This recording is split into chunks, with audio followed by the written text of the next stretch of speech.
Howdy do, everybody. How's it going? We're ready for a show. I see you can hear me and you can see me, so we don't have any significant problems starting off the show today.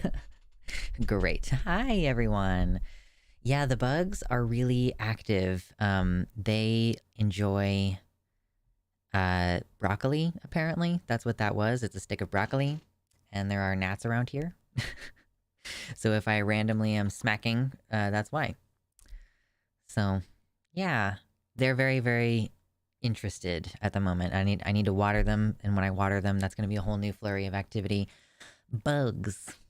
I'm thematically all over the place on this channel. Like, I've got the dragon aesthetic, and I have the bugs, and then I've got like my pagan druid beliefs that I talk about sometimes, like this like pagan thing over here. Um, yeah, so it's just it's a whole deal. We're all many things to many people. Do you like my daffodil?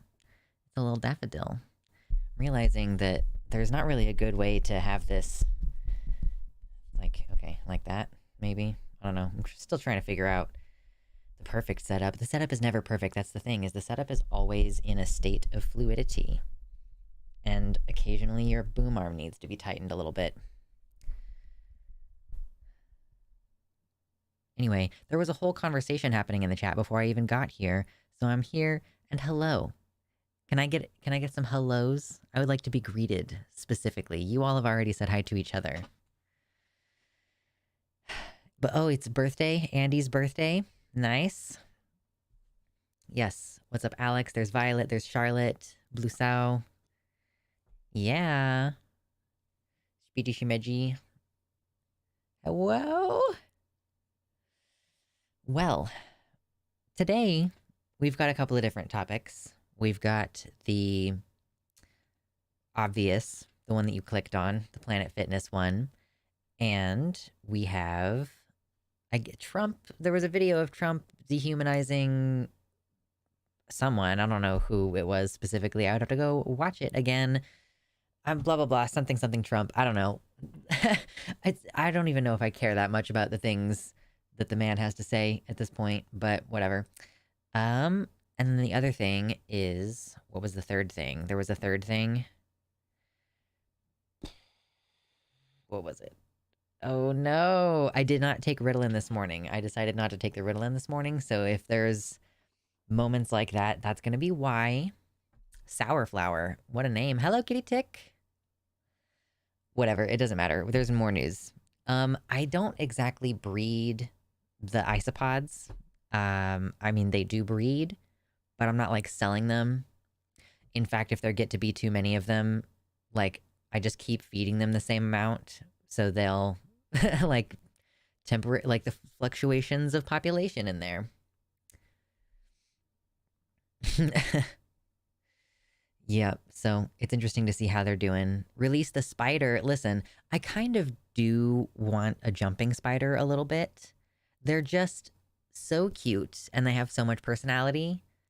But I don't know. I feel like the bugs are good because I don't have to pay attention to them. I can kind of ignore them for a while. And yeah, maybe some of them might die if it gets like too dry in there, but most of the time there's at least some population left. I get to it when there are like, I don't let them like completely die out. But yeah, I guess it's kind of a forgiving pet in that regard. When you have a colony of something, is like things can happen to it. You can forget to do things, or you could do something wrong in the care of the thing. And it's like, yeah, like individuals will die off, but the population is still there. I didn't read the title. I'm just always here. I appreciate the unfailing support. The unflinching. Please don't give me your unflinching support. I don't want to have your uncritical support. Because, man, we're not really going to get into it today, but there have been some pretty crazy situations happening within the leftist space regarding, like, this sort of, the sort of cult of personality, like, phenomenon that happens with the parasocial relationship, right? So it's just been wild. Hope you're doing well. Listen, I'm doing okay. I need to drink more water right off the top of stream is what I need to do. I kept tarantulas for a few years and loved it. The pumpkin patch dwarf, the sea versicolor were my most reliable and awesome gentle bugs, but the L. parahybana was a savage beast that hit like a truck. And it depends, the individuals as well. You might get different spiders with different personalities. Some of them, even within species, are more aggressive than others. Like my giant philodendron, I might lose a foot or two of the vines at any point, but the total plants are over 100 feet each. Right, like you can tolerate a little bit of loss. Bugs and mushrooms must be very transmask coated. My one trans friend in town got into the whole aesthetic when he started tea. I have a massive sample size of 2 for this study. I feel like there are certain things that are transmask coated. Like rats definitely have a transmask thing going on. Like there's an aesthetic, I feel, that is associated with transmask. Bugs and mushrooms, I tend to associate as more of like, that's like the it's freaks. If there is a stereotype about it's people, it's that we dress goth and we're really into death and weird shit.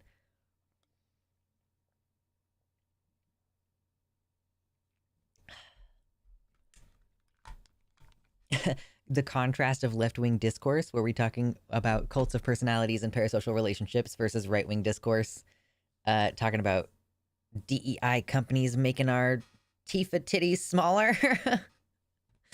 True. I'll probably rarely be here. It's 4:15 a.m. Oh man, interesting. Are you in like... That's not Hawaii. Hawaii is like 6 hours. No, Hawaii is only like 4 hours behind Central Time. So you're like in Eastern Asia? Or is that 7 hours ago? Are you in Australia? Something like that?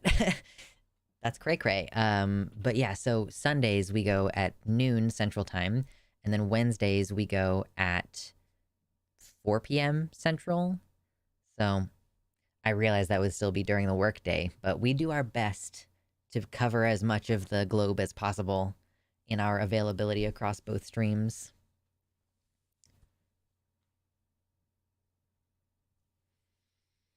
Today's my 3-year anniversary. Hey, that's very exciting. Congratulations. I'm happy for you. 3 years, man. It's a good long while. And you still got longer yet. The moon is a rabbit. The moon is an egg, okay? Declaratively, I'm stating that the moon is an egg. Hello, it's the beginning of the stream. We kind of just talk about bullshit for the first hour. Like, I'm going to talk about some movies that I've watched this week. So hit the like button before you leave if you're not here for that. We'll start politics at in 45 minutes or so, something like that. I don't know. We try to chill for a bit. Egg, true.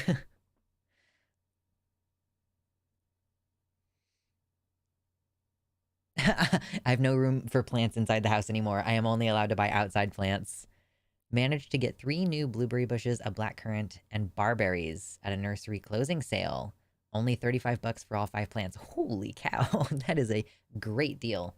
And the blueberries... blueberries and blackcurrants, they grow in bushes, but do they have that thing that raspberries and blackberries do where they tend to creep and spread? Australia. I see. I had to really think about the time zones for a minute. The moon is cheese. I mean, it could be yummy. Currants, yes. Blueberries, sort of. Yeah, because I thought that currants had that same type of barberries creep. Okay.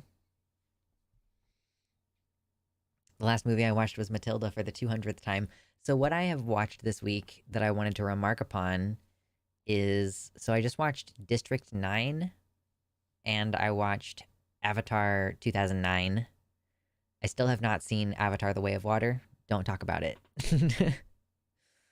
But yeah, I I got to the end of District 9. I've seen it once before, many, many, many years ago, and I decided to just kind of go back into it without any prep work or whatever. I got to the end of the movie, and it was like produced by Percy Jackson or whatever, and I was like, oh, okay. I just really like Percy Jackson movies. Not gonna lie, I think 2009 Avatar looks beautiful from an art POV, even if the story is boring. I listen. I think you all are haters. I think Avatar 2009 is a great film, and it super stands up to time. Like, not just the effects, although of course the effects are like one of the big things about it. Like, I, it's like it's got engaging action scenes. It has like an emotionally compelling set of characters. Like I don't know. I like it a lot. I think y'all are haters.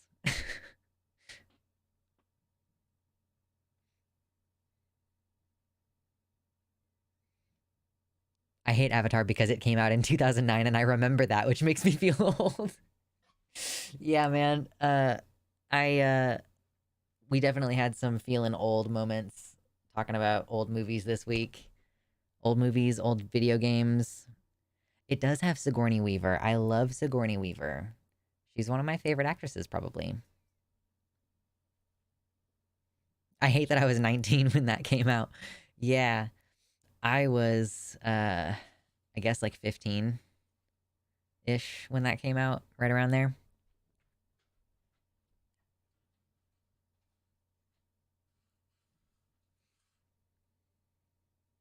I saw it in IMAX 3D on opening day. Ooh, I never got to see it. I don't think I watched it in theaters at all. Like, I didn't, yeah, I don't think I saw it in theaters at all. I saw it afterwards. But I heard that it was really great in IMAX. Like, if there's scenes where stuff is in the air, it's like floating and it looks like it's right there in front of you and stuff. I was 3 in 2009. What a baby. Oh, God. Ugh. Yeah, the years keep coming and they don't stop coming. I'm ancient. I remember when OG Doom was huge.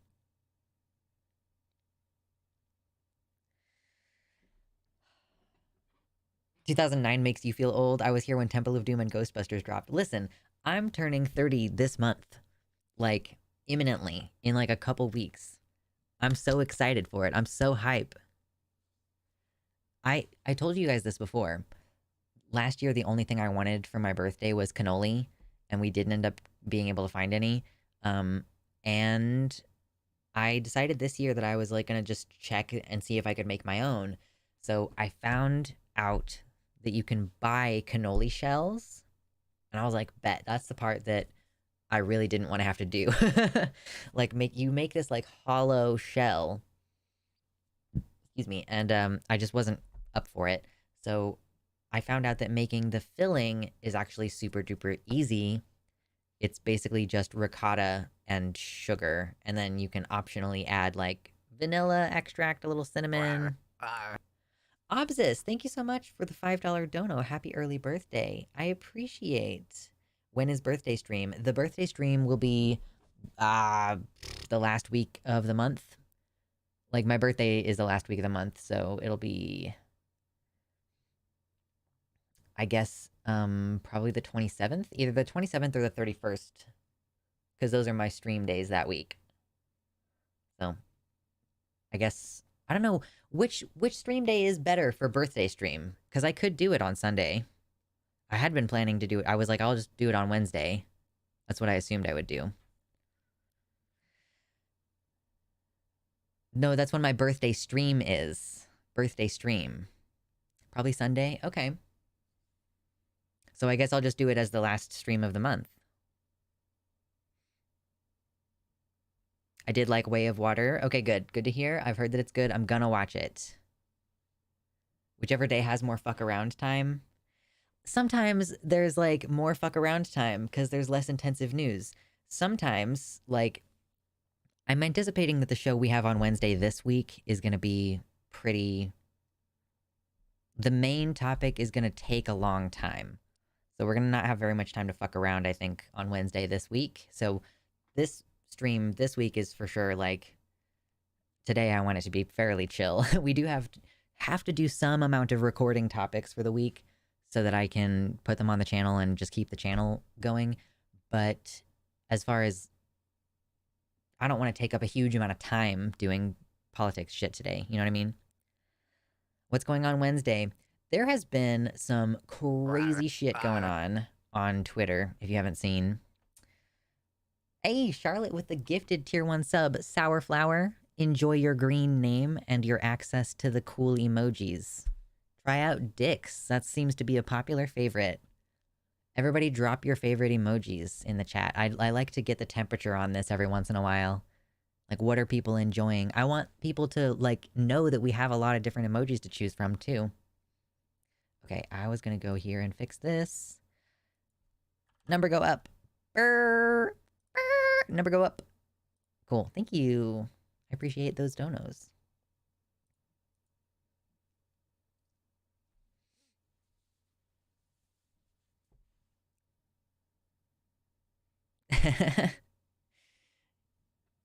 Yeah, Twitter. Yeah, so, we haven't gone in any detail about it on the stream. I've been kind of avoiding talking about it on the stream so far, but some creators in the lefty space have been engaging in some pretty unacceptable behavior publicly and privately, and we're gonna talk about it.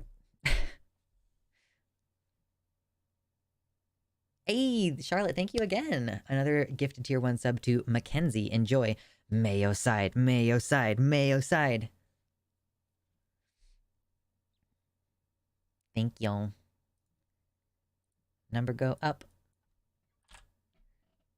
I appreciate you appreciating me. Makes it easier to come back and do the show every week. You speak of the eradication of mayonnaise. The crime condiment. I used to really, really hate mayo. And, you know, of course, like, I wouldn't eat it on its own. But now that I'm older, I've kind of like, I can appreciate how mayo balances a sandwich. And how, like, I've made kind of, like, quick aioli with mayo before. And it's mostly mayo with, like, a little bit of garlic and maybe a little bit of oil. Like, maybe a little bit of extra oil thrown in. But, yeah. I used to really not like mayo, and now I'm kind of into it. Charlotte, again. Thank you for another gifted tier 1 sub, Obsis. There you go.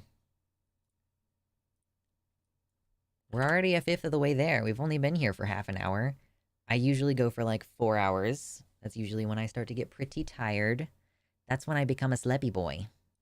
A very sleepy boy.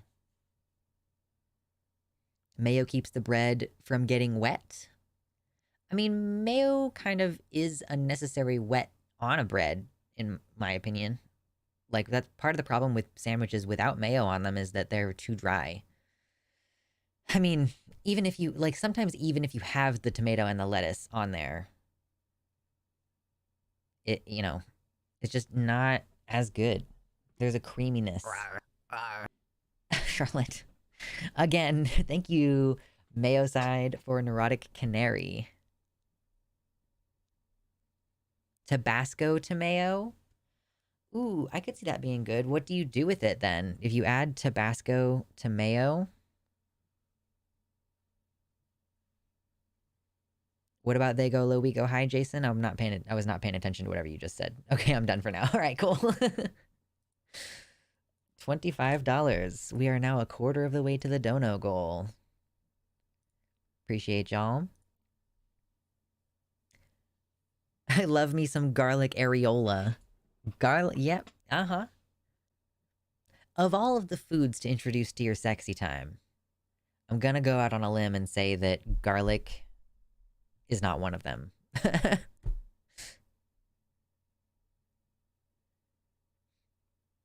Katie Montgomery hates mayo. Like, yeah, I used to really hate it, and now I appreciate it where it's needed.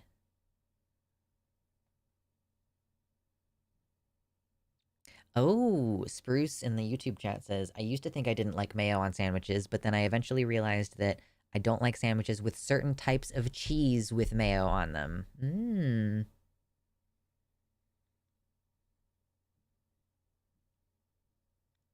I'm in the pocket of big slime. Oh no.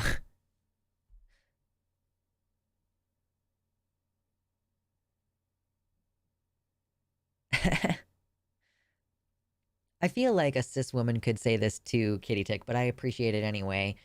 As a trans woman, I get to craft the best sentences, like, I'm about to go use my breast pump before going outside to chainsaw some 20-foot tall gorse bushes down.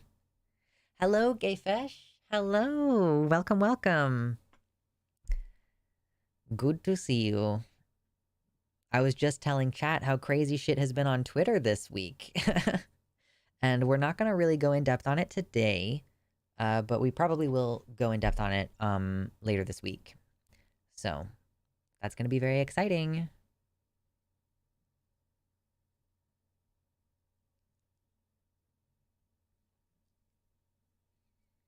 Granny says, I have something to say about TERFs and my theory of why they are TERFs, but I don't want to sound misogynistic.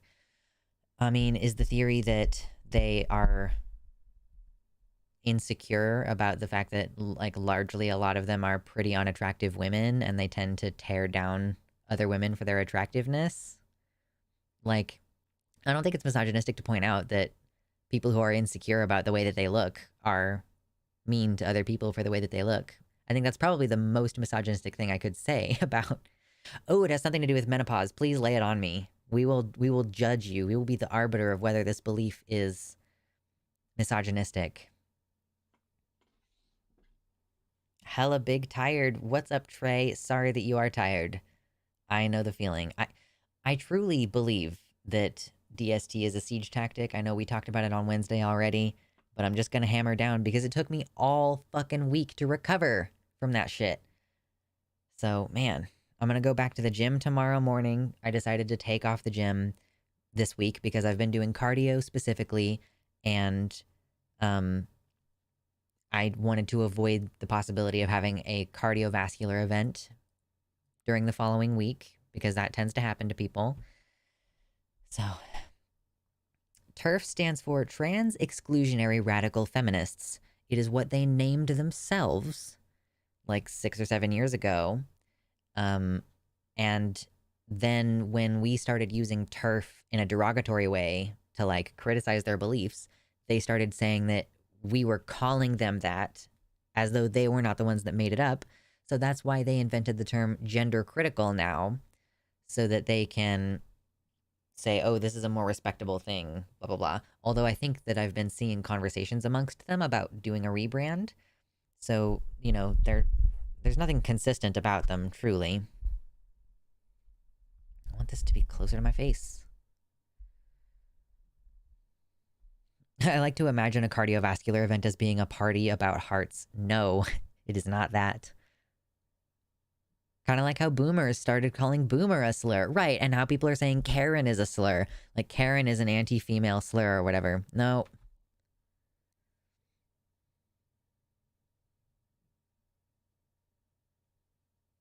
Okay. Granny, your comment got sent to moderation, and I am going to go ahead and hide it instead of letting it go through. I think that was a little bit much for me. Gonna start poisoning people and call myself a cardiovascular event planner. I think that would be an incredible basis for a fairy tale. Like, you just reminded me of Snow White, basically. Do gender criticals actually complain when you want to remove gender from legal documentation? I think that their thing, like, is that they just want people to be defined by their biological sex, is what it always comes down to. So they think, yeah, they think that you should be you should be able to tell what sex a person is by looking at them and checking their ID. Like, they believe that they should all be the same.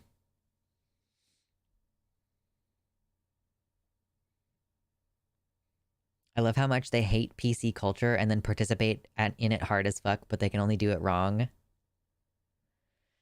It is pretty funny. More water. Hail hydrate. Ooh, there's 70 viewers. Can we get to 69 likes? That's my little goal.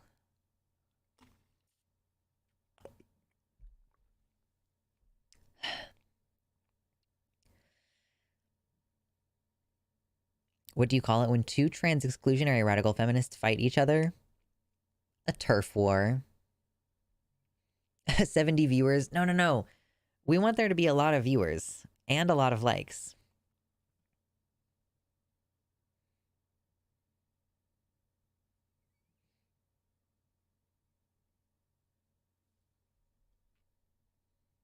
Conservative dudes hate when pee get confused. I know. They pee confused. It's so sad. Poor boys. What's up with this Planet Fitness restroom thing? Ah, Jackie.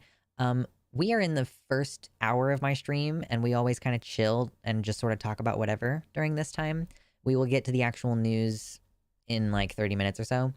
But yeah, I mean, Planet Fitness has a policy of letting trans people use the correct bathrooms.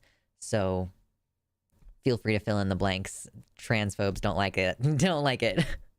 This is really, it's like old news, this whole Planet Fitness thing. But because I guess the amnesia from repeated COVID infections has really set in. So these old people just don't remember, apparently. Like, yeah, of course they let trans women into the bathrooms. Like, why are you going to the gym if you are going to be the kind of person who's upset by that? Don't go there. It's old news. It's just getting a season 2 redux because some cis woman decided to harass a trans woman there.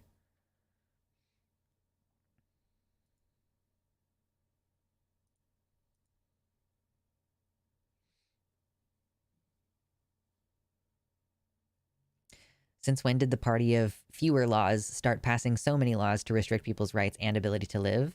As long as the laws are about me, is how they usually think. Oh yeah, as long as the laws aren't about me. It's getting crazy out there. I'm getting really increasingly frustrated about it. Just the whole situation. You know, that we're just on this inevitable trajectory toward major fuckery.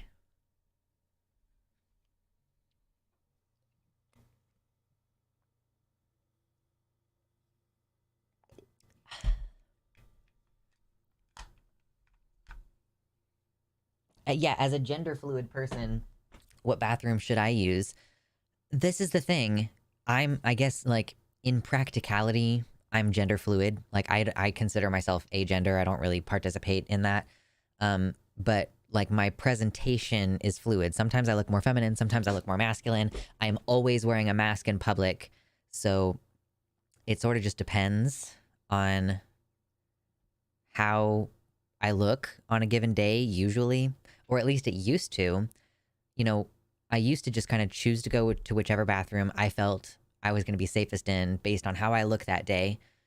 And now I just do not use public restrooms ever if I can avoid it, or I only use like one of those handicap accessible bathrooms that's like an individual one with a door that locks. Because I do not want to risk in any way getting harassed or like assaulted or accosted or arrested, even though, you know, there are places in Kansas that have said we are not going to enforce this law. Even if I'm visiting one of those places, I'm not going to use a public restroom there. What happens if things start changing with this round and the next round of elections? Can you specify what you mean by that? Like, what do you mean if things start changing? Do you mean if things start changing for the better? Because I think things are going to change, just...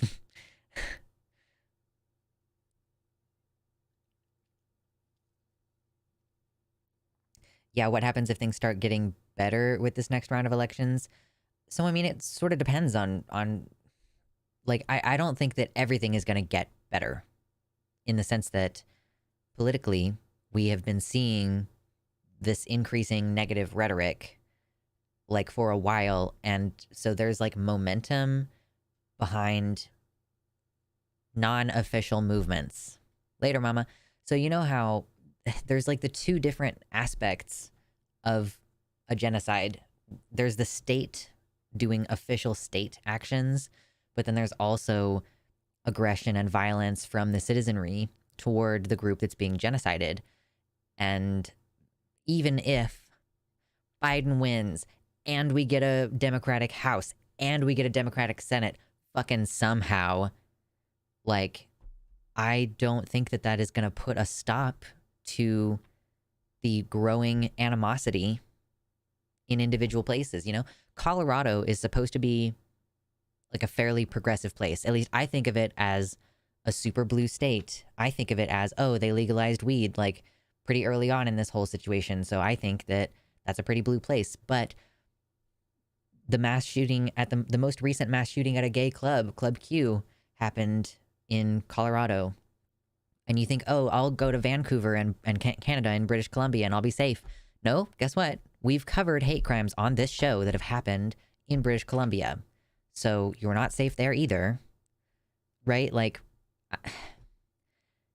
it's the interpersonal violence problem. And then what's going to happen the next election? How do we make sure that there's not a red wave in retaliation for the blue wave? There's no option for the public to have their opinion actually heard about the war on Palestine as well. You know, just speaking to the gigantic number of ways in which we don't actually have any sway here.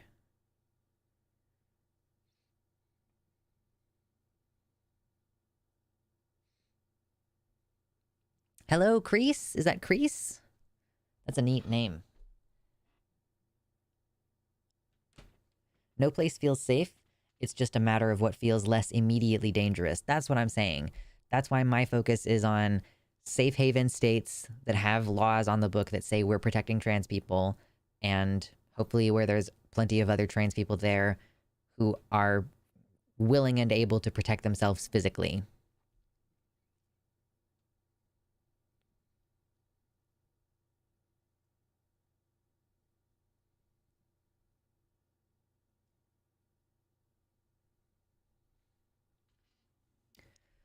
I don't think Starlink is a good option because Elon is a fascist who restricts access to people when he feels like it. But I'm sure that more people are going to be using VPNs. There's several several states that have changed the rules for porn sites where you're like required to upload a real ID in order to get on the website. And so Pornhub, for example, has just decided not to operate in that state. So like Texas, they just don't operate in Texas anymore. And consequently, a ton of people have looked up laws. Oh my God, my brain. The ADHD. No. Oh my God, dude. I deliberately was like, I'm not going to take Ritalin today. I don't need to take Ritalin every day. You understand what I'm trying to say, though. You understand what I'm trying to say. Even if I can't remember the end of my sentence. That was a hard blue screen.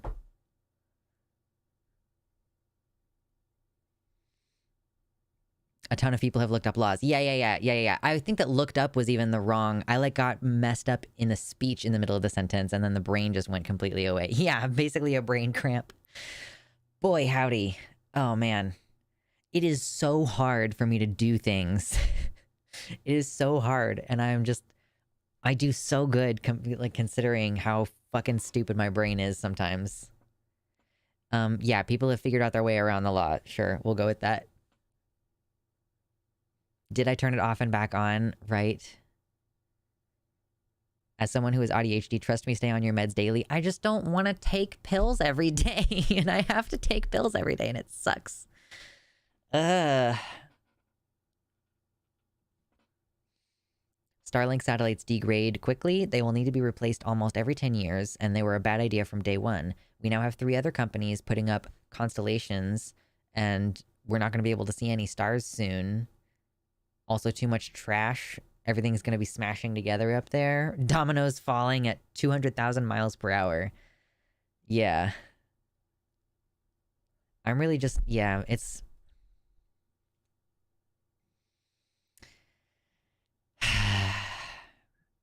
I don't think that Elon has good ideas. I guess is fair to say. I don't want to go off on a whole fucking Elon Musk tangent, but man,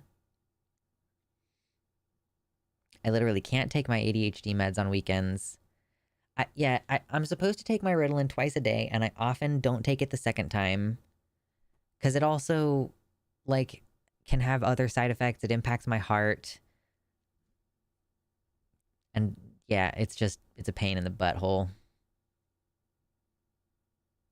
Elon may not have good ideas. 92 concurrent viewers. Hello, everybody. If you're just coming in, please hit the like button. We are still in our kind of chill time. We'll be starting to talk about the news in about 15 minutes. But hit the like button before you leave if you don't want to sit here and hang out. We chill at the beginning of the stream because the world is bad. And we just need to be real with each other for a little while. Charlotte commands, smash that effing button. It's not getting old. I just have ADHD. I know that my memory will also get worse as I get old, but I am only 30 and I don't have memory problems like that. It's just ADHD.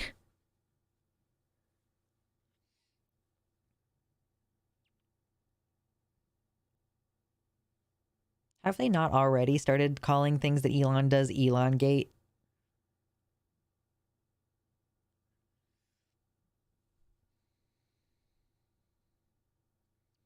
Yeah, lithium is a drug that I would not want to be on if I'm being completely honest. I would probably do basically anything except that. If it were the literal only option, I would go on a super low dose, but like, lithium is fucked up and you don't want to be on it. Unless you have to.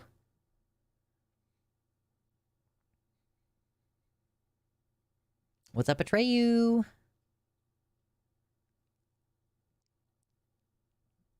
Give me hugs because I'm 24. Hugs. 24 was hard for me, so.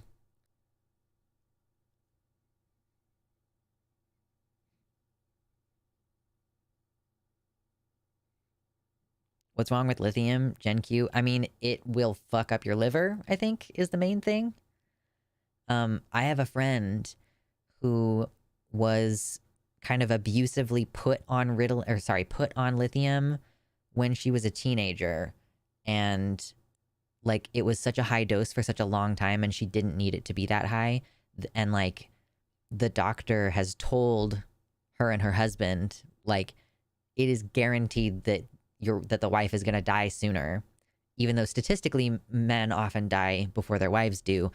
But like in this case, because of the lithium damage to her body, like she is just going to die at a younger age. So it can mess you up.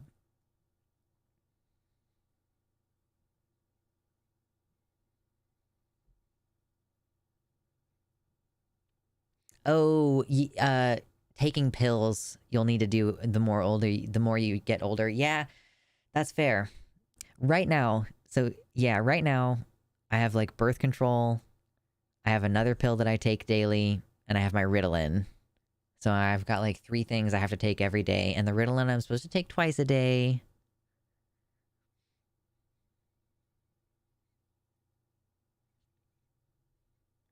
The universal controversy that everyone calls Elongate will probably be something like a series of deaths caused by Neuralink sometime in the future. Did I just see that they approved Neuralink to be tested on people? Did I just see that?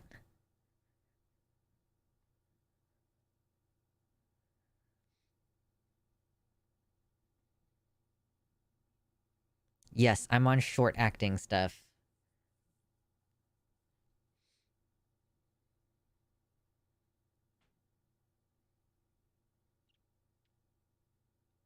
I appreciate how talkative you are today.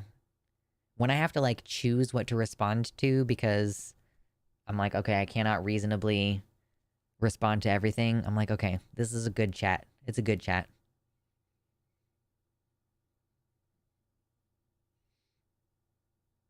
Did you know that some people can actually experience life satisfaction naturally?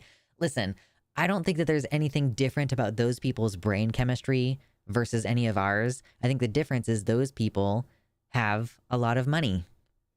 I think that's the only difference. I think if you're able to experience life satisfaction without the intervention of of pills, then I would say that a large part of that is just being in like in a stable environment.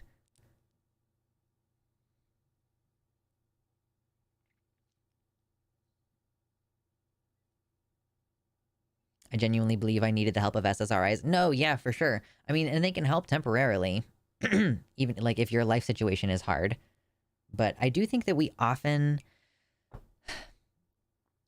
I think that a lot of people take their dysfunction as a sign that they are dysfunctional, right?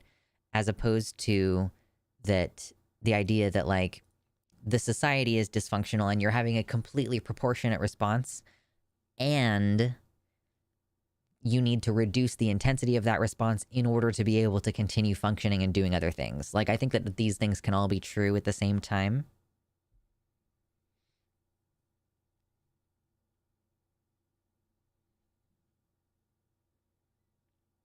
You can do stuff in a gym that won't grow you muscles, y'all. Just do the elliptical.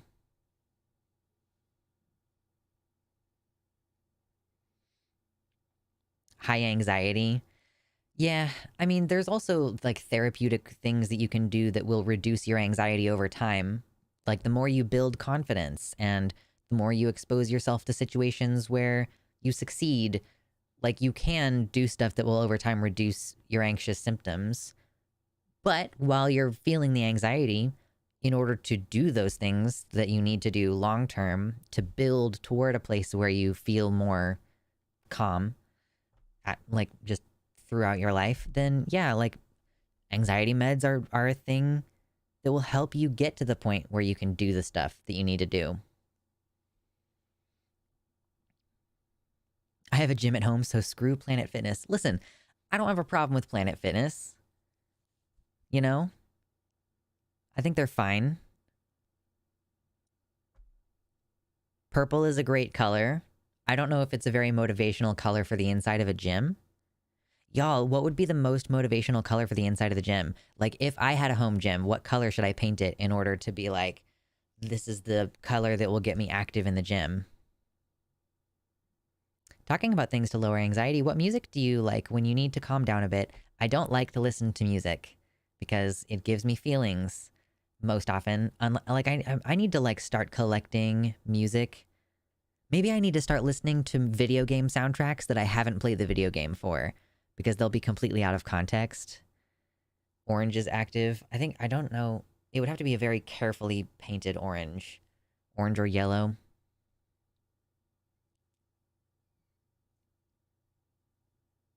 Sky blue, sunflower yellow.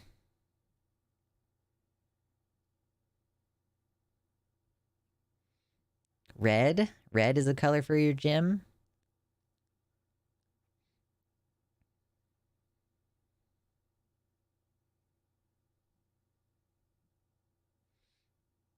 Green, yellow, TBH. Red and yellow together so you get the McDonald's effect and get hungry. I don't want to be hungry while I'm trying to work out. That would make things so much worse. I go to the gym early enough in the morning that I'm not hungry yet.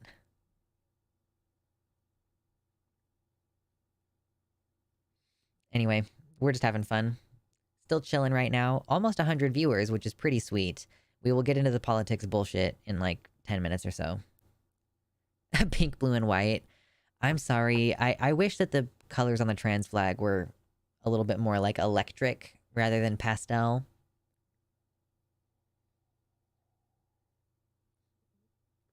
Paint it Vanta black. I guess I don't really have to, like, in a lot of gym setups, they have big mirrors. So the color of the walls is almost incidental, because mostly what's happening is like reflections of all the people and equipment.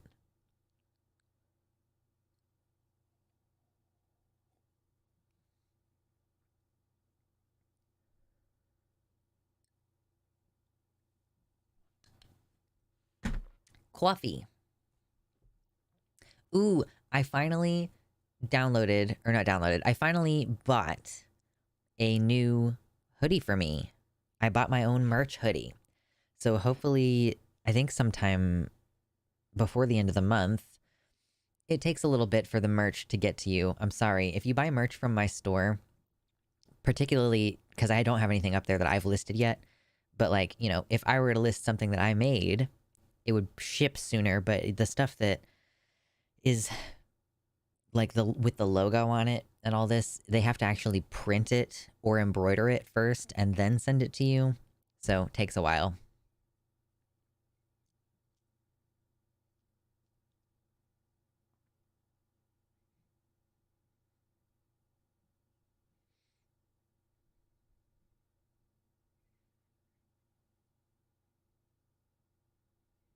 Don't do Vanta Black or White 2.0 if you're going to have a lot of mirrors. I also don't think I want to paint a gym room black because then it's going to be really hot in there. It's going to be hot.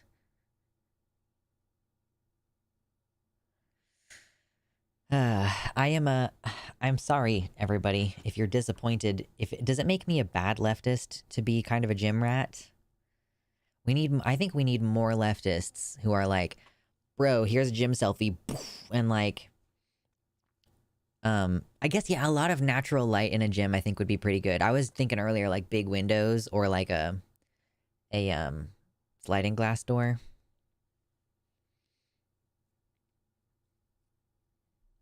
Self-care is good praxis. How does painting a room black make it hot? The same way that anything being black makes it hot. It holds heat.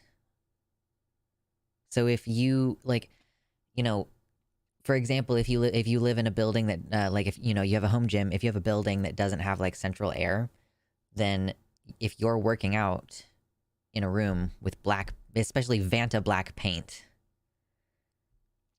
then, yeah, it's going to hold a lot of heat. Maybe not a lot, but enough for you to feel muggy and uncomfortable while you're working out.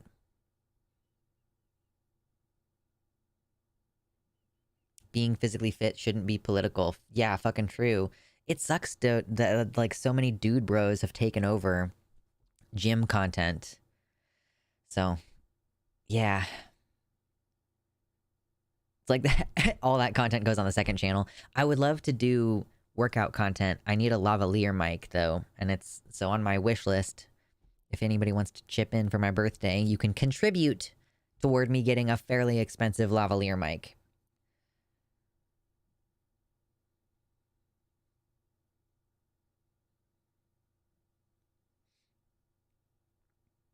My girlfriend and I are both trans women, and we go to Planet Fitness. If they tried to force us into the men's locker room, we'd cancel our membership. Yeah, they say it's like the judgment-free zone. So in order to be consistent, I don't want a lavalier mic because I've known since I was a kid that lava is dangerous. My mistake, you know, lava is dangerous. And I don't want it on my shirt. That would be a bummer. Oh yeah, let me just refresh this. Exclamation point wish in the website chat will always pop up the link to the wish list if you want to check it out. Thank you, everybody, preemptively for your thoughtfulness. Excuse me.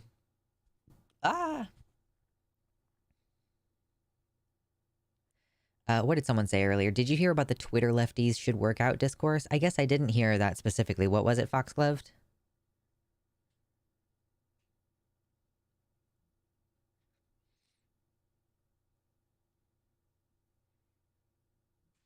I prefer my liquids cold. You can wear a lavalier mic, but only once.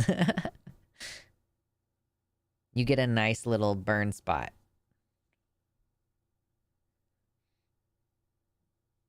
We need more leftist gym goers. I'm a leftist martial artist and combat sports athlete, and it gets difficult finding a place I feel at home.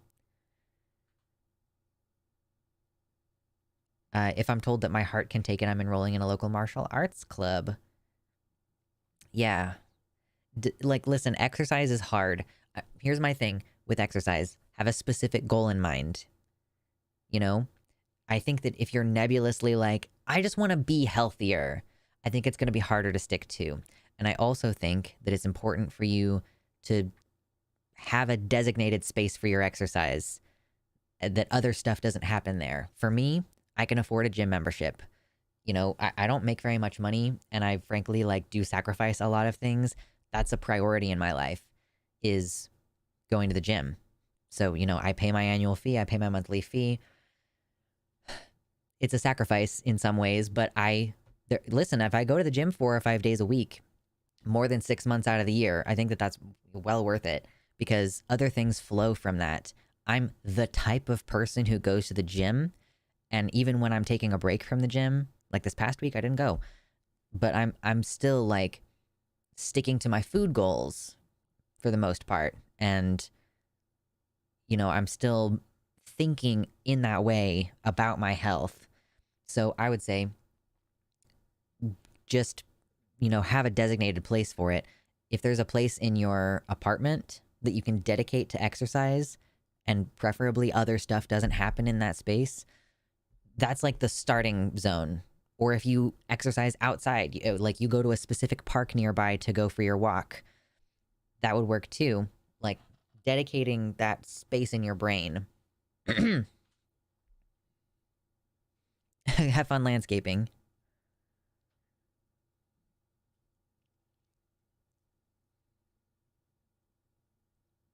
Yeah, you can also make the exercise fun. I feel like that's an unnecessary hang up. Like, for me, exercise is like, it's an experience in my body. And so I'm not trying to make it fun. But like, yeah, like I was saying, having specific goals. Because for me, it started out as, I want my arms to be big. Like, that's what it started out as. I was like, I want big arms and shoulders. And like this back muscle right here, I was like, I want to grow that. So I was working out pretty hardcore for most of last year, going to the gym to get bigger specifically. And I was eating a lot of food. And because I was eating a lot of food, then I stopped going to the gym as much because I was busy and I was still eating a lot. So I ended up putting on more fluff than I meant to. So now my specific goal is get down to a certain weight by cutting some of the fluff. Okay. And then when I get done doing that, when I hit the number that I'm aiming for, then I'm going to switch back to trying to get big in the upper body again. So I have a specific like image, not really a specific image, but like a direction that I'm trying to go. And so, yeah, having that for me is just so much easier to set the goal and go toward it. And consequently, I'm like helping reduce my heart symptoms. I have POTS. If you didn't know that, I have a heart problem. And I mean, it's really a dysautonomia problem, but it has a lot of heart symptoms. And doing cardio is much easier on my heart. Like, I mean, it's making my heart stronger, so then my symptoms are not as bad. But I'm not exercising for my health in that way. Don't neglect lower body. Listen, of course I don't neglect lower body. I just am not trying to get that much bigger on my lower body. I have a back injury.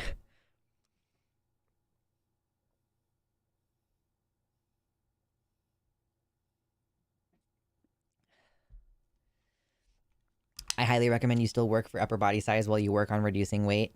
You may actually get your goals faster. Okay, I recently had a personal trainer tell me that I should not train cardio and strength training at the same time. And I'm doing primarily cardio right now. And also, during December, I was lifting weights and limiting calories, and I feel like I stalled out in my progress on everything. like the muscle growth was not happening, and I wasn't cutting any fat. It was terrible.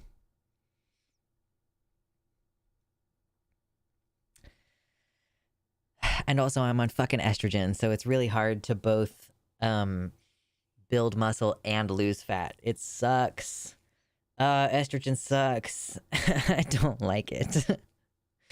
But hey, it's making my period stop, so that's something.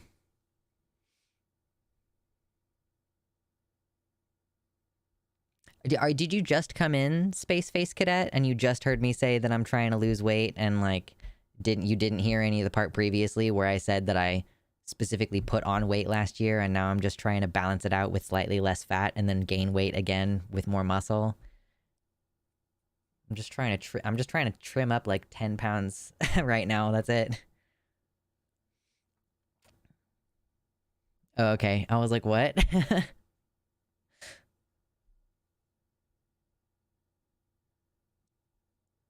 I'm on 2 milligrams of estrogen. I love estrogen.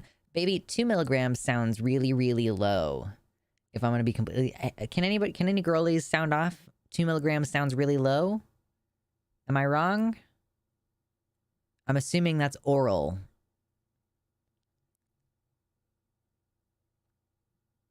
I started there. Okay, I guess if you start there... It's like, that's like the low dose that you're only on for like a few months at the very beginning, right? 2 milligrams is like, we're just now starting this. And the only reason that I say anything, 2 milligrams can get you into therapeutic ranges, fair enough. But lots of doctors are either misinformed or are on some level actually like preventing you from getting like high enough levels.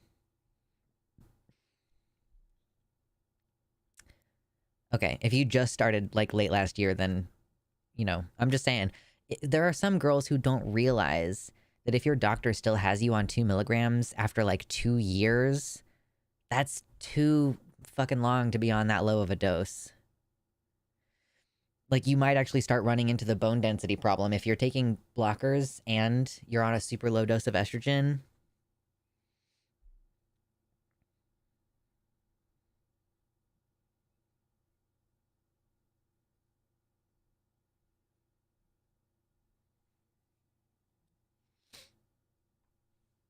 Yeah, it depends on everybody's individual body chemistry. True. Yeah.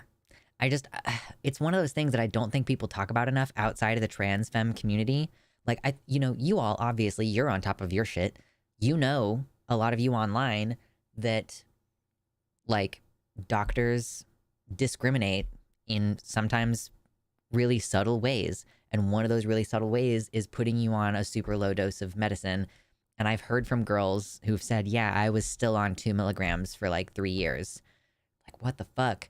So, like, and y'all talk about it amongst yourselves, but I rarely see folks talk about it outside that context. So I just want to make sure that people know, your doctor shouldn't be keeping you on low doses like that because it can actually harm you.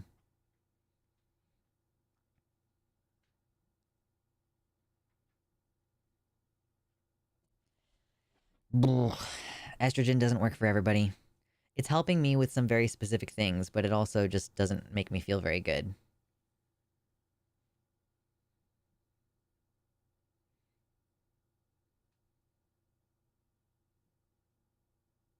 I was hyper aware of all my own changes and was adamant with doctors about dosage. Yep, it's unfortunate that we have to be. Like, we have to be experts on our health and practically educate our doctors about it.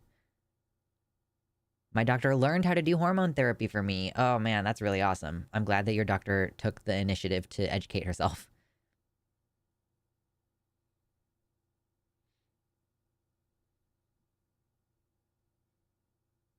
I'm surprised they have you on estrogen instead of progesterone. I'm taking both. I just, like, I've already been on progesterone for a while, or progestin, I guess.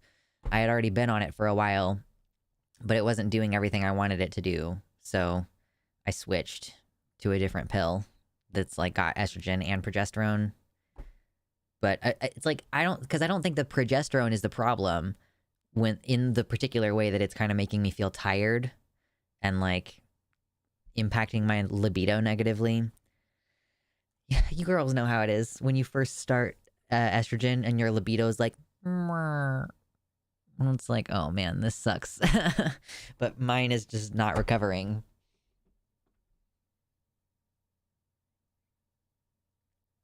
Anyway, we talk about random tangents on here. I didn't even go in detail earlier. I was like gonna talk about District 9.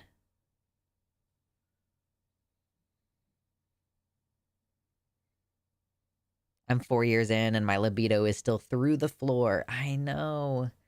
Prague slowed me down. I get super tired.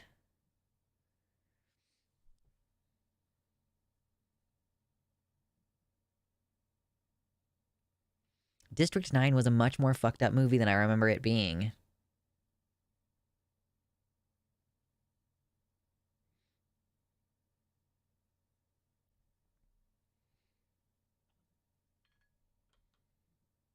I don't know if anybody cares about this though, so I don't want to go on a whole tangent.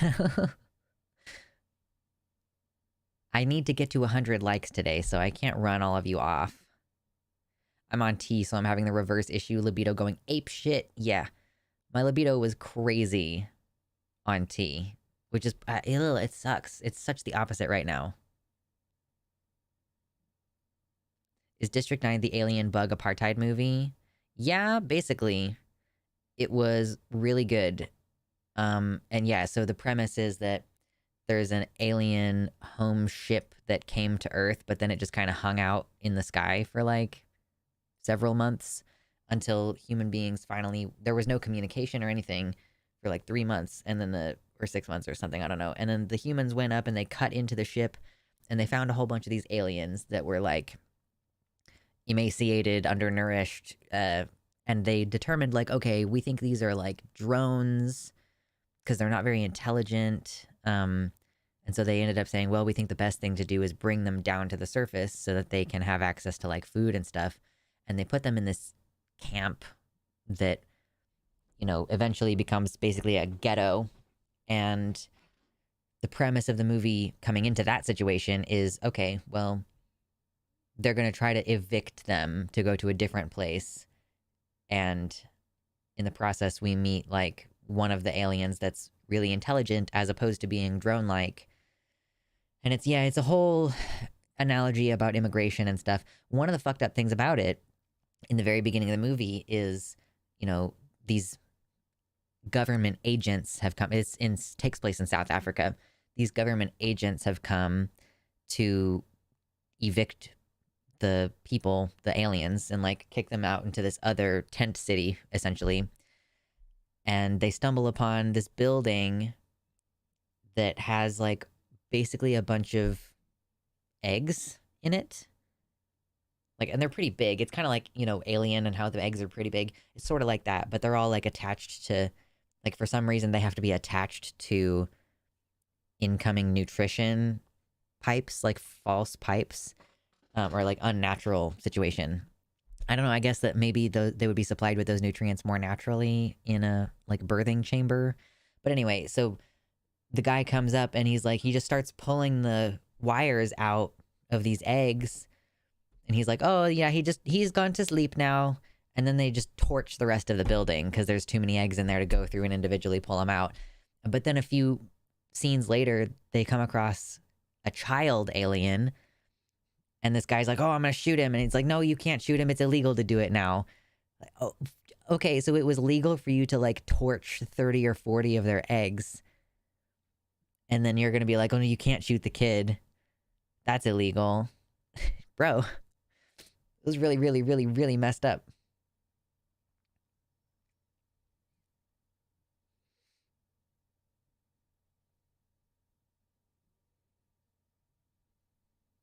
The futuristic setting itself was really interesting. It didn't really feel to me like it was super futuristic.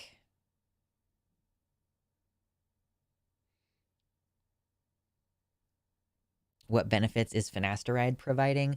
Finasteride is a medication that you take to prevent balding. It blocks DHT receptors so that your hair stops falling out. But it can also negatively impact, like, libido in terms of, like, you know, if you're transmasculine and you want your T-dick to grow, DHT blockers can prevent it from growing if you take them super early in your transition. Anyway. The merge between the tech seemed with the modern rundown world. No, I mean, it was a cool setting. I just didn't really think of it as being super futuristic. It was mostly like if alien technology landed here and then South African gangs started like building shit out of it. I don't know. Really interesting film. Percy Jackson movie. Worth a rewatch if you haven't seen it since it came out. Finasteride prevents conversion of testosterone to DHT. Ah, okay. I knew it would DHT something. What's up? What's it on? I just have a copy, so I just watched it with my copy of the film. I don't know. But welcome to the website, Eris Artifacts. We love to see new people coming up here. I couldn't quite figure out the ending to District 9. Well, okay, so I would spoil it if I guess as if I told I haven't even told you like the main plot and conflict of the film. So Neil Blomkamp directed it too. Was it just produced by Percy Jackson or was it directed by the two of them together? I'd have to look at it.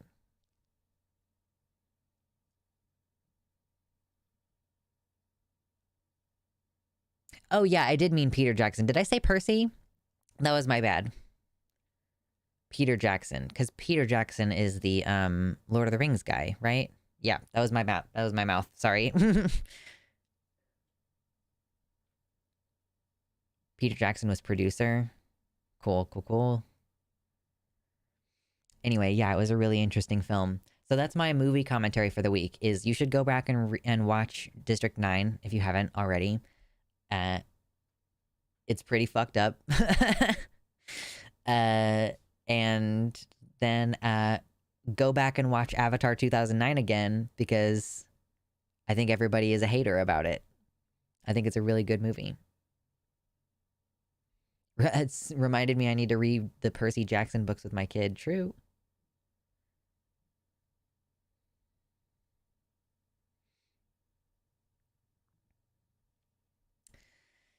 Blech, we should talk about news today. Oh yeah, I forgot. That was the third thing. So today we're going to talk about Planet Fitness. We're going to maybe talk about Trump and we're going to talk about COVID. Like there was this article that this lady wrote last week.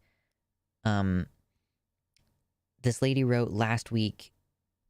It was an NPR article, I think, about how it's called Wrestling with My Husband's Fear of Getting COVID Again. And it's basically about how she doesn't get to do things that she wants to do because her husband has long COVID. And if he catches COVID again, it would be really fucked up for him. And so he's still trying to be careful and she doesn't want to be careful anymore.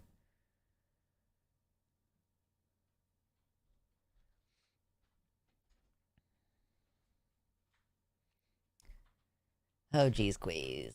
I don't know if this is the article that I want to use for this. Where is this? That's a weird website. Whoa.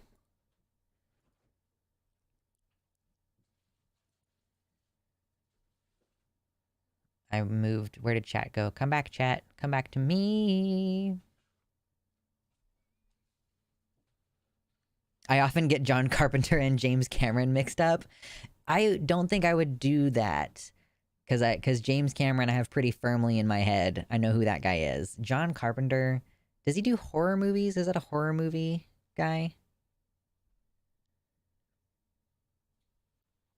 Yeah. Excuse me.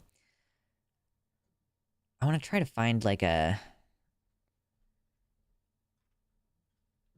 I don't know if there's a good source for this Planet Fitness thing or if I'm basically just going to have to do Twitter coverage right now.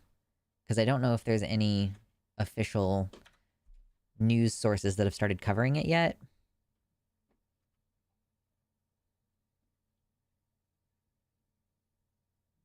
He did the thing. Oh yeah. John Carpenter. Yeah, John Carpenter did the thing, which I just watched for the first time last year, and it was really good. I enjoyed it. I mean, I already knew basically the premise of the movie, obviously, but which thing? The Thing, like the movie The Thing from what is it, 1982? Same, and then we watched the prequel. Yes, yeah. It was cool because we started watching the sequel, and then we actually we didn't look up anything about it, and I realized in the opening scenes, I was like, oh shit, this is a prequel. Like this is the other team, the Norway team or whatever.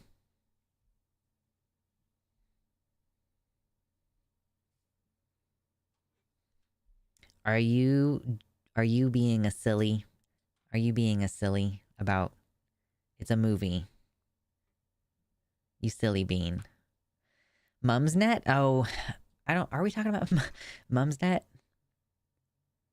Yeah, there's no like mainstream coverage of this Planet Fitness thing yet, basically. So I think I'm just gonna have to do the Twitter version of that.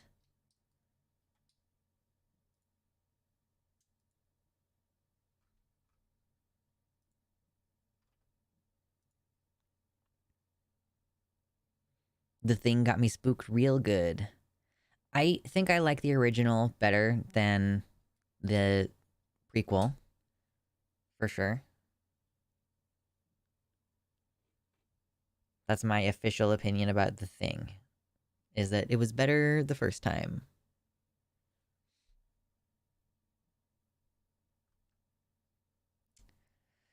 Oh gosh.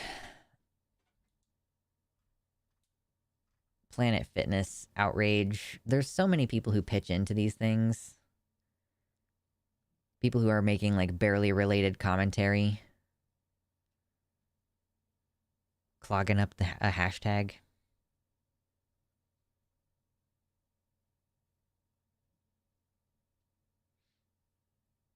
I blame McCready. I think that's fair.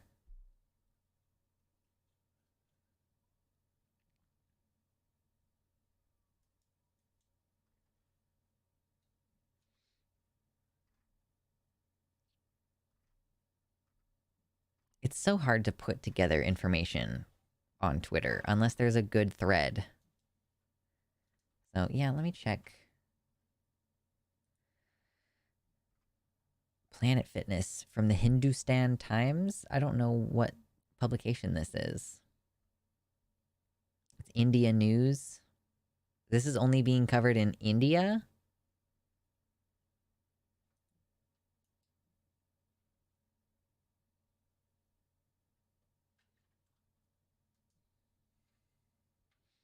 John Carpenter, also a composer and actor. He's a real savant.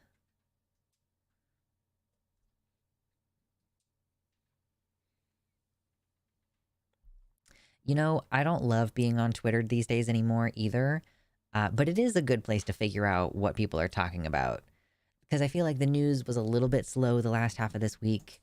There were a few articles posted. There's a stream recommendations channel on the Discord, and it's obviously very welcome for people to post things there. I don't really like to be there, but I go there to check on the news, like over in Twitter. You know, if things are a little bit slow news wise, I might go digging and say, okay, this is how I kind of check the pulse of what people are talking about in the country. Twitter sucks. Yes, yeah. There's so much crazy nonsense going on over there. Twitter is one of those things where it's like, yeah, this is hell, but it is still where everyone is. Yeah. It's where I get my news. Is Planet Fitness an American only chain? I don't know if it is. Hobo Sapiens, that is a killer name. Welcome to the chat.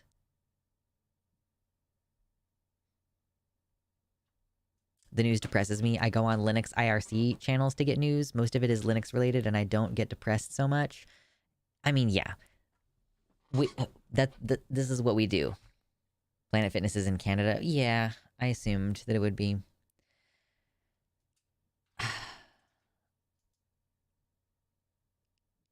I guess, yeah, in my free time, I go check out other stuff, and I learn about gardening and stuff.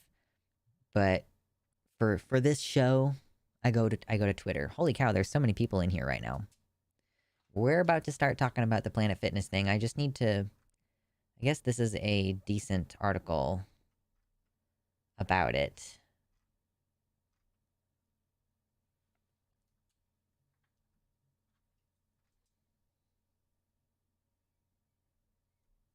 Gardening is awesome. Yeah, listen, okay, update. I have got sprouts of culinary tomato variety. My basil has just popped off the basil. I had to fucking thin it out this week. And then my cherry tomatoes, they didn't all germinate. So I might have to move some of them around a little bit. But yay!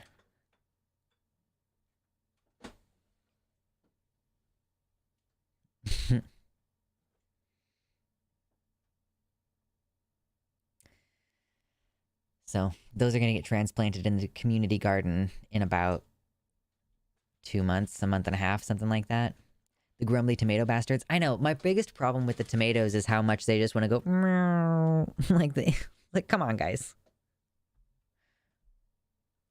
need you to perk up a little bit. So now I've put a fan near them so that they'll have to grow a little bit stronger.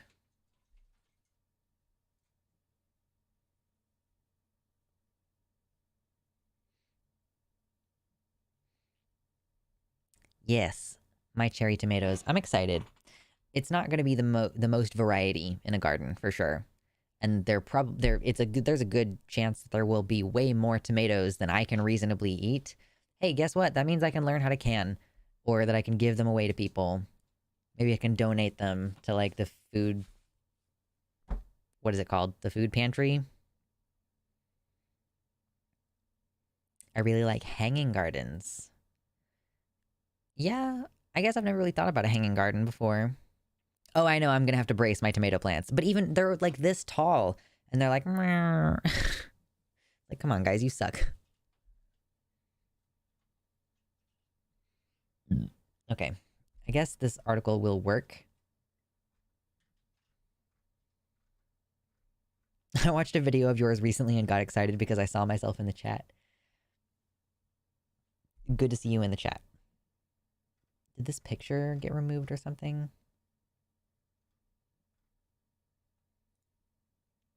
Okay, I will have to pull up at least some part of it on Twitter. Hashtag boycott Planet Fitness. Charlotte. Thank you. 5 gifted tier 1 subs. So several new people in the chat are getting their sub. Enjoy your gender inclusive dicks. True. You all now have access to the secret emojis. There's normal emojis and then there's secret emojis. So congratulations. And thank you, Charlotte. Appreciate you. Now we're at the halfway mark. Look at us. Halfway mark on the donos. We're not even at the halfway mark for the stream.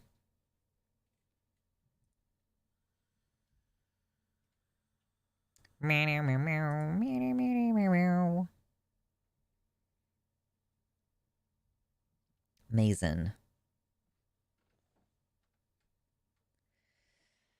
Okay, I guess we should start talking about this Planet Fitness thing, eh?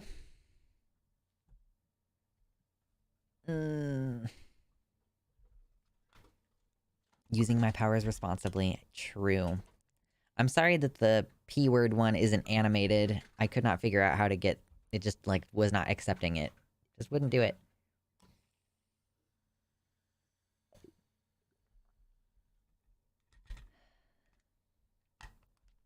My family always uses the metal tomato cages.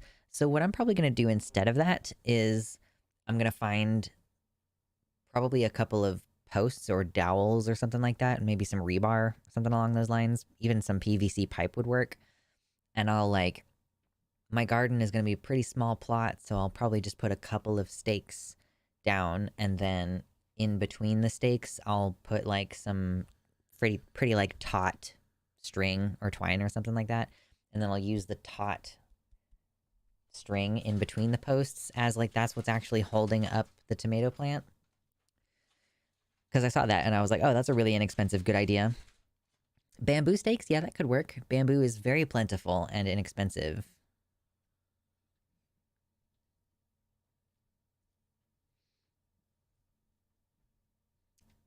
Ben Shapiro helped with the design. Oh, geez.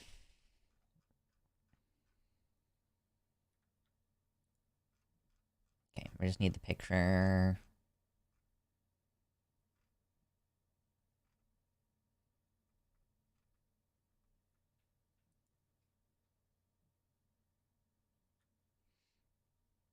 Some bamboos are highly invasive. Yeah, but like, if I get dead ones... You can buy it where it's grown in bulk elsewhere.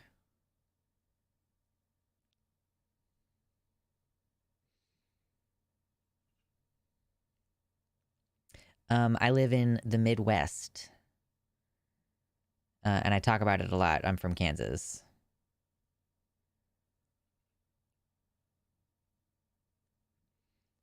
Yeah, bamboo would be dead and processed by the time it was made into steaks. That's what I would assume. Oh, God. I recently found out that bamboo is a type of grass. Nice. Bamboo lumber? Do buildings made with bamboo lumber last very long? I would look it up if I weren't so lazy.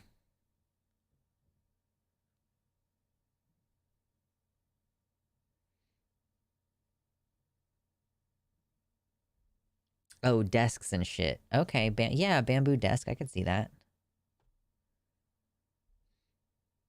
Cool. Neat. Bamboo shit, listen.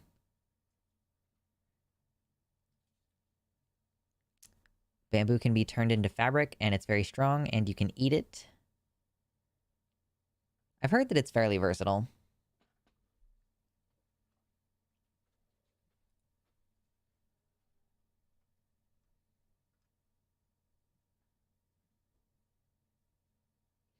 Well, I guess it's ready. I'm ready to shift gears a little bit and start this Planet Fitness segment. And then we have more shit to talk about after that.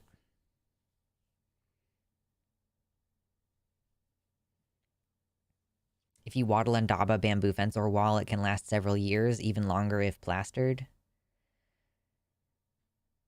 I kind of would want longer than a couple years, so I guess bamboo is maybe not something that you want to build houses with.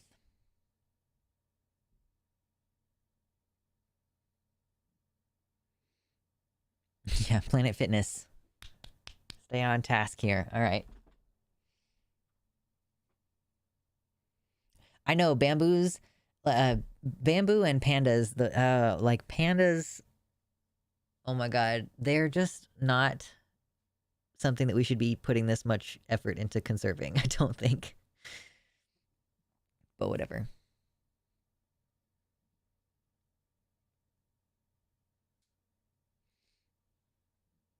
I know pandas are cute. That's their only redeeming quality. They're dumb and they're not very useful. Like, do they even serve a role in their ecosystem anymore? Normally, bears are carnivores. Yeah, like they're obligate carnivores. And now they're eating a shit ton of bamboo.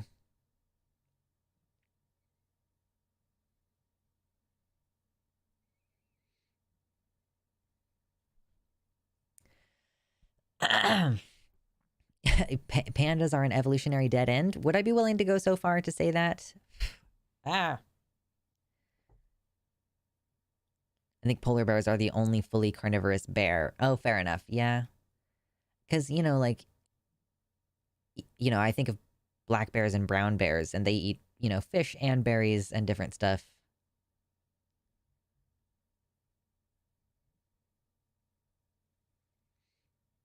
We have concurrence that polar bears are carnivores. It's easy to get on a tangent about zoology, okay? Because we like zoology here. But we're here to talk about Planet Fitness and transphobes.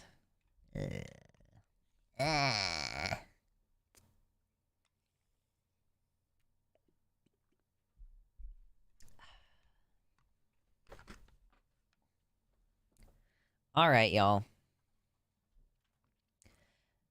It's been known for a while that Planet Fitness allows trans people to use the correct bathrooms. I think that like the amnesia has set in.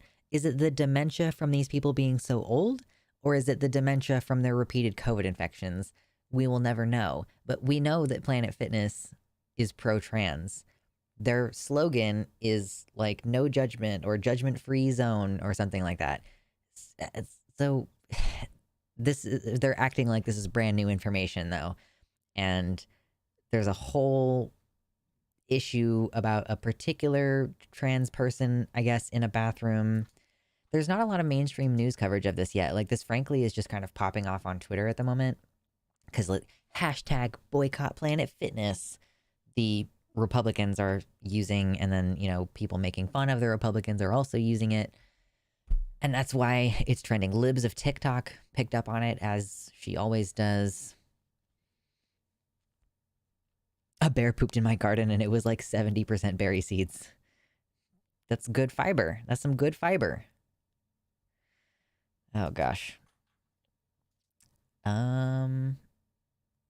Yeah, so because this hasn't gone mainstream yet, I don't really know how well any of this information has been corroborated.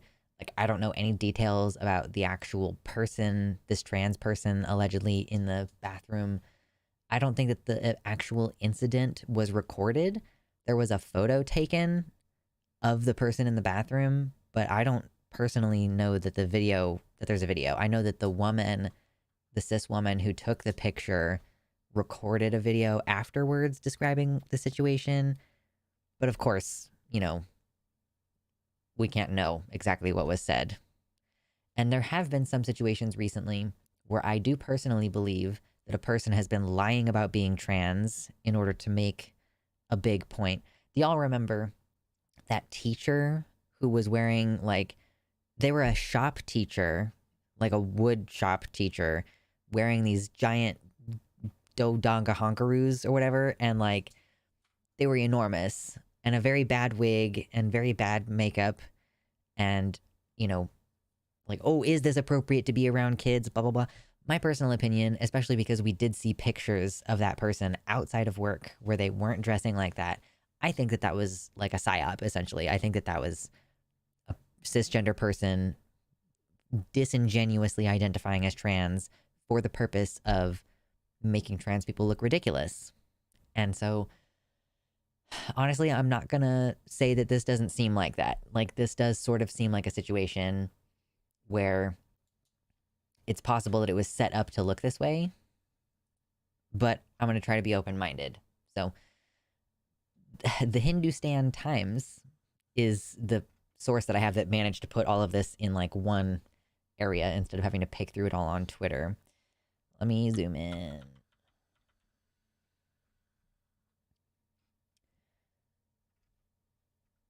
So, this woman took a photograph of someone else in the bathroom. This is the person that she took a picture of in the bathroom, who appears to be rinsing out a razor as they've just shaved their face, apparently, is the narrative. And this is happening in the women's bathroom at the Planet Fitness. So this woman decided, oh, is there a picture of her on here? Okay, well, there's a video still of her. So you can just see her right there. She took a picture of this person in the bathroom and was like, why are you in here? Let's see. And because of Planet Fitness's policy, they did cancel that woman's membership because it's supposed to be a judgment-free zone. You just took a picture of someone in a private space, which is not illegal in the U.S., I don't think. Well, I'm sure it would depend on your municipality, but it is generally considered uncool, at least, to take pictures of people in bathrooms, even if you think that they shouldn't be there. Oh yeah, Steven Crowder also did a similar thing at a Planet Fitness, dressing all, like, in the worst wig possible with terrible makeup. Cis women also shave their faces. That's fair enough. That's a true statement. This person does not look like a cis female to me, but, not going to take judgment. Wild Bunny says, from what I understand, you cannot take photos in a bathroom, at least where my partner works. That's a huge no-no, and he will call the cops on you. Yeah. I'm sure it depends, because the United States is what it is. I'm sure it depends on where you live, big time. So this happened in Alaska. She says her name is something. What is her name? Patricia Sylvia is her name. This Alaskan woman revealed that she saw, quote, a man with a penis in the female locker room on Monday. Like, okay, this person is fully clothed. How do you know what is going on in the pee-pee area? Okay. Recalling the incident, Sylvia said, I just came out of Planet Fitness and there is a man shaving in the women's bathroom. She explained that she personally has no problems with the individuals who identify as queer LGB, according to Fox News. She continues, I realize he wants to be a woman. He gets to be a woman. I love him in Christ. He's a spiritual being having a human experience. He doesn't like his gender, so he wants to be a woman, but I'm not comfortable with him shaving in my bathroom. That is a weirdly empathetic way to put that. Like this, person is just having a human experience, but I don't want them around me. Like it's such a weird place that I've never seen that before. I don't think that I've seen someone be compassionate toward trans people in a certain way. Like, you know, the misgendering obviously is not very compassionate. Maybe she wouldn't, maybe she's the type of person who maybe would reflexively start using female pronouns if you looked more female to her. I don't know. But like that, yeah, it's just a weirdly compassionate way to say this, and then also get out of the bathroom. But, you know, oh shit, maybe she's the type of woman who would be cool with a trans woman using the bathroom if she was passing enough. But, and I don't know. It's just such a strange way to say that. It's like the preamble people give when they try to demonstrate how they are not racist. I guess maybe I would have to watch the video and see how she says it, but like the words on their own actually do kind of sound like she genuinely means it on some level.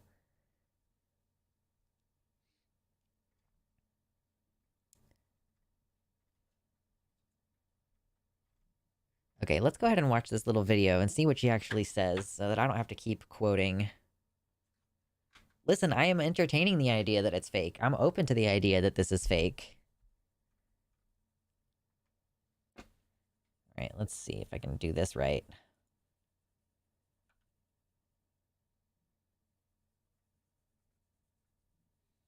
Okay. Thanks, Alaska. Nope, don't need that. Day 2 of Planet Fitness Saga. I'm just getting the volumes adjusted here, guys. Give me a second.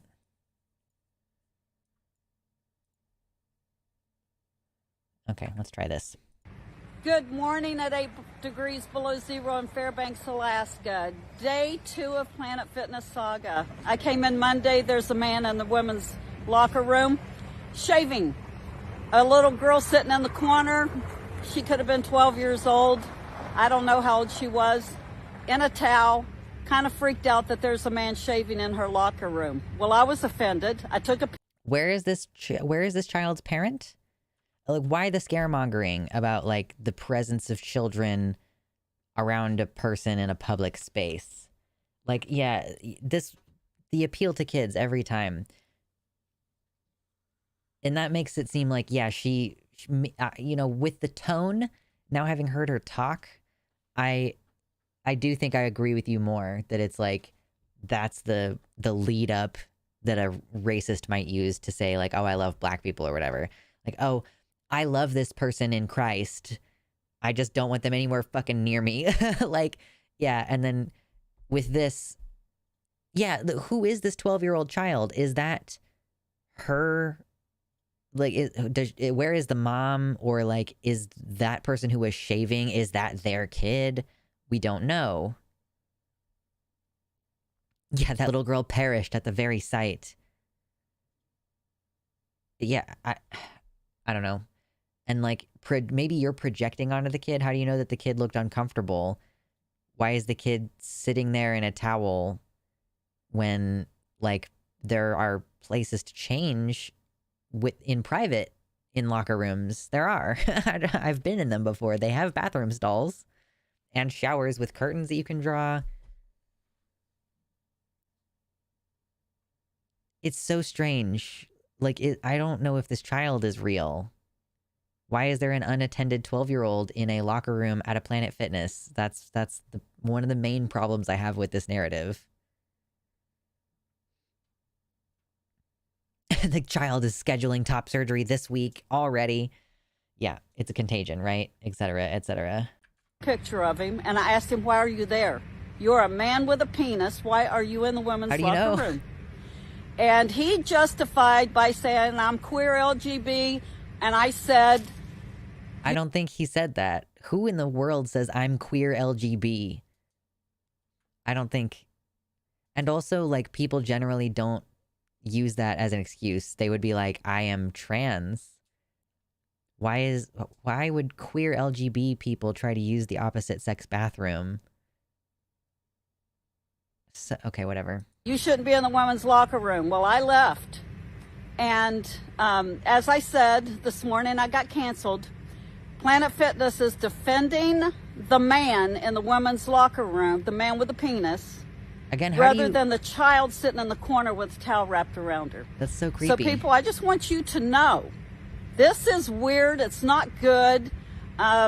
These people do not understand that this is like sexual harassment. If you walk up to me and you say anything about my genitalia to me as a stranger in a public bathroom or in like literally any circumstance on Twitter, when y'all are like, oh, what genitals do you have? Like, you have to prove, oh, are you really a man? Well, show me. I literally saw a tweet from today that was someone, accusing a trans man of being a woman, and then was like, well, why don't we pull out your meat and two veg then, and we'll see. Like, that's sexual harassment. If you are accosting someone about their genitalia in any way, if this were a real situation, which I am pretty sure that it's not, that would be sexual harassment. I don't think I know that song, Gayfesh, unfortunately.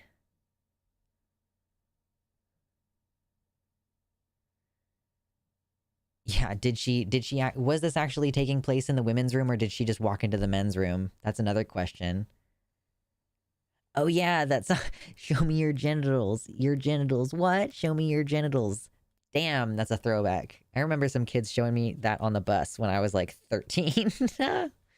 So old. There's only one acceptable answer to what's in your pants, and that's your mom.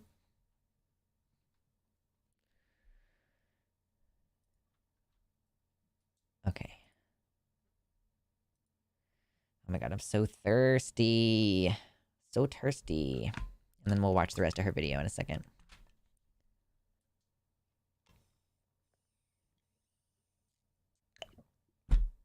Ooh, yeah. Alex Smith in the YouTube chat points out, don't forget to like the stream. We're sitting at 99 likes right now.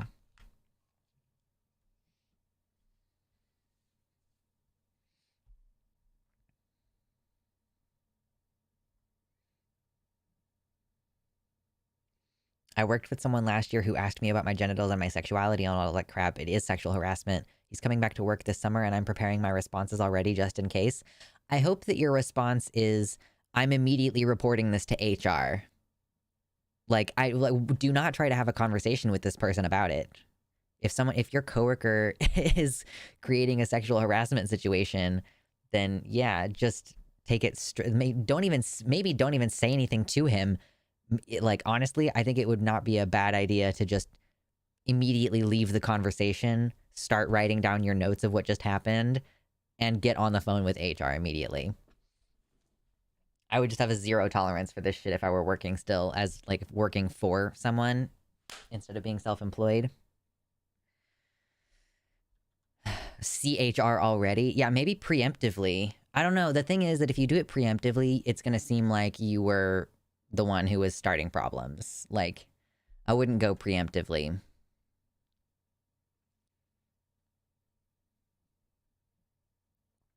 All right, let's finish seeing what she has to say. It's rather disturbing. So I would like for you women to stand up and have a voice and stop the shenanigans. You have authority. Use your authority. Okay, whatever. Go away. Yeah, there's the trans person's side of the story. The trans person's side. All we have is a picture of someone who, I guess, looks like a masculine person washing something in the sink in the bathroom. To me, there's no clear indication from the picture which bathroom they're in or like what the context is of. She didn't take a picture of the little girl in the corner. You could have blurred out her face and at least had proof that there was some kind of problem. But this just screams fake news to me. I guess I don't like being the kind of person who has genuinely started just brushing off certain accounts of stuff. It's like, yeah, I listened to your account and I've looked at the evidence that you have, and it's not good. It's not good enough.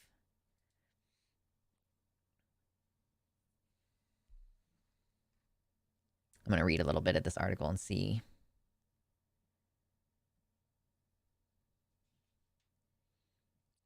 So obviously, regardless of which bathroom it was or what the situation was, like, if her story is, I was in the women's bathroom and I took a photo of someone in that bathroom, whatever the reason was, she was, that's not okay, first of all, but because it was for gender related reasons, according to her own statement, that's against Planet Fitness's policies. And the chief's corporate affairs officer told Fox News, quote, as the home of the judgment-free zone, Planet Fitness is committed to creating an inclusive environment. Our gender identity non-discrimination policy states that members and guests may use the gym facilities that best align with their sincere, self-reported gender identity. There's an assumption, like you have to be sincere about it. If you are being insincere and then you act with like impropriety, obviously they would take action against that person. But this person in the photo is literally just shaving their face. So there's no impropriety there. The member who posted on social media violated our mobile device policy that prohibits taking pictures of individuals in the locker room, which resulted in their membership being terminated. So yeah, like ultimately, it doesn't matter what reason you took the picture of this person, you broke the rules. You broke a big rule. You didn't need to take that photo. You could have just gone straight to the desk and been like, I'm uncomfortable with a person in the bathroom. And then they would have figured it out from there, right? And maybe you wouldn't have been restricted and canceled from the gym. Maybe you wouldn't have. Realistically, you probably still would have. Because of the no judgment policy, they would have been like, because I think that's happened before, where someone has just gone to the front desk and complained about a trans person in the bathroom at a Planet Fitness. Or was it a Planet Fitness? We watched that one testimony from that teenager, that she was like 17 or 18, who did the crocodile tears thing about like, oh, imagine if my 5-year-old daughter were in there. And it ended up being a trans woman who literally had a vagina. Like she'd had bottom surgery and she had been accused of being a man with a penis in the locker room. Like, all right, bro. So this has happened in other instances where there wasn't a photo taken. I'm not sure Planet Fitness, but it was at a gym. And yeah, in gyms that have pro-trans policies, yeah, if you make a stink, if you harass someone, like, and if you're interrupting my day in any way because you have a problem with me being trans, that's harassment. I don't care that you're uncomfortable with me being around. You being uncomfortable is not a reason for me to not be in a public space. Just like white people not wanting to share certain spaces with black folks is not a reasonable justification for perpetuating segregation. You know, you don't have a justification for segregating out trans people unless you have a significant amount of data. This is the other thing people don't seem to understand about restricting access to trans people in any space, whether that's sports or bathrooms. In order to justify discriminating against an entire group of people, you would have to have overwhelming evidence that that group of people is causing a problem. You would not be able to use a spare, occasional, infrequent example here and there of occasional abuses to justify completely barring these people from access to public spaces. Like, that amount of discrimination is so severe that it's almost unjustifiable, and it would require a ton of data to back you up in order to justify.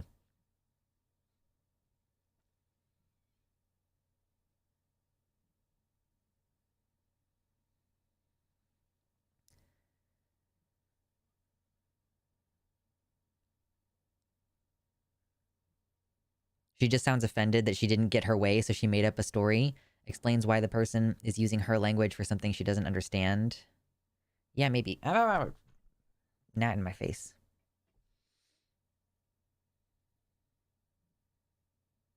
Yeah, your comfort does not trump my rights. Like, I don't understand why it's always white women who do this. They're like, my comfort around you is what matters more than your literal right. Like, my right to feel safe is more important than your... It's so frustrating how often people offload the responsibility for their emotions onto you. Like, in this situation, cis women are uncomfortable with trans people, and therefore they want to exert control over our behavior and our access in order to manage their feelings of discomfort. Whereas, like, a healthy person might say, well, I'm feeling uncomfortable, and there's no specific reason for me to be feeling uncomfortable, and none of the data supports my feeling uncomfortable. So maybe I should deal with this feeling in myself and stop projecting onto other people. But I think so many folks, and I honestly think that this is a lot of this boundaries conversation that we have nowadays on social media, I think also revolves around this problem of expecting other people to manage your feelings for you. And I think that for a lot of people, it's of course way easier. If you're like, I don't like it when you go out and see your friends, that makes me feel insecure and jealous. You need to stop seeing your friends. It's like, no, you need to deal with your feelings of insecurity and jealousy and stop trying to control what your partner is doing. I could list so many situations where people do this. Earnestly, I think it's super duper common. I think it's way more common for people to like expect you to change something in order to make them feel better, to the extent that they'll say you don't deserve access to public spaces.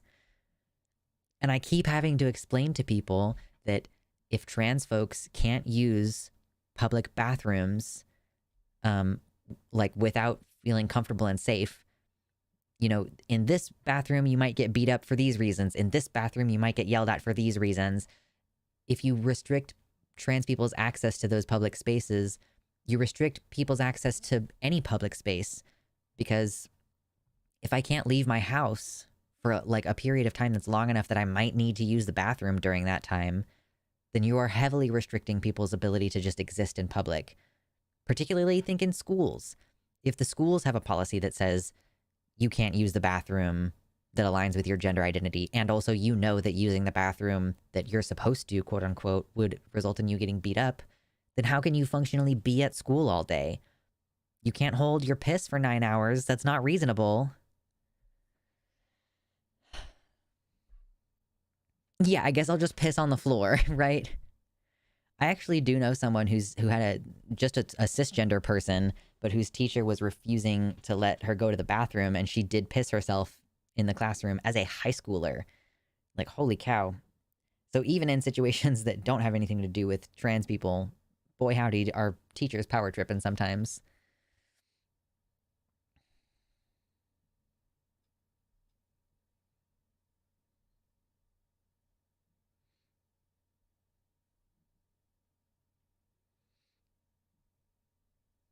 Let's see if there's anything else here.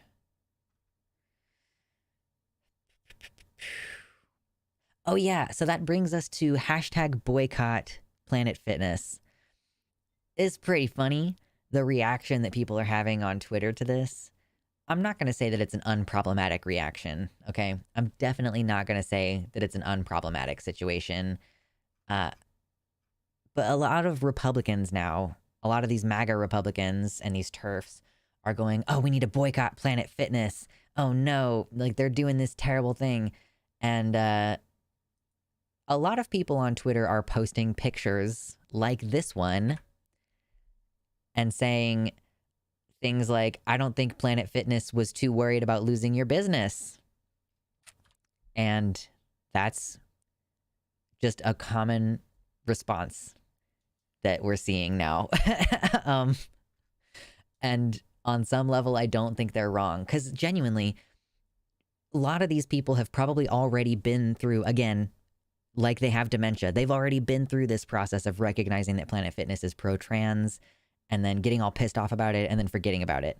Like, so on top of the fact that most people don't go to the gym anyway, on top of that, are you going to Planet Fitness? But like genuinely, I don't know that anyone was really worried about losing your business because y'all, like the MAGA types, I feel are not very health oriented.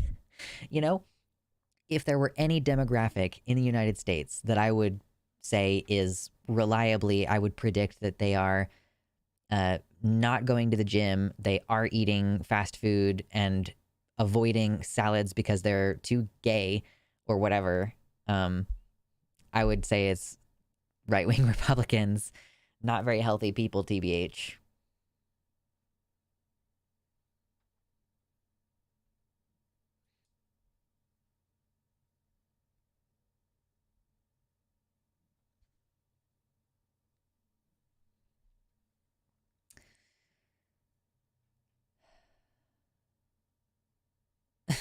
Homo sapiens. I might actually go to the gym more if they are actually defending trans folk. Yeah, listen, they did not say anything.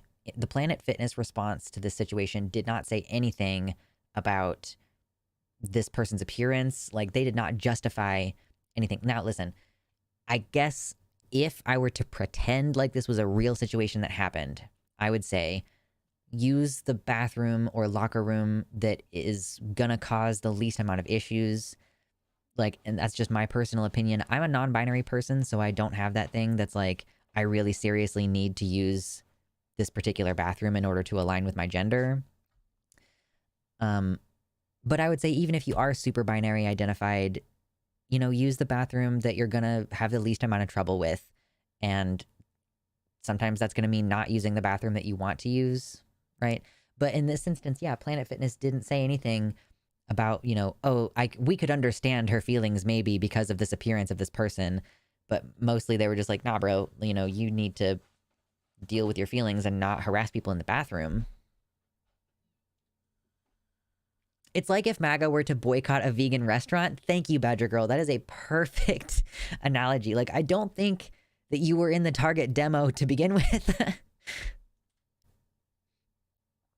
Andra says, if I had a nickel for every time I heard an old conservative guy say, I don't eat rabbit food when asking if they wanted salad as a server, I'd be rich by now.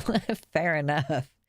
I mean, you know, it's a stereotype. It for sure is a stereotype that right-wingers only eat red meat, and they go on the Jordan Peterson diet or whatever, but it's also, like, stereotypes are sometimes based in fact.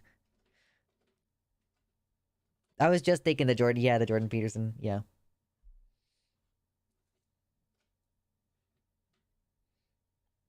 I have to be honest, I've never been in a locker room that I want to be in. Fair enough, yeah.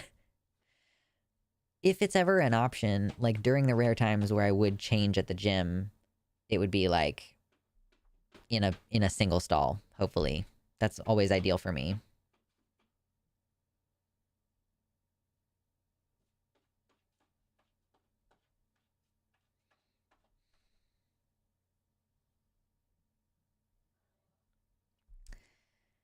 Oh, geez.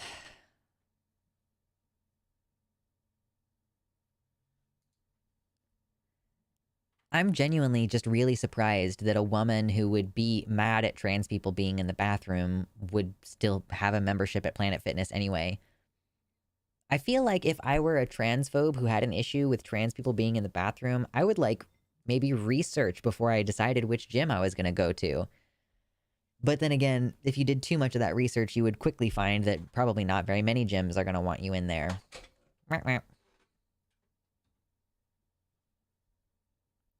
I think she bought a membership just so she could do things like this. You know she ain't getting on that treadmill. You see a lot of older women in the gym lifting, like, 5-pound weights. That's kind of what older women do in the gym.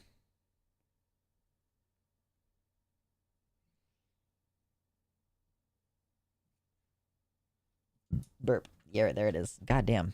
I'm so gassy. Ugh.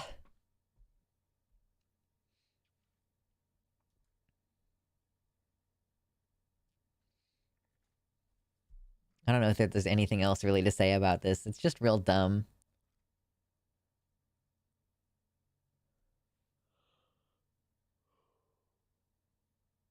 Ugh.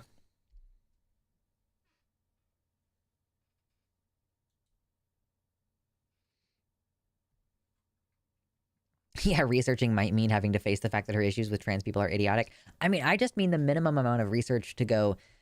I would just Google, like, the name of the gym and then the trans or transgender. And then you would see a ton of articles about how Planet Fitness has historically been on the side of supporting trans people's right to be in the bathroom that they're most comfortable in. But what I'm saying is, like, that research, you would not be able to start problems like this, first of all. So that's kind of a downside. And second of all, you would probably find if you were to really, you know, this gym doesn't have it listed online whether they support trans people, so I'm going to call them. They probably would be like, we know we don't want you transphobes in our gym. Please go away. You have to find a very particular, small, privately owned gym.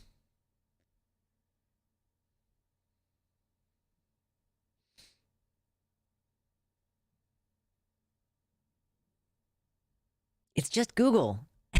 Yeah. So Winter's Night says it's funny you think that they are tech savvy enough to do that. It would just be Googling, right? And so I'm like, man, that's not beyond you, right? But in actuality, it's the fact of doing the research and double checking that is the thing that I should not expect them to be capable of doing, because these are the people already who believe whatever they're fed by Fox News and whatever J.K. Rowling says on Twitter.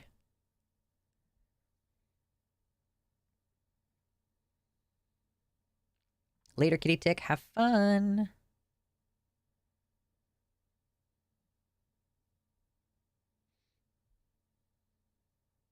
When I started HRT, I just built a home gym to train at home and avoid people at all. Fair enough. For me, we don't have really enough space for me to have a quote home gym unless, I put down my yoga mat and I do yoga and then I roll it up and then I need that floor space for other stuff. So yeah, it doesn't work right now. I mean, it would be cool. I love the idea conceptually of having enough space. Like, oh, maybe if you have like a big open basement, then you could very easily build a couple walls and section off part of the basement to use for your home gym equipment, right? But because I don't have that, for me personally, the best way to get me working out and get me really in the mindset for it is to do it at the gym. I really struggle. The times when I try to switch to doing calisthenics at home, I really struggle. So, which sucks because obviously I want to minimize how much I go to the gym if I can. But it seems like if I'm trying to do calisthenics even, I might not be able to consistently do that at home until I had a home gym type thing. If people can't be nice about bathrooms, then I am going to take them away. Here is your bucket. Figure it out. Yeah, again, why is it always that we need to stop going to the bathroom? Again, it just comes back to that you expecting other people to deal with your feelings for you, but, putting the onus on us to use a different bathroom when it's like, if you're uncomfortable, then you need a different bathroom. Why don't you go use the individual bathroom with the lock on the door for people with wheelchairs? Like, why don't you go use that bathroom if you're so uncomfortable? Or frankly, yeah, just cop a squat in the bushes. Because that's kind of ultimately what the expectation almost becomes for trans people. And by the way, this is one of the many ways that you can criminalize trans people and like accuse us of being sex criminals, is you limit our ability to use public restrooms. And then when one of us does eventually break and take a piss on the side of the road or behind the bar or whatever, that's a sex crime. Like, exposing yourself in public and pissing on something is a sex crime. And you could be, like, arrested for that and then charged as a sex criminal. And then there you go. There's yet another way in which trans people are allegedly committing a bunch of sex crimes.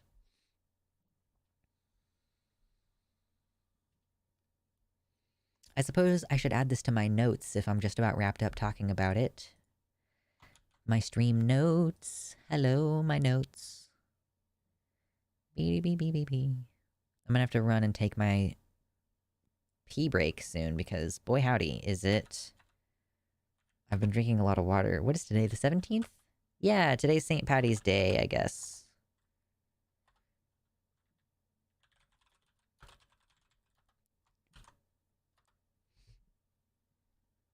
Planet Fitness dick. Anyway.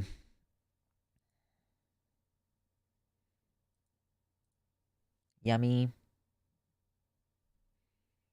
And here I am wearing an orange peach shirt. I was like, oh, am I gonna dress up in a fun way for stream today? And then I thought about the fact that it's St. Patty's Day and that there would be an expectation for me to wear green. And I was like, yeah, fuck that. So I think this is blue. I mean, I see this as more of a blue shirt. I'm not wearing green. I've always really hated that social pressure. I don't know why. It makes me very angry, though.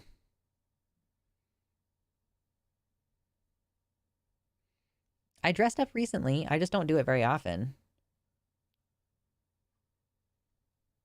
Because of the tism? Yeah, I guess so. I mean, yeah, it's always just really bugged me when the pinching thing really bugs me. Like, why are you doing this? No green today, but I had spinach on my pizza. Maybe you've got some spinach in your teeth still. You got some green?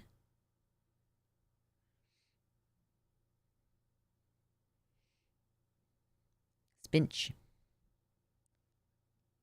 Pathologic demand avoidance is real? Demand avoidance?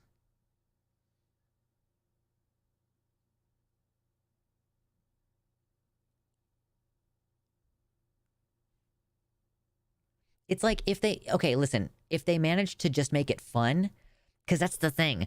Like, if people were like, it's just fun to wear green on St. Patty's Day, I would be probably on board. But when people are like, why aren't you wearing green? Or they go to pinch you, I'm like, we have problems now. Capital P problems.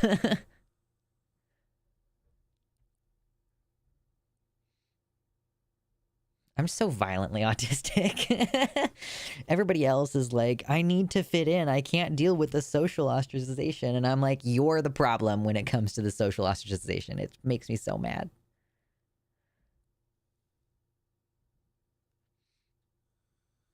Wasn't the original color for St. Patrick's Day blue? Goral? I have no idea.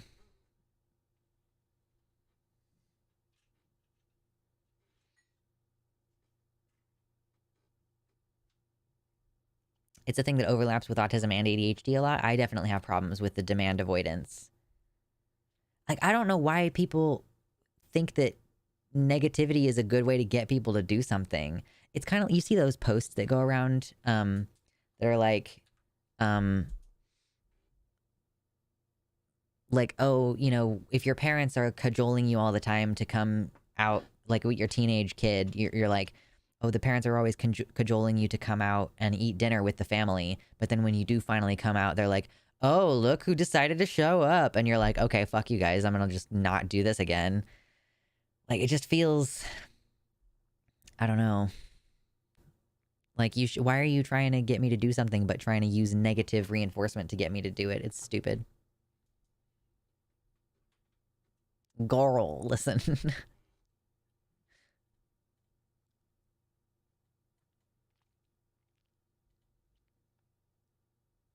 The pinching thing is a North American thing. In England, you just wear green for fun. I've heard this from just one English person, however, so I could be wrong.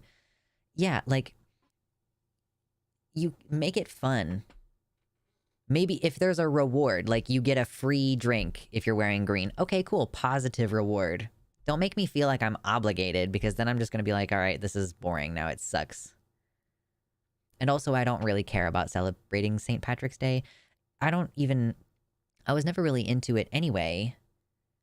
And then, you know, learning some of the junk about it, that it's actually commemorating the purging of pagans from Ireland.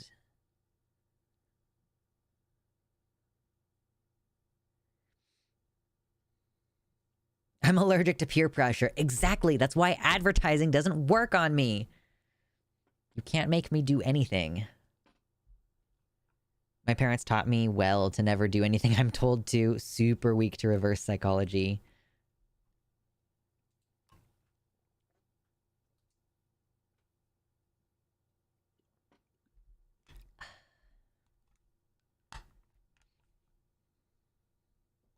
My mom is confounded that her emotional manipulation no longer works on me. Lamau, she still tries though. It's really frustrating for abusive people. Listen, there's been some shit going on Twitter, if you haven't been seeing over there. There's like extensive Google Docs coming out exposing some people in our community for being just really fucked up to other people. And one of those situations is basically like an abusive mom situation. And like, I don't usually go into a ton of detail about it, but I was physically abused by my mom, as well as having things like she would leave on a Saturday and just leave me with an entire list of things I needed to do, like chores that I had to do before she got home.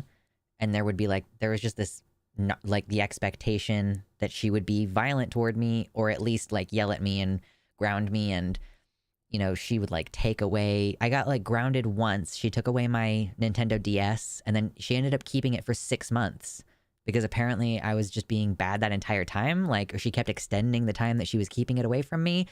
But anyway, so a lot of that for me is coming back right now because I've just been reading this other situation. And it's like, oh my God, like, I am a very different person now. I would lose it. But yeah, so when I got big enough, I was like 14 or 15. Like when my mom, like it just stopped working on me. I was no longer scared of her hurting me because what are you gonna do? Like hit me? Okay, cool. You've done that before. Great.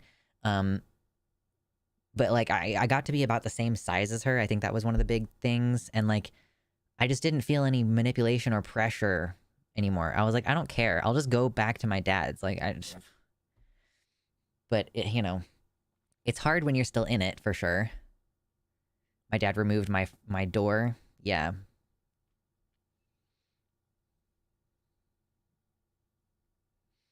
Parts of that doc caused me to break down and cry. Yeah, I'm really sorry. I wasn't that strongly affected by it. I think we'll talk about it more on Wednesday. I think that we'll probably start looking through some of the it's just a lot to look through, you guys. Like there's so many screenshots of months of conversations for each individual situation that's messed up with this particular group of people. So you have to go through and like pick out what you're going to cover because it's impossible to go over it all at once.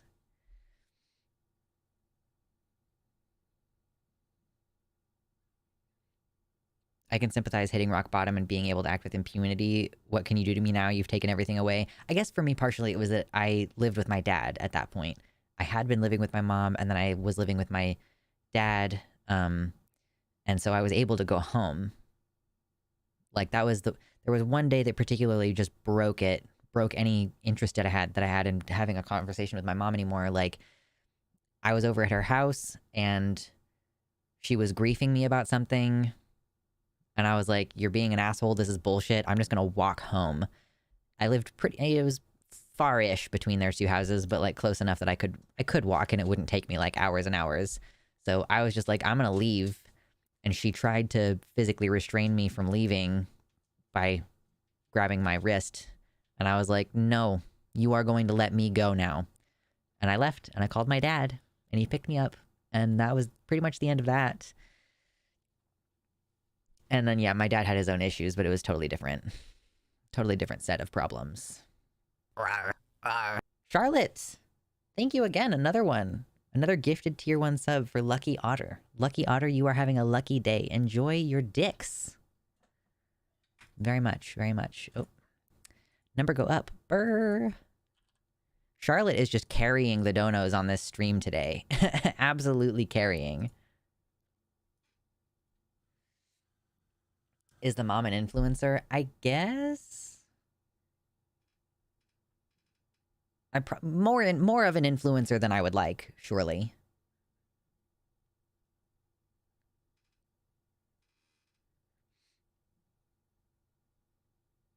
Anyway, yeah, it's been a fucking roller coaster.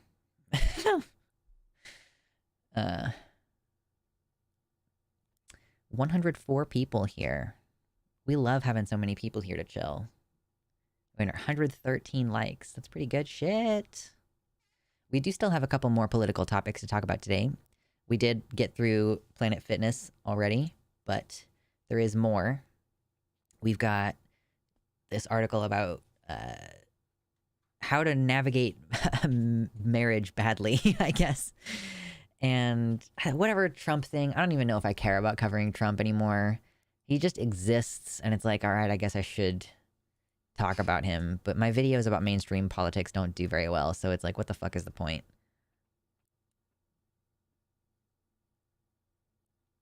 What's the drama on LeftTube? I'm going to go in detail about it probably on Wednesday. I mean, as much detail as is possible when you're trying to sum up, like, 2 years of crazy shit.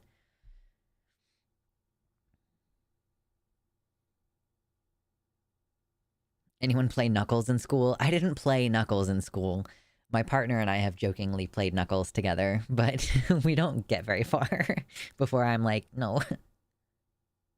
It is a Herculean effort, and Zeus is not your daddy. Yeah. So it's like, how do I sum up these situations in a way that conveys what's wrong? and like cover several different situations because there's several different ongoing situations with this one group of people. What the hell is Knuckles? Bloody Knuckles. Bloody Knuckles? You never played Bloody Knuckles? You and a friend punch each other's hands until someone gives up. That's what Knuckles is.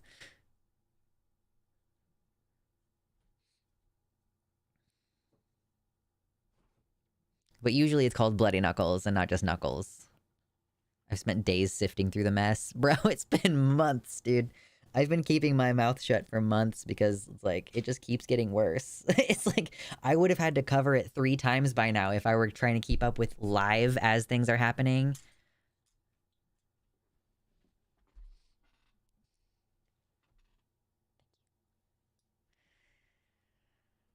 Me and my friend played the Mercy game. Yeah. There's also the one where you flick coins at each other. Why were we like this? Like, why were we like this when we were young? Why did we hurt each other to play games? We just need, it's before the internet. We just needed to feel something. Oh God, a bunch of bored kids. Yeah. I once tried to punch a kid in 7th grade and he deflected with his own fist. And now my ring finger base knuckle is permanently depressed. Yeah, I mean, I feel like, oh man, that was unexpected. It's like, how did that go down?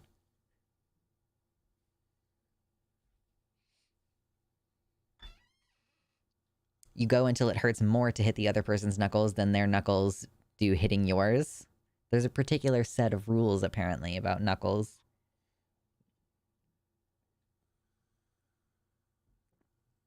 Did anyone play? Are you asking if anybody played the finger game?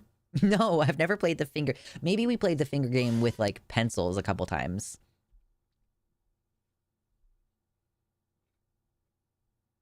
The finger game is where you have a knife or something and you go in between the fingers in an increasingly fast manner.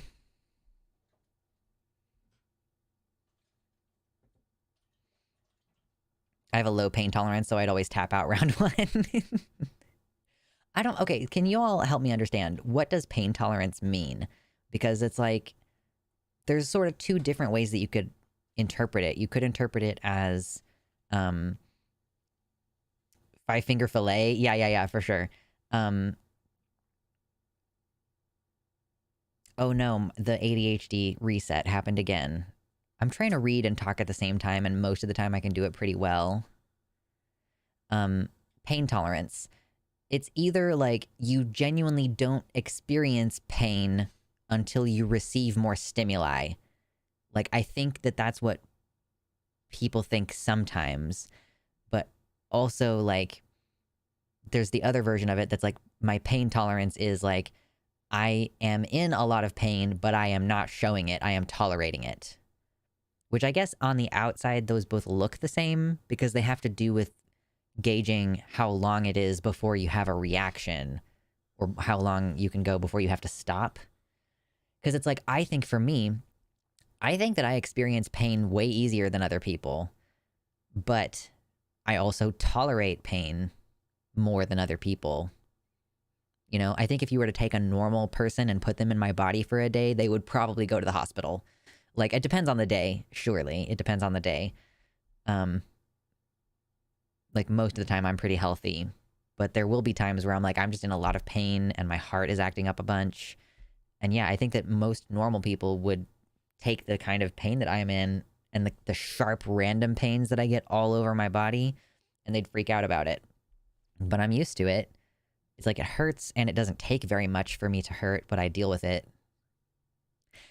I probably should pay more attention to that, because being in pain, even if you're ignoring it, it does still raise your stress levels, and that damages your health on its own. So it's like, as much as I feel like I'm carrying on and just living my life dealing with being in pain, it is probably also like harming me in ways that I'm trying to ignore.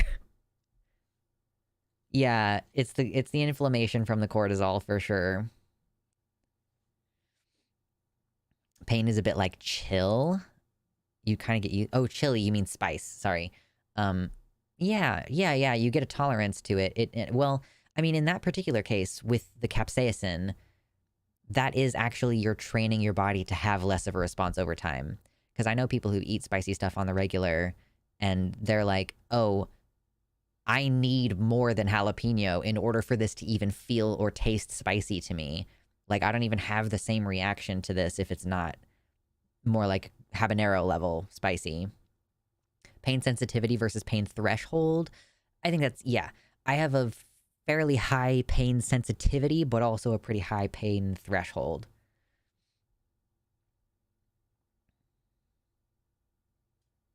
My depression mutes most of my sensations. I hope that you can get out of that someday. Because, I mean, I guess if you can tolerate it, I would suggest doing some mindfulness practices. Because I personally find I'm a lot happier when I'm existing in my body and I'm not like all depressed and dissociated. No, I once ripped up a chili plant, then ADHD forgot and went to the toilet. That was pain. No. It's like when Gordon Ramsay was on Hot Ones and he was like, I have to go piss. And he touched his wiener with his chili hands. And then he comes back and he's like, ugh, he's all dancing and uncomfortable. Just a little bit of a sting. Just a little bit of a burn. As a chef, you should fucking know better. I know, he's such an idiot. God bless. He's a very successful man. And he's very good with kids, so give him that. So chili heads have a high pain threshold and are desensitized to pain. Here's the other thing, too. I think that the way that you process pain can change with your exposure to pain. For example, once again, call back to my abusive mom. She used to just snarl through my hair when she was brushing my hair. And it would like pull. And of course, when I was a little kid, that shit hurt so bad. But now, like, it doesn't, like, you know, most people when you pull hair, even in like one individual hair, like it just doesn't feel like, I mean, I can feel it. Like I'm, you know, I'm not insensate, but it does not hurt. I mean, it's uncomfortable, but it doesn't have that like really sharp, intense pain. And it's because my mom just used to rip through my hair. Because pain is your body telling you that something is wrong. So if something happens to you that's painful, but you can demonstrate to your body that nothing is wrong, if you can tell your brain that nothing is actually wrong, then I think that your perception of pain reduces over time. Another thing is using an epilator.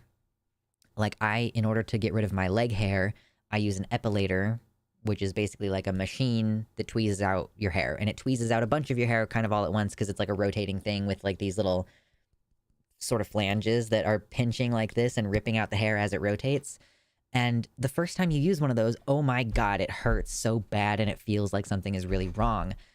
And now when I use it, again, I can feel it. I'm not insensate, but it doesn't really hurt. It kind of like is a pinching sensation, but it doesn't hurt. So I think that your ability to process pain can change over time if you are able to demonstrate to your body that it's not harmful. I love that meme edit of a MasterChef Junior trailer, but with Hell's Kitchen audio of Gordon Ramsay screaming verbal abuse, making him look like he's really mean to kids. Oh no.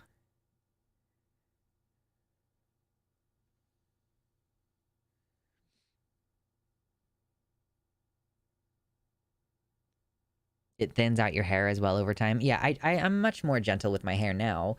Like, it doesn't hurt to pull my hair per se, but I try not to because I don't want my hair to fall out. I try to be nice to my scalp now.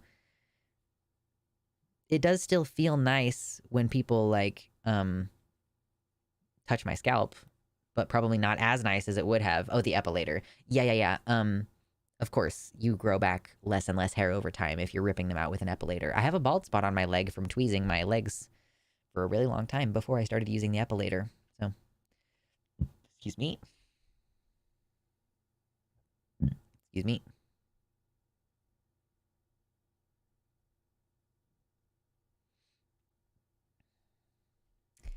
Ba-da-ba-ba-ba.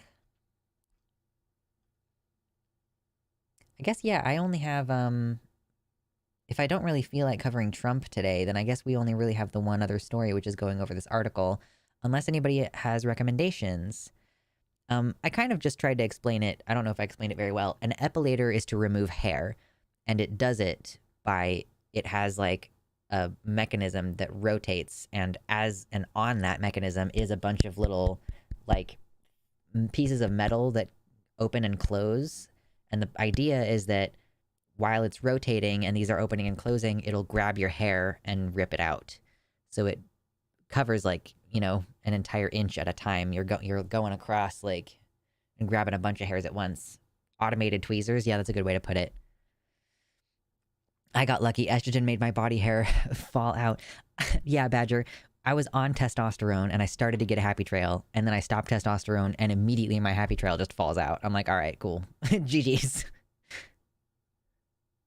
Would it be permanent? I mean, it's not. I mean, it's permanent in the way that waxing your legs is permanent, in the sense that they will grow back slower, and then if you do it enough times, then it'll harm the follicle and prevent it from growing. I have a sadness trail. No.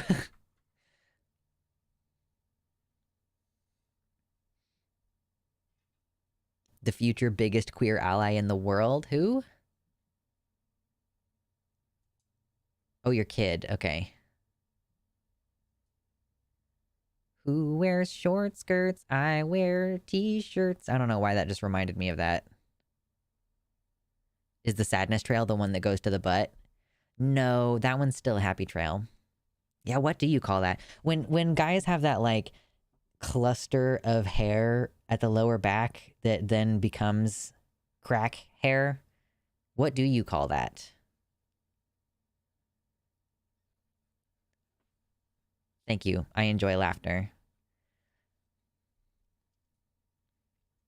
She's cheer captain, and I read that as, and I am the bleachers. I don't know why, but that really fucked me up for a second. I mean, yeah, of course you call it a hairy butt, but it's not like a fun, we don't just call it like a hairy belly. It's a happy trail.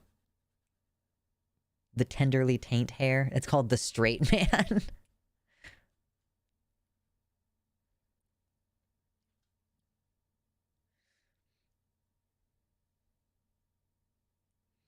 The forest. The forest. True. I would accept that. The mane. Anyway, yeah, sometimes we just have to have silly conversations occasionally.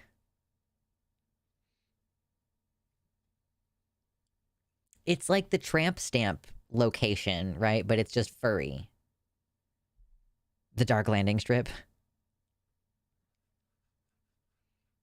I have never had a particular urge to get a tramp stamp. I am definitely getting the urge for more tattoos though. Like it's real. I haven't gotten one. When did I get this one? I got this one in, I guess it was 2 years ago. Or 3 years ago, maybe. It was a while ago. The craving is so real. The back 40, the tail trail. The tail trail is pretty great.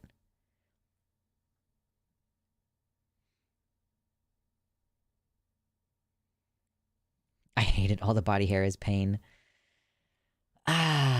It's a struggle. I don't like having leg hair. I don't have very much armpit hair, so I just let that grow. The furry tramp stamp. I mean, yeah. Well, it's so funny. I was about to make a Lady in the Tramp joke, but tramp is a boy one, so it would just still be a tramp stamp. Oh, man.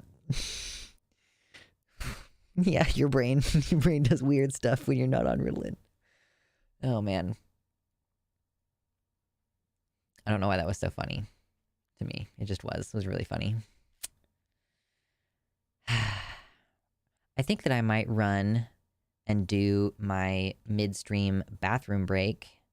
I won't be gone for terribly long. I'm sure that I'll miss, some of you are going to leave. Thank you. Hit the like button before you go. Appreciate you.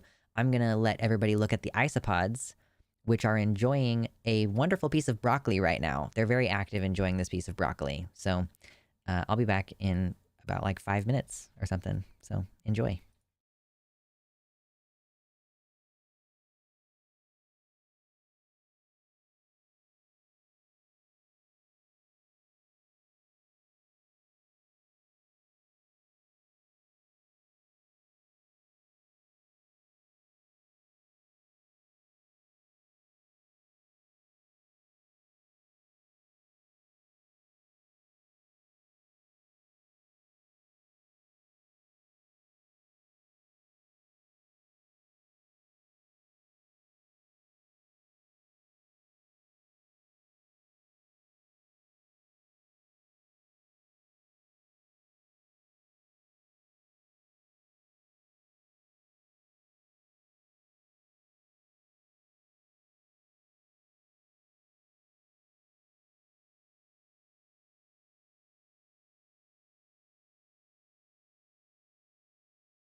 Rawr, rawr.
Jump scare. Hi, I'm back. I took a short break. Look at all them nomming bugs. I know. They're so nom nom nom nom. Hey, it Slaps Hungry Bears. I haven't seen you here for a minute. Hello. Hello. Thank you for the tier 2 sub.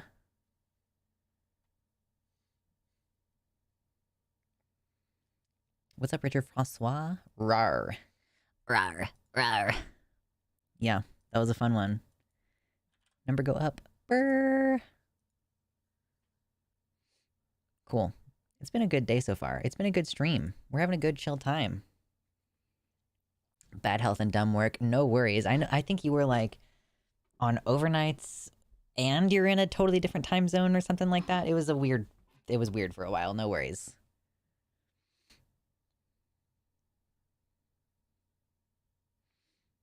So much convo while I was gone. I was only gone for a short period of time.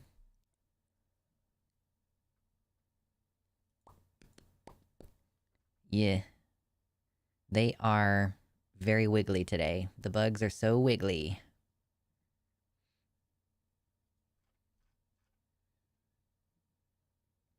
I'm still a cryptid. You've just had the opportunity to spot a grainy photo today. I respect that we've gotten that much, okay? Squanch, squatch, and squanch. That's, I just rewatched Rick and Morty. It's in my brain.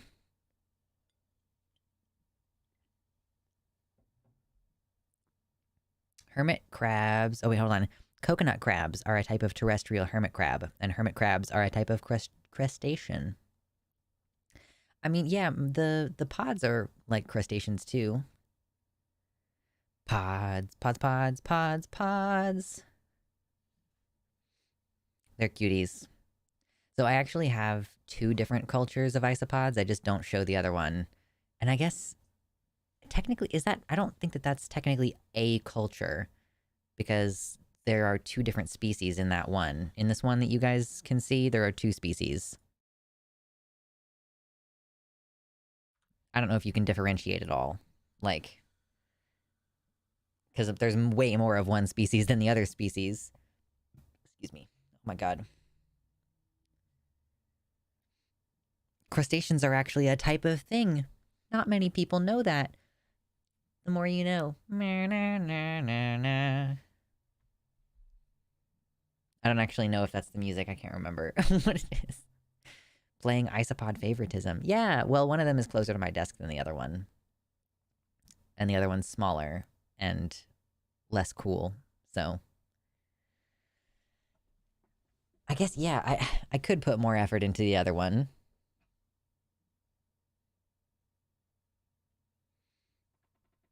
Bugs. Bugs. Bugs. Bugs. Indeed. Hermit crabs are not, quote, true crabs. I mean, there's crabs. Crabs have, like, independently evolved, like, 6 different times. 6 different times. So it's like, what even is a true crab? Is true crab just the one that it happened to first? I don't know. I don't watch Tier Zoo very often, but I like Tier Zoo.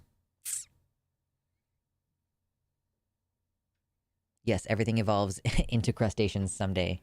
Carcinization. It was Close Encounters. Okay.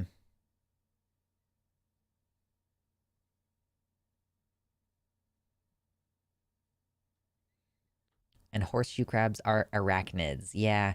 I do not be fooled by false crabs. Trees have evolved individually multiple times too.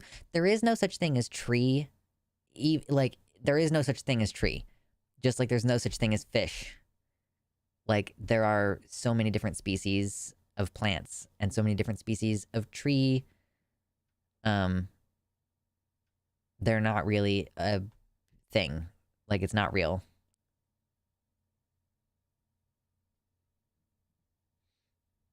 Get your crabs tested to evaluate your crab's validity. Do you count? Are you a true crab? Or are you just a poser? Poser crab.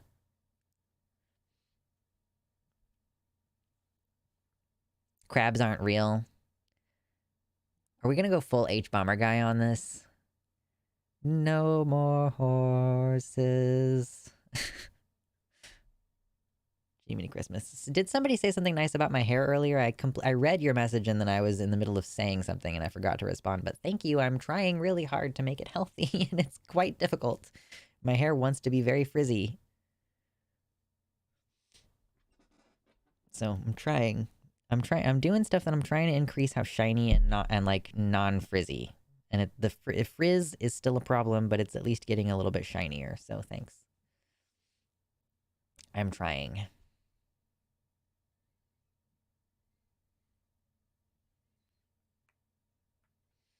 Is this the new birds aren't real? Yeah. We're advancing.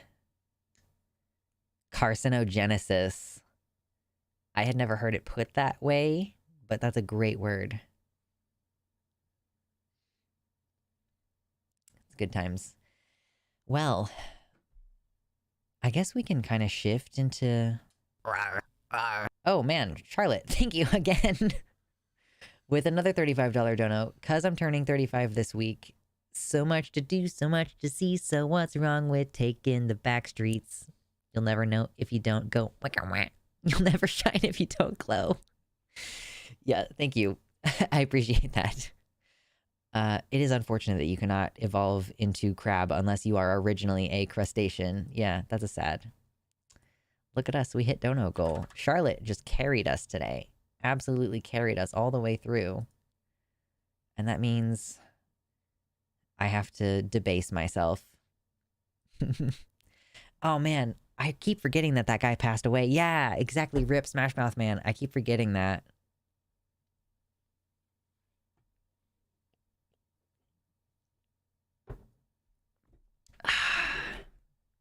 Okay. Ugh. Can't spell based without debase. Fucking true. Oh, that's true. Rest in peace, John Smashmouth. I don't know if that's funny or disrespectful. And I laughed at it, so it's obviously funny, but I don't know if it's not also disrespectful. Steve Harwell. I'm sad now. Yes, it can be both. It's like we were doing our little homage to Steve Irwin recently, and we ended up watching a bit where, is it Norm Macdonald was on like SNL or maybe The Daily Show with Jon Stewart, something like that. And it was something with Jon Stewart. And Norm Macdonald was making all these jokes about Steve Irwin and how, you know, it was funny that a stingray killed him.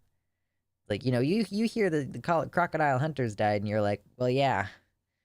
Yeah, I don't know exactly what the jokes were, but they were really funny. Ugh.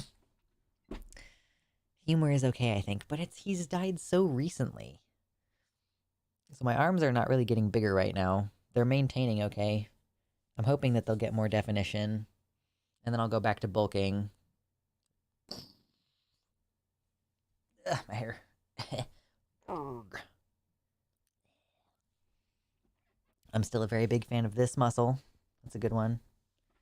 I still can't flex my back on stream reasonably, but yeah. Some people sometimes want tum during this part of the show too, like a tum. That look, it's a little bit wiggly. Trying to get it slimmed down a little bit, but it's going okay. I actually do think I may have lost like a little bit of weight already, but not a huge amount. I think Steve Irwin would concede that his death was objectively funny. I mean, at the very minimum, I think that even as he was dying, he was like, it's not his fault. Like, it's not the Stingray's fault. He was just doing what he was supposed to do, and you're way more physically fit than I will ever be.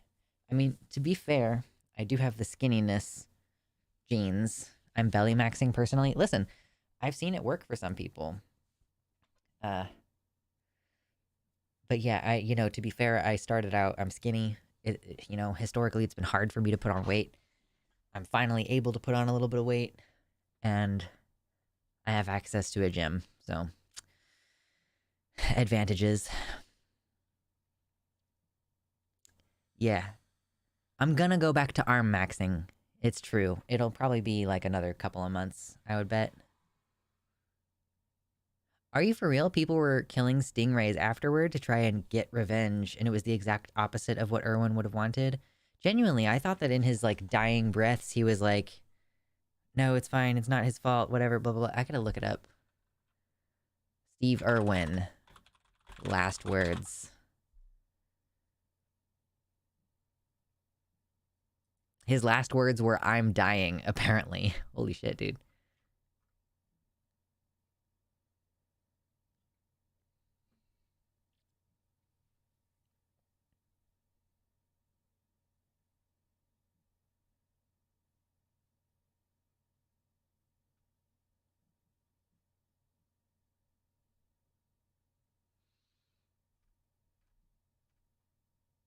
Okay, I don't see corroboration of the specific thing that I thought he said.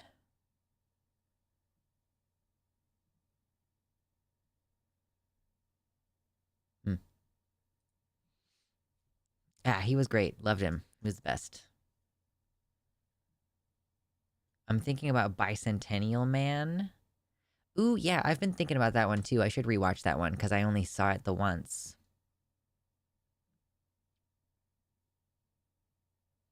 It's kind of like when people started punching Asian people during the start of pandemic for wearing masks when that helps prevent spread. Yeah, the logic of people being upset by people wearing masks versus like that's protecting you from anything that person might have, but it's, I don't know, kind of an advantage. Frankly, I'm pretty sure that when I'm at the gym, people avoid being around me for the fact that I'm wearing a mask. I can't prove it, but it kind of just seems like that's the case. Crease, thank you so much. Hey, for the $25 dono for the amazing flex. Indeed, you're welcome. Should I follow in, you know what? I could probably follow in Claire's footsteps and do a Peggy Carter cosplay. That would be pretty great. Let me pull her up. I just admire this woman so much. I am never going to be as big as her, and I don't even want to be as big as her, but she is gorgeous. And also is kind of my inspiration for getting buff. Okay, can we have Peggy? Where's your Peggy Carter? Come on, where is she? Where's Peggy? Man, this might have been from a while ago.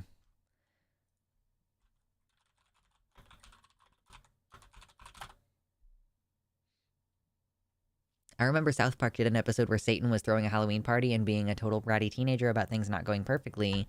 It was either the week of Irwin's death or a few weeks later, but then Irwin shows up to the Halloween party with a stingray in his chest, and Satan goes, hey man, that costume's not cool, it's too soon. And Irwin goes, what? No, Satan, it's me, Steve Irwin. And then Satan kicks him out for not having a costume. Dude, that's fucked up. Oh man. Oh, this is the picture I was looking for. She's rather small in that frame, of course, but yeah. Hot diggity dog.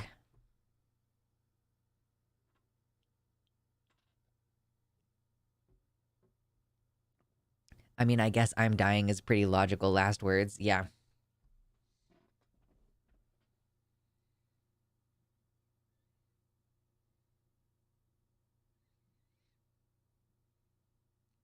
Captain Carter. Captain Carter is, I think, what they call her.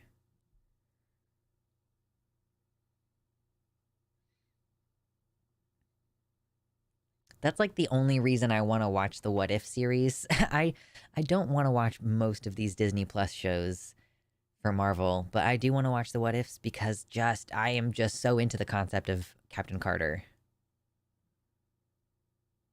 It's a hit or miss. Okay.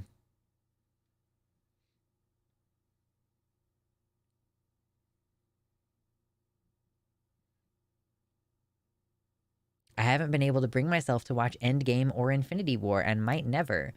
There are two movies in between Endgame and Infinity War. Have you watched either of those? I guess Infinity War comes first, but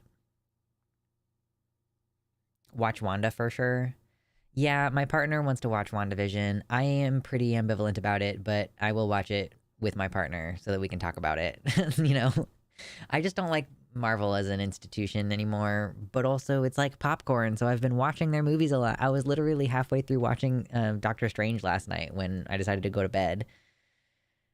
I'm so checked out on superhero movies. Yeah, they did like Iron Fist, missed that completely. You know, any of the normal DCU stuff, I don't care. I don't care about DC at all. I haven't seen a DC movie in forever. Forever. Loki worthwhile? Eh. WandaVision is great when it's not Marvel shit. I guess I have to watch at least the canon important shows before I can participate in Gay Fesh's Marvel podcast, huh? I think at least WandaVision I would need to watch for the purpose of it being relevant to the storyline in the movies. I saw Fury Road for the first time a few days ago. Now I want to watch other Mad Max movies. I've never seen Fury Road or any other Mad Max movie. I would just pick like a movie or a couple movies and we'd go over those. Nice. It's just, we can every movie exists within the canon and like the events are precipitated by things in previous movies and shows and then like future events, so it's like I'm kind of planning on trying out, we'll see how it goes, maybe doing a show on a different channel, like doing a new channel where I read the Aragon book series, like not really read it, but I paraphrase it and talk about it. And that show is going to be very explicitly like, hey, do not like watch this video unless you've read the book series before, because I'm going to talk about how this is foreshadowing for something in a future book and all that. Like it's easy when you're talking about media, especially if it's serialized media, to, you have to constrain yourself around the spoilers sometimes. The black and chrome version of Fury Road is the better version, according to Slaps Hungry Bears. Okay.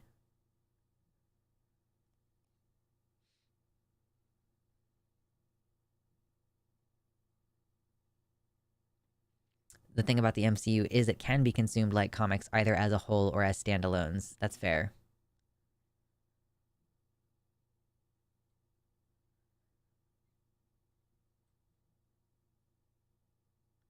I think I didn't finish... Oh, wait, hold on. The film wasn't shot for black and white. I don't think the contrast in black and white is good enough. Oh, okay, fair enough. This is an opinions conversation.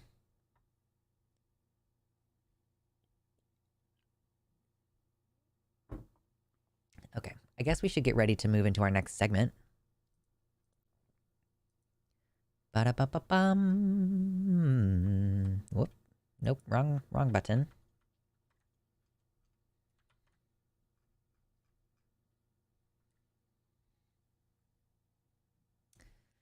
Yeah, MCU equals fast food movies, right? And you can watch them, you can watch them in like different little bits. You can do a full MCU watch through, which of course takes a while.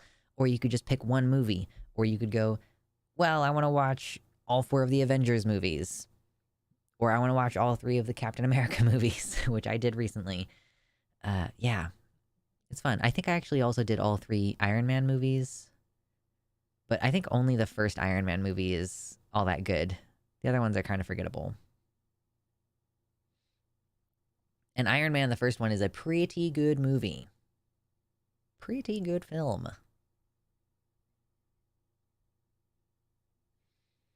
Popcorn.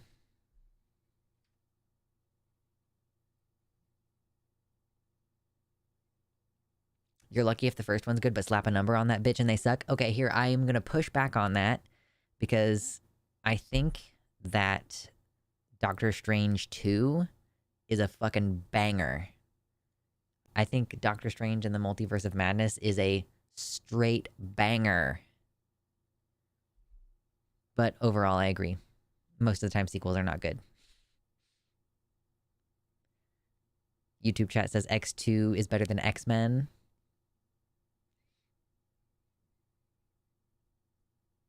Both Doctor Strangers are go. They are.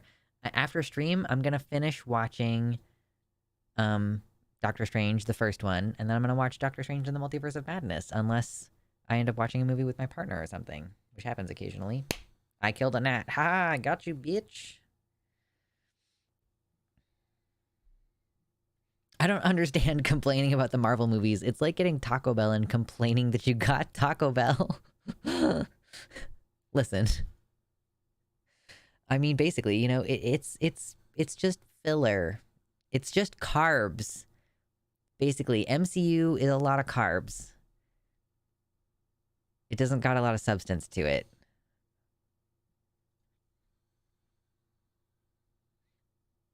If you've seen Multiverse of Madness, you can probably go without WandaVision going forward. I get the premise of what happened. I get the idea.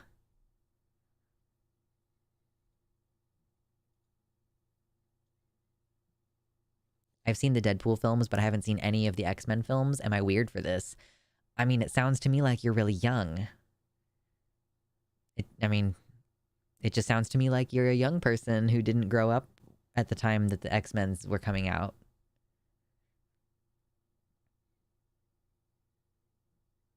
I stopped watching Marvel after Far From Home, so IDK if it's even worth getting back into.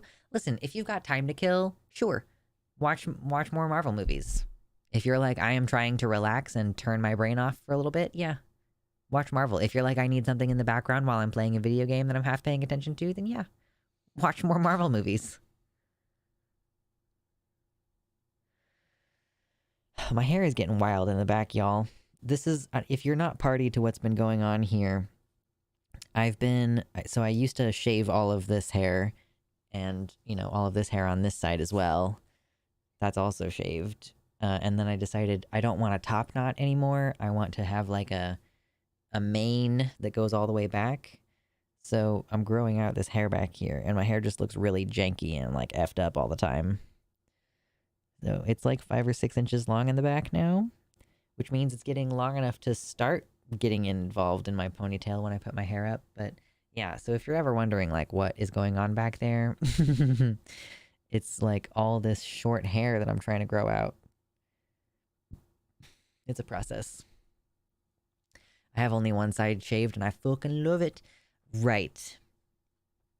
I don't have any plans in the future to like grow out the sides of. I need to be able to cool down still, so I think I'm gonna leave the sides open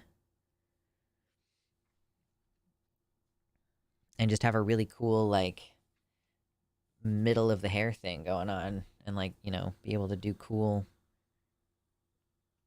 like Viking warrior kind of shit with my hair, like this way, and do something, and then it's like gonna continue on back. Ner. Oops, all curls. I'm trying to encourage my waves. As you can see, they're getting a little bit more defined, but it's a process. I have like the opposite of a mullet almost. Yeah, I have it shaved on both sides. I just don't often style my hair this way anymore because like my hairline is just different on this side. But yeah, look. That's what she looks like from this side. It evens out my face if I have it on the other side too. So, but look at that. We've got waves. Eh. Gorge. A mohawk on you would be intense. Yeah. It's not my goal to style it that way. But it would be pretty intense.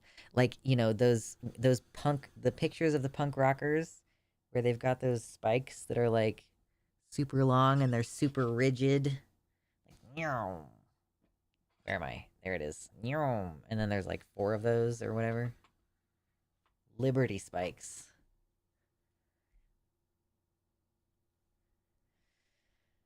I haven't watched a single superhero hero movie since that Zack Schneider Superman thing.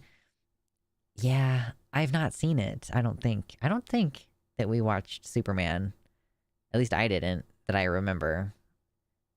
Like why?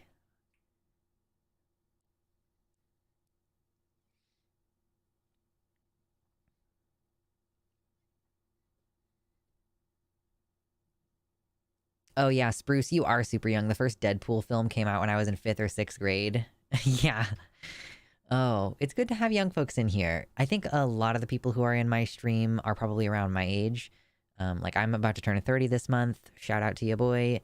Yeah, oh, I guess I could adjust this. Listen.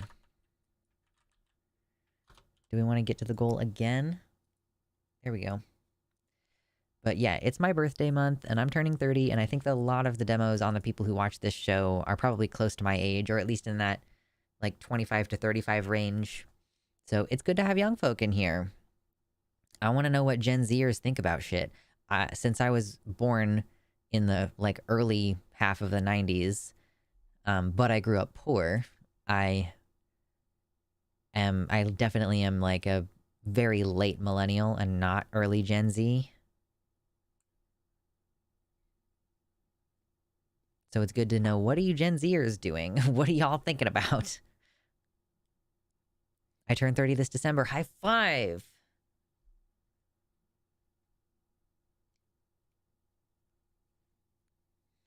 Okay. Blah, blah, blah, blah, blah, blah, blah, blah, blah, blah, blah, blah.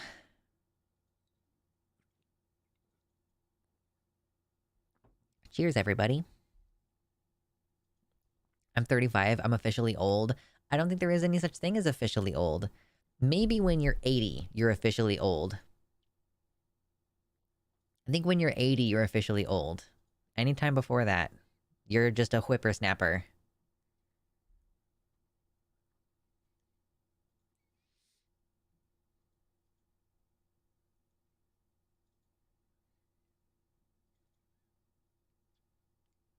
It's not a binary between young and old, okay? I just celebrated my 13th anniversary with Halfling Rogue, and that makes me feel really old. Yeah, I can empathize with that. We're supposed to hit 15 years this year, so it's a long time.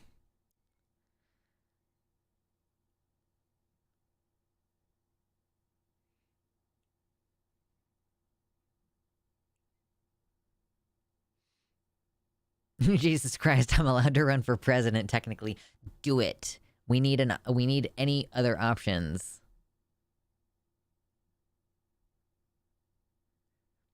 Hannah Reloaded turned 30 last week. What is it with the leftist trans streamers that I watch? Is Dead Domain going to turn 30 next? I don't know how old Dead Domain is. I think that they're younger than I think they are.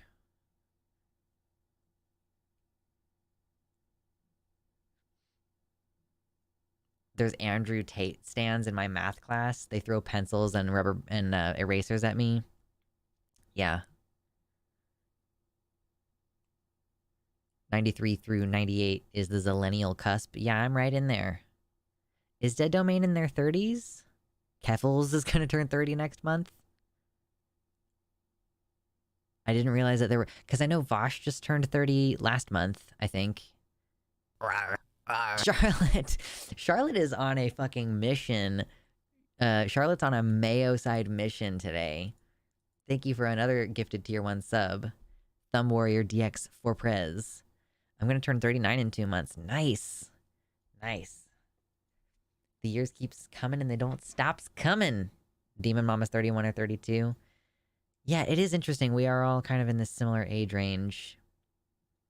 But, I mean, we all know each other. We all grew up in similar circumstances. We are all kind of going through the same type of political awakening after having already been growing up in a particular kind of political situation. So it makes sense, I guess, that we all tackle the same sort of problems. Is it bad that I laugh at straight people's relationship problems? They sometimes have some pretty silly problems. We are all from the same batch.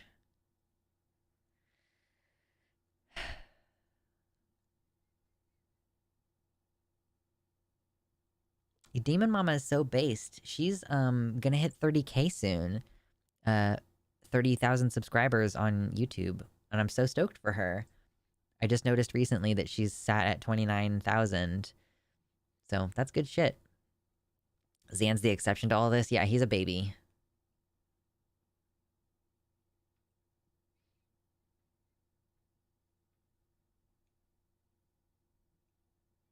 I think, yeah, he's probably about 23, 24. He was 19 when he came on the scene. Was that 5 years ago? 4 or 5 years ago, I guess.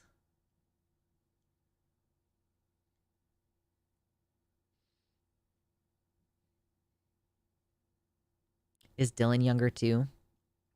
Yeah, it is interesting thinking about like where we all came from, what's our background. Destiny is like he's like gotta be more than 35 now, right? Destiny's gotta be approaching 40.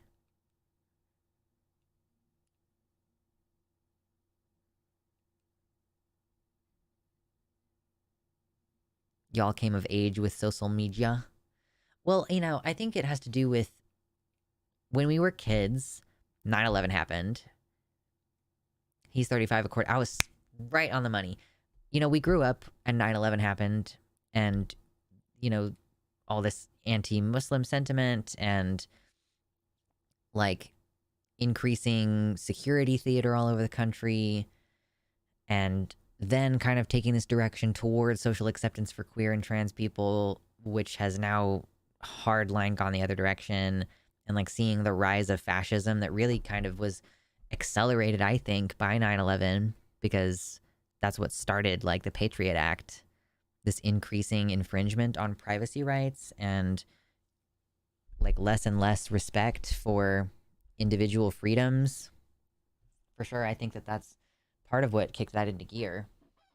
So basically, we've just watched over the last 23 years as fascism has grown and grown and grown in our country. So yeah, if we have the values that we do, it makes sense that we're talking about what we're talking about.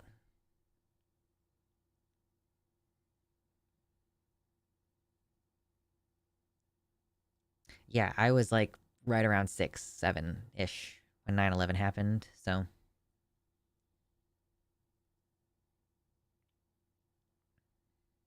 The fascism only got really bad in the last few years. I mean, Trump was elected in 2016, and that's when the fascism started to get really bad. And that was 8 years ago now. So, anybody else want to eat a bullet with me? Fucking God. It's crazy, the situation that we're in right now.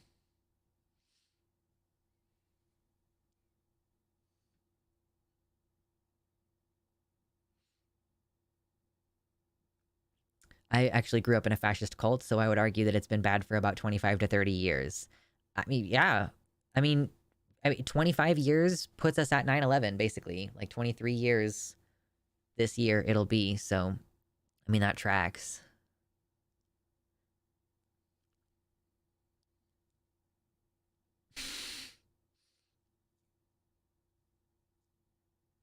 So we'll see what happens. Post Jan 6 is when they started going crazy with the laws. Yeah, so the thing, Lucky Otter, is that, fascism is not just the law stuff happening, and it's not just the explicit law stuff happening. Like, as the media continues whipping up this sentiment, and as crimes against that group increase, um, as power gets consolidated, as the courts get gradually stacked. Like, you know, you know, if you see all these things that are leading up to it, it's easy to see that all these other things are components of fascism, as opposed to, the assumption that it's kind of like this when people say, like, oh, it's only a genocide after a ton of people have died. It's like, no, the legal definition of genocide is if you attempt through certain means to reduce numbers of a group. You don't have to succeed at killing a ton of them, although you usually won't get charged with genocide until you do kill a bunch of them. But just the attempt on its own is a genocide, right? So the way that people now are resistant to calling what's happening in the United States a trans genocide, because it's not literal camps and they haven't literally started killing a bunch of us, that doesn't mean that we are not still engaged in a process of genocide, like that it's already begun. So in the same way, I can see why you would say that the fascism has accelerated in a certain way over the last 2 years. I would say 2 years. Like, since I started my show during, like, this rise of crimes against trans people. But yeah, having been around and watching this for the previous 6 years, it's been, like, ramping up a lot. Oh my god, Jan 6 was 3 years ago. Oh my god. I feel ancient. It's so weird how stuff sometimes feels like it happened 8 years ago and sometimes it feels like it happened yesterday. And Jan 6 is kind of both. It feels like it happened 8 years ago and yesterday. Oh. Excuse me. Can't wait for another one. Yeah, I don't know if there's any way, if Trump doesn't win, because it's going to be him versus Biden. There's absolutely no chances going any other way at this point. Unless he gets arrested or crimed in a way that does actually make him unable to be president. I don't know. And then it will be his VP. But anyway, if Biden wins the election, boy, do you think there's any chance that there's not going to be another insurrection attempt? There's no way. Jan 6 is going to happen whether he wins or loses. It's the fucked up part. Well, it would be different circumstances. Like, Jan 6 is specifically trying to prevent the votes from being counted. Whereas if he wins, it's just going to be a normal fascist takeover that doesn't require a coup.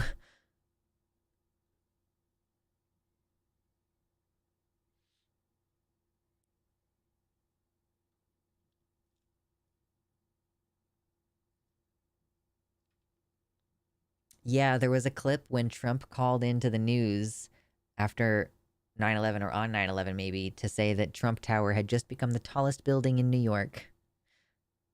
Cute.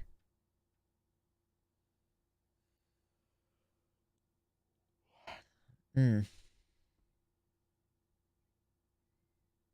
It was actually on 9/11. Oh my god, dude.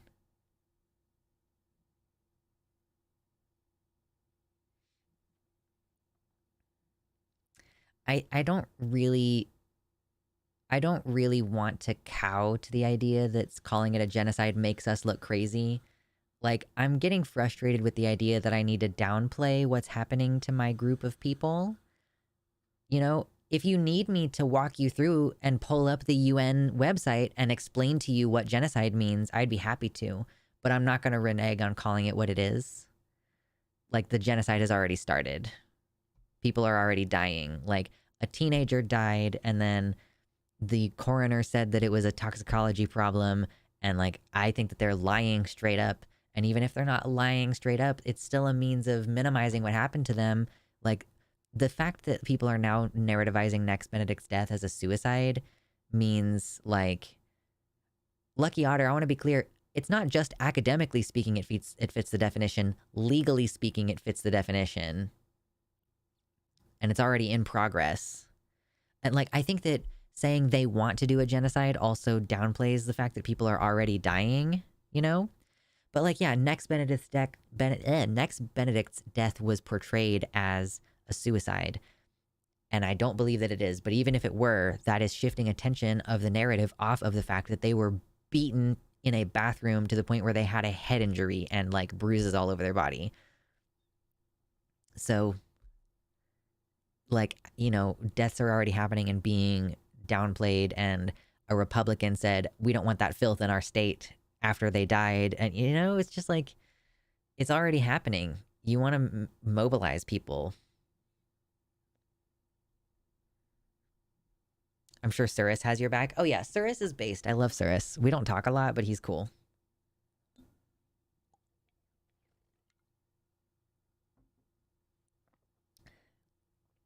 Yeah, I agree that people are just coping about the fact that Nex died from a head injury.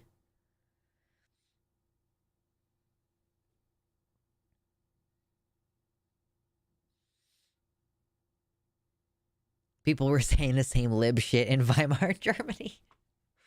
I know, time is a flat circle. Oh, man.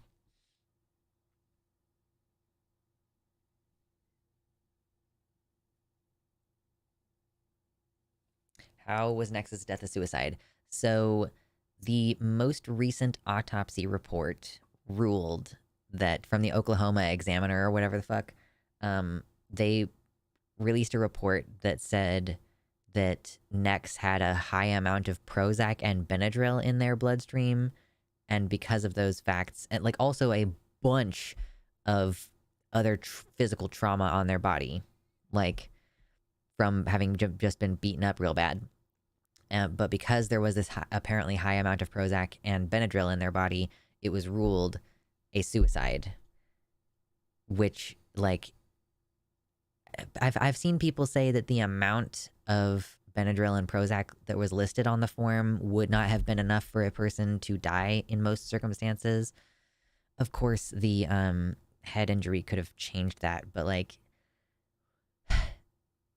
I just don't think that a kid who was at home in their loving home, who fell asleep listening to music, like after like standing up to bullies, which was the situation that happened earlier in the day.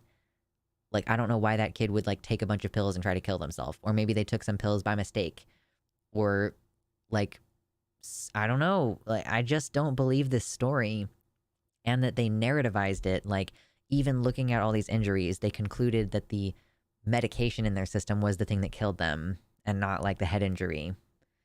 Apparently that examiner is no longer licensed. As of when? As of the last 2 weeks? Regardless of whether physical trauma killed them or not, the trauma was the cause of death. Yeah. You know, even if you could say that they committed suicide, it was because bullying happened. Yeah. Again, good job admitting to crushing the neck of someone who you then are like, oh, he died from fentanyl, actually.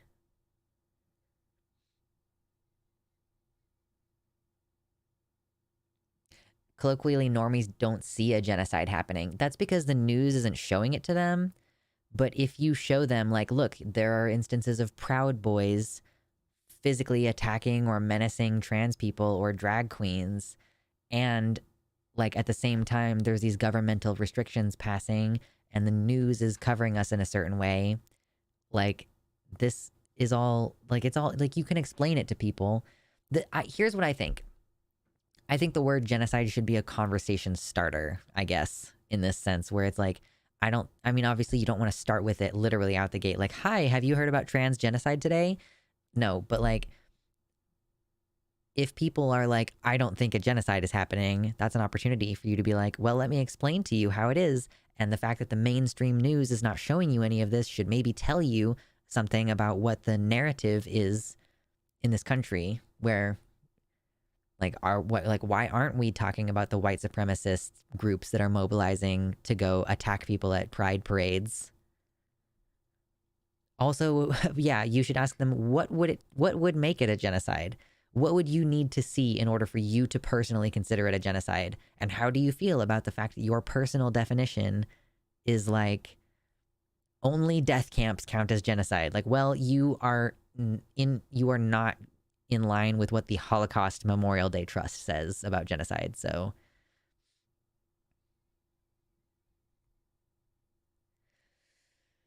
oh God.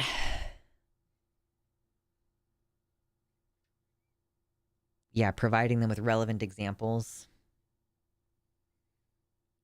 Okay, apparently the medical examiner's office that released this statement about Next Benedict has not been accredited since 2009?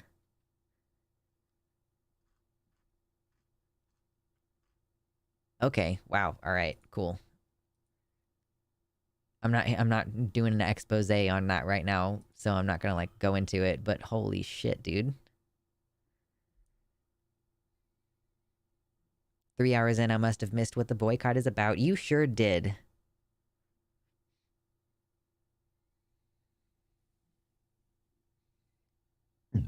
Excuse me. TLDR, I think a fake situation was created to generate outrage about a non-passing trans person in the women's bathroom. So don't worry about it, y'all. We're at 124 likes. Isn't that wonderful? 124 likes. Is this one of my white hairs? I keep thinking, is this like... That's awesome. If that is, if my white hairs are finally showing up on camera, I'm going to be so stoked.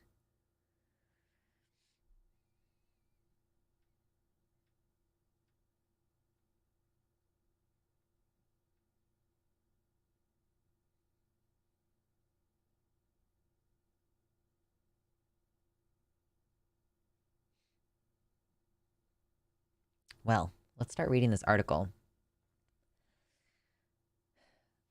It's tough in this day and age. If you're trying to take COVID seriously, if you're trying to protect yourself from like a BSL-3 level pathogen, it's a dangerous disease that causes long-term disability for many, many people.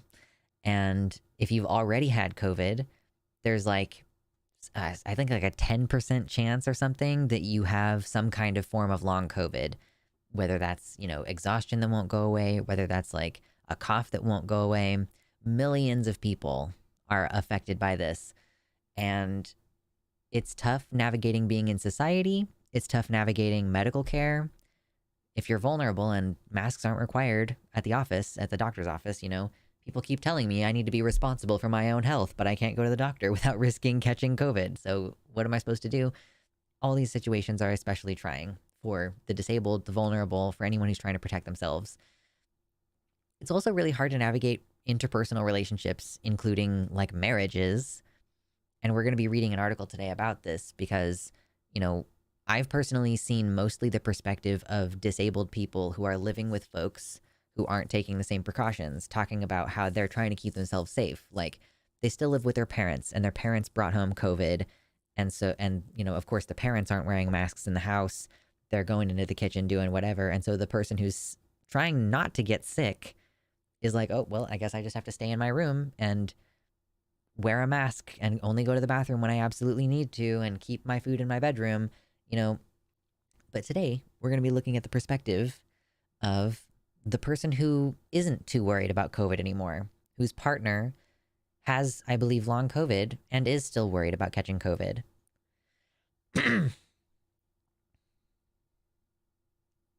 I did absolutely everything I could and I still caught it because of these idiots. Yeah, I'm so sorry.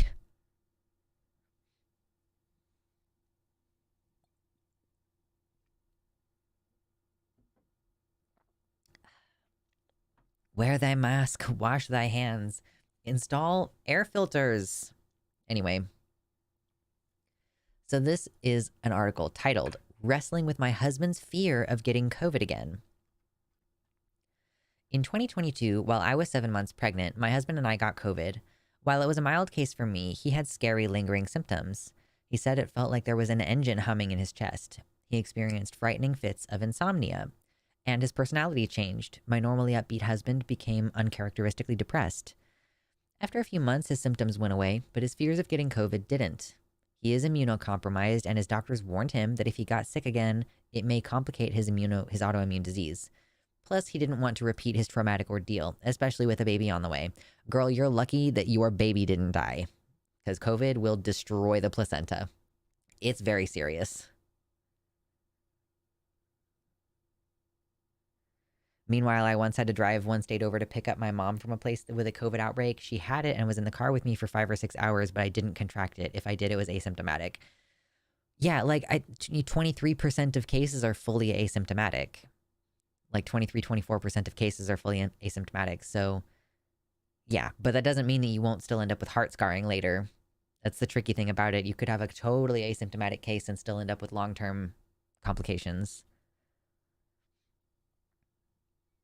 Yeah. Okay, so there are more reasons to be anxious. State and national measures to prevent COVID are falling away. Like most recently, the CDC dropped the 5-day isolation guidance. Yeah, that was great. And the disease is still very much a threat. This feels like lip service. Yes, vaccines and boosters can protect against severe illness, but vulnerable people like my husband are still at high risk. To top it off, there's still a lot we don't know about the coronavirus. There's emerging evidence that the neurological symptoms of COVID can persist years after an infection. Yeah. Speaking of you, like, having, mood disturbances for a few months afterwards, and yes, it is very likely to mess up your heart. You have an increased risk of, like, blood clot, stroke, and heart attack for, like, 12 months after you catch COVID. My doctor recently said it's only 6 months after you catch COVID, which I still felt like I kind of wanted to be like, hey man, you know how people are like catching COVID more than twice a year? Like, which means you just always have an elevated and compounding risk of heart attack and stroke. But yeah, heart scarring has been seen in patients that did not have symptoms during their original acute infection. People are so dumb that they have worse hygiene than before. Listen, are they dumb or are their brains being changed by a virus in order to make it easier to spread?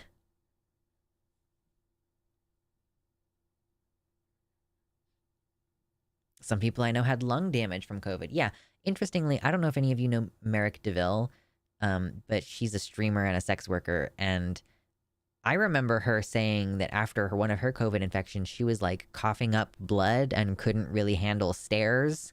And I recently have seen pictures of her out at bars, and I'm like, what the fuck is wrong with you? Like, genuinely, if you were coughing up blood and couldn't do stairs after a previous COVID infection, why are you out raw dogging the air in a bar? It just like, I love her to death, but it's one of the dumbest fucking things I've ever seen. Like, I can't imagine coughing up blood and then being like, yeah, let me do that again.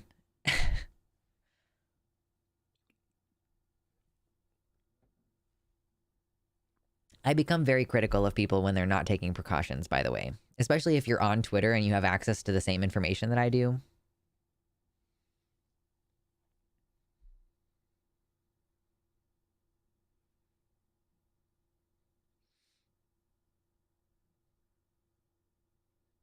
It's a horror movie disease. I guess that's fair. So, while the rest of the world seems to have moved on from the pandemic, in our house, it is still 2020. We wear masks when we go into public indoor spaces. We don't eat inside restaurants. We don't go to movies. We have people take COVID tests before they enter our house. All this leaves me feeling torn between two emotions. I want to keep my husband safe and healthy, but I also want our old life back. This is someone who just doesn't understand that she's just as at risk as her husband is. You want your old life back? Okay, well, if you start acting like that, then what you're going to end up with is your own autoimmune disease. If we cannot trust the CDC, then who can we trust? Here's the thing, you absolutely should never trust the CDC. They are a political organization, not a scientific organization. The CDC said HIV is not that big of a deal. We don't even need to bother studying it. It's not, it doesn't accelerate into a problem within the first 5 years. Therefore, it's not a problem. You develop AIDS after about 12 years with untreated HIV. So yeah, the CDC is not like a trustworthy organization. They give guidance under the direction of like the president and fucking Delta Airlines. What has WHO said about this? I mean, honestly, I think that WHO also is kind of shit on this, but I don't know. I don't like pay that much attention to the WHO specifically.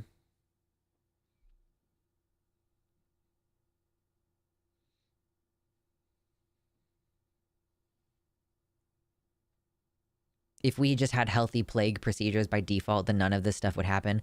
Yeah, why wasn't it normalized already in our country to wear a mask if you have symptoms? Like, we're at a point now where people actively have symptoms during a time of the year that it does not make sense to have allergies. Like, why are people in the winter saying, oh, it's my allergies? No, bro, probably not. I mean, maybe. Or do you live in the South? Because sure.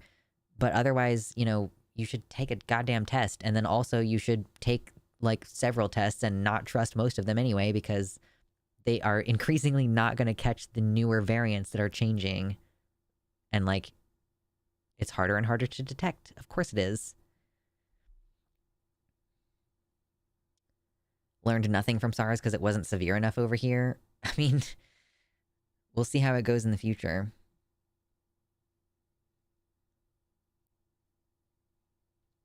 Folks bully me when I wear a mask because I'm really snivelly. I mean, can you not do the thing where you just start coughing a bunch and go like, I'm sick, but my mom made me go to school. You don't want to catch what I have. Like, I don't know. I would just be a really shitty person if I was in high school right now. I think is what we learned.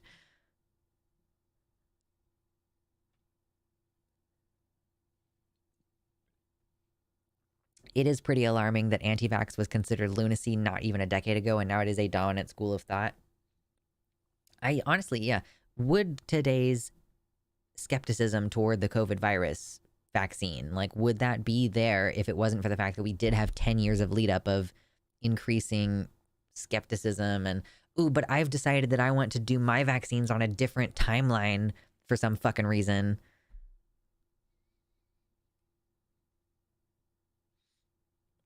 I still have never got coronavirus. Listen, babes, you definitely almost certainly have. At this point, there's like almost a 0% chance that you've never had coronavirus.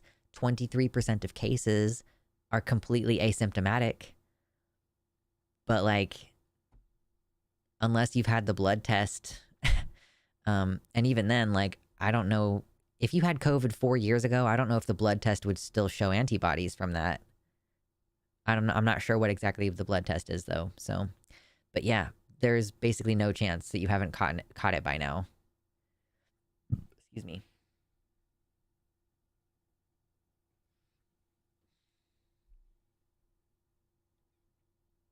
Why would people bully you if they thought that you had COVID though? Why would you not stay away from that person? I don't know. That's real dumb.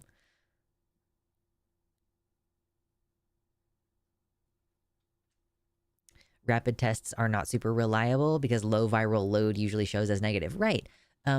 Plenty of people have reported that they don't start testing positive for COVID until the 4th day of their symptoms. And so they've been sick, they've had COVID, they've been able to transmit it, but it just hasn't been showing up on the test because their viral load was not quite enough to show up on the test. Which means, I guess, if their viral load was low, then they weren't spreading it a lot, but they're still spreading it.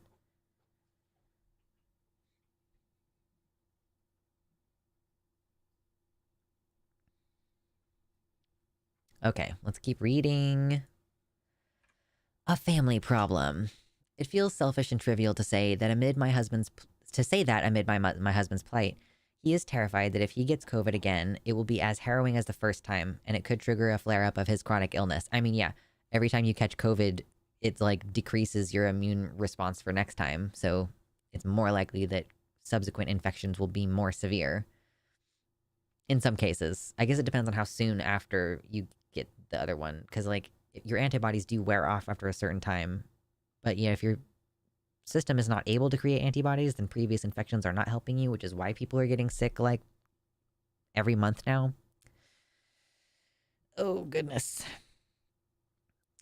Let's see. My feelings as his spouse are valid too. God. Says James C. Jackson, a neuropsychologist at Vanderbilt University. There's this sentiment that if spouses of those who have experienced long COVID complain, they're, quote, missing the real victim, says Jackson. But that's problematic from so many standpoints. For one, it fails to recognize that long COVID is a family problem.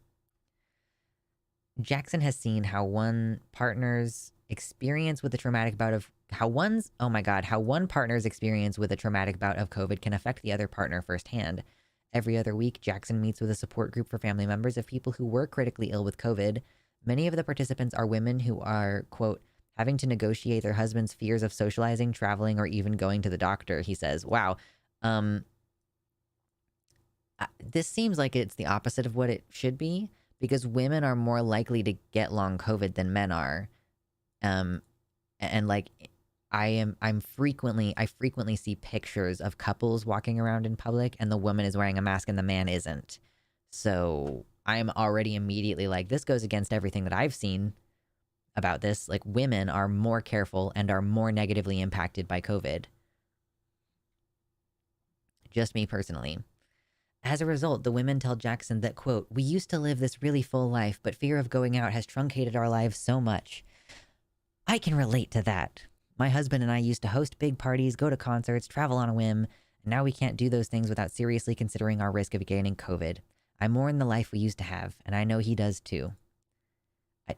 You should be more creative. You can travel.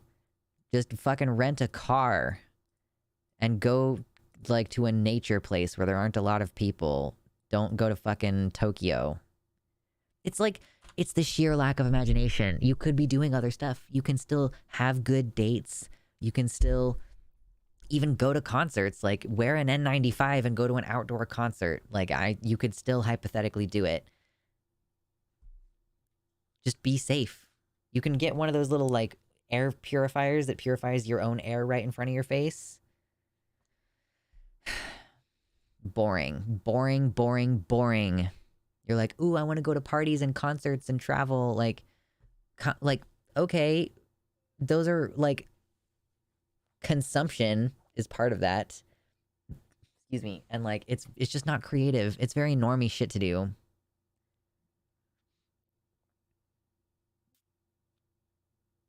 Her framing is exclusively about him, quote, fearing infection rather than having an understanding that it is true that he will be very negatively affected by it. And so she's now equating, thank you, yeah, she's equating her feelings of wanting to go out and do stuff with his feeling of fear. But that's like, he's meeting the world as it is. He's being realistic. Cool. Jackson says the main problem area he sees with couples in this situation is their individual assessment of risk. That's actually been one of the biggest points of contention between me and my husband. It's been hard to agree on a set of responsible COVID protections for our household.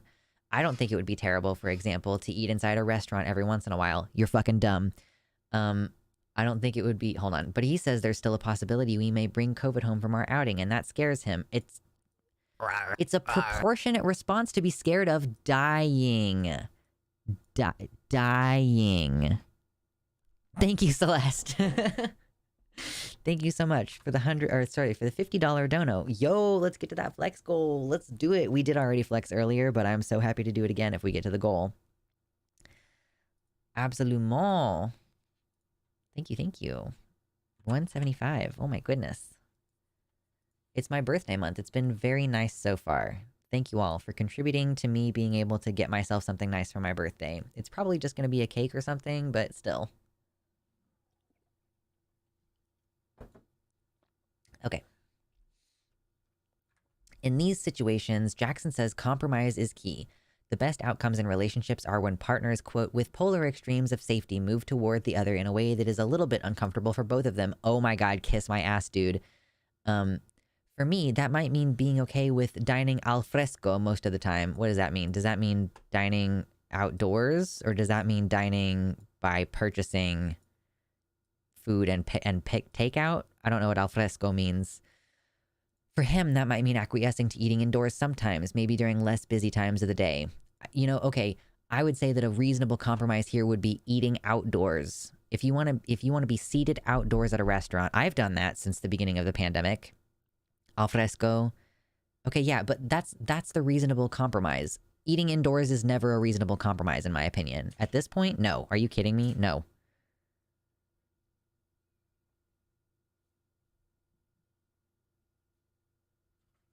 How do you mean slaps hungry bears? Are we going to have people decades and centuries from now acting like John Green at the UN giving a statement on TB? I don't know what you mean. I know that people have complained about John Green recently, but I don't know what the specific complaints are, I guess.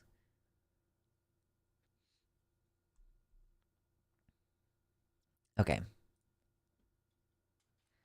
He said, I don't, yeah, he says, I would call that a good outcome if a couple finds a way to accept some differences and adapt to a new normal. Adapting to a new normal means adapting to the fact that there is a BSL-3 pathogen in the air all the time. All the time. Adjusting to that new normal.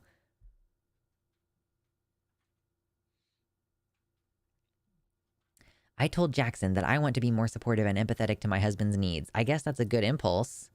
But sometimes it is tricky to parse out what is a valid health concern and what might be anxiety. Every health concern about COVID is valid. Like, there is nothing about this disease that's like, actually, it's not as bad as you think it is. Never. Just letting you guys know that these are the people that are going to be responsible for the T virus getting out. Yeah, they're exactly this is exactly the person who hides their fucking zombie bite in the movie. And then they turn suddenly when everybody's in a compromised and small enclosed situation. Kitty Tick says, fuck this lady. My dad has worn a mask during flu season when working to protect my mom for like 15 plus years. I guess he just loves my mom different than some people. During the early waves of COVID before the vaccine, my dad was changing inside the laundry room, putting his scrubs into the washing machine before going to the shower across the hall, refusing to kiss like my mom, all before we even knew how bad it was. Yeah, just the care that goes into it, like that. It's like with allergies. I sometimes see posts on Reddit, and I don't know if they're real, but sometimes I see posts on Reddit that are like, my boyfriend ordered shellfish even though he knows that I'm allergic, or something about peanuts even though he knows that I'm allergic. And it's like, dude, this person is going to get you killed. They do not understand. And then there's like people in the replies who are like, my partner has a mild allergy and I try my hardest to prevent from exposure for them. Like a very, like a more mild, like gluten allergy, for example. And they're like, I still try really hard because I know how uncomfortable it is for them, versus like shellfish and peanut allergies, which tend to be lethal. Just, dude, oh man, I cannot imagine having a partner that was that inconsiderate of my health. I'm like, I'm already disabled. I already struggle to work on a, like, for myself, even setting my own standards. It's hard for me to reach those standards sometimes, much less work for an employer. And yeah, like, I can't imagine having like someone who is not appreciative of the fact that they could bring home an illness that would prevent me from being able to work at all anymore. Like, I actually want to be able to participate and like and be productive and earn money. I don't want to be 100% dependent on someone else. I want to be in a mutually dependent relationship, but I don't want to be like 100% dependent on someone. I don't want to be like Physics Girl, whose husband is now her full-time caretaker and she can't get out of bed anymore. It's just not the life I want to live. Yeah, like, does this woman realize that if her husband becomes more ill than he already is, she is going to have to make sacrifices in her life in order to just take care of him on a basic level? And then their risk around COVID is going to increase, not decrease.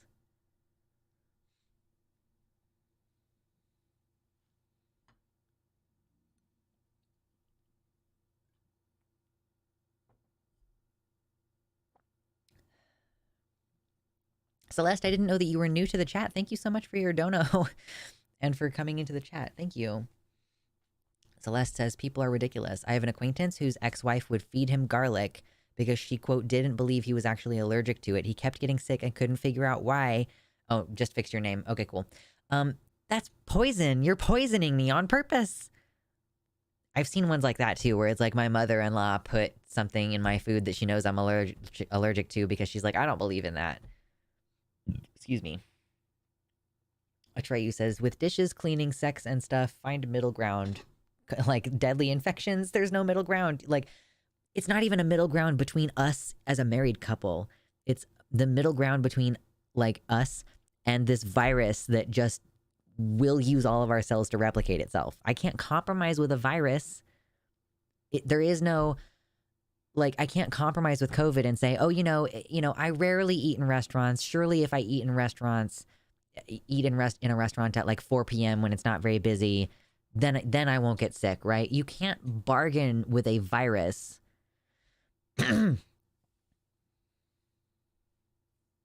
And yeah, the framing of this, that you're bargaining with your partner, I think is the wrong framing. You're not bargaining with your partner. You are bargaining with a deadly virus. You're saying maybe it might be worth it to risk getting COVID sometimes. But for a lot of people, it's not. Hey, Slaps Hungry Bears, thank you so much again. Another tier 1 gifted sub. Celeste, you get a fun color name. Enjoy.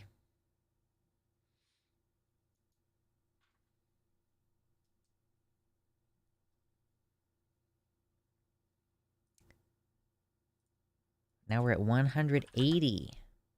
Ding dang dong.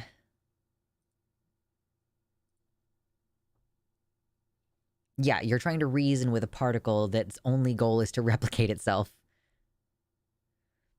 Okay,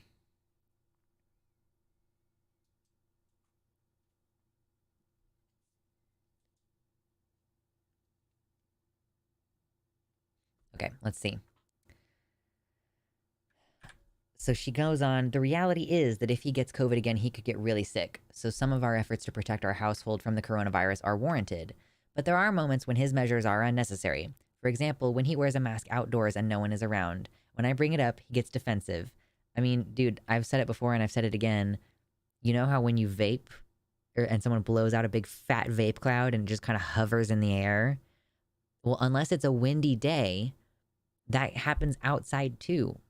I mean, I've seen people complain about folks smoking cigarettes near playgrounds at public parks. And it's like, I've always thought to myself, you know, you're outside.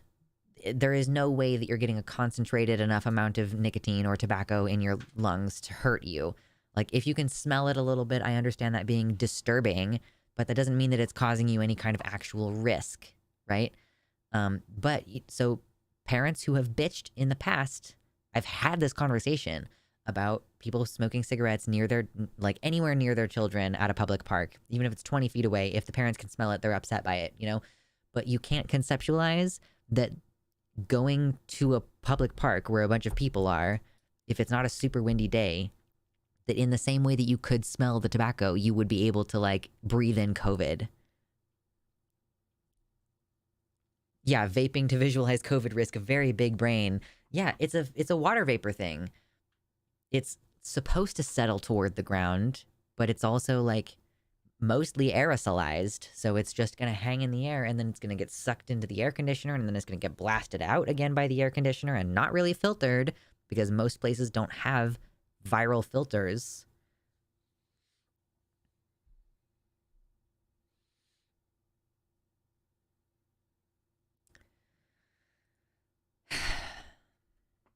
So no, wearing masks outdoors is not unreasonable. Also, if you have allergies and you wear an N95 outdoors, guess what? You're going to have fewer allergy symptoms. There's more than one reason to wear a mask outside. And yeah, of course your husband gets defensive. You're trying to make him take fewer precautions to protect himself. If your husband is wearing a mask outdoors and no one else is around, why do you need to say anything to him about that? It's not preventing you from doing anything. Why don't you shut the hell up? I don't know, man. It's really irritating to me. Yeah, unlike smoke, COVID doesn't have a warning smell.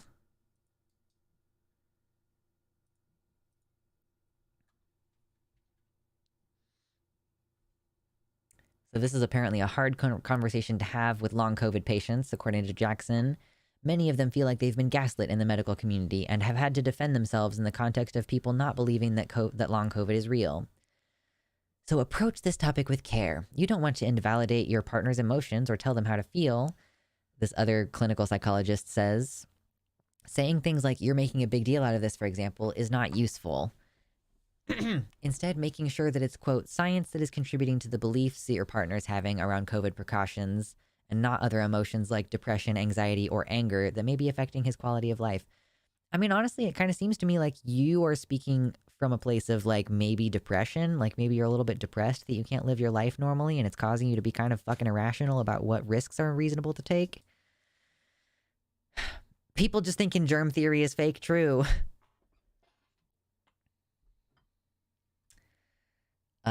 Okay, I told Jackson that it's not an easy thing to communicate, and he agrees. Sometimes people have a hard time considering something when a spouse brings it up, because it may sound like lecturing or nagging or come with emotional baggage from the relationship. Yeah, that's fair. Sure, that's fair. Busting out the leeches to rebalance my humors, true.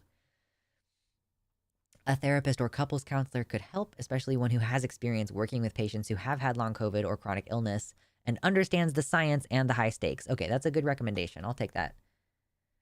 That person may be able to help my husband, quote, oh no. Oh no.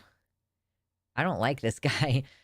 So apparently, according to the guy she's been talking to for advice, the point of getting a therapist or a couples counselor is to get her husband to say, oh, maybe my anxiety is getting tangled up in this.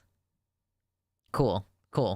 Great. I mean, of course, because her goal is to whittle away at his resolve. So, of course, there's this thing that like happens not infrequently with couples counseling.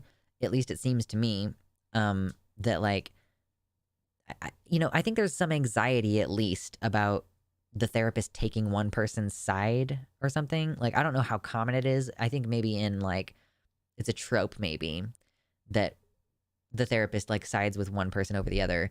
But, this definitely is a person who's going into couples therapy with the intention of getting her husband to be less careful instead of trying to come to us like a reasonable solution, I guess. Like, I don't know. It just seems like she's going into it with a particular goal, or at least that this Jackson guy has been suggesting it in that way. Mm-hmm. Yeah, she's gonna gaslight and eventually kill her husband. Amazing. Yeah, just inject me with it while I'm sleeping while you're at it. Just, while you just might as well cut out the middleman of letting someone else give me COVID. Holy cow, dude.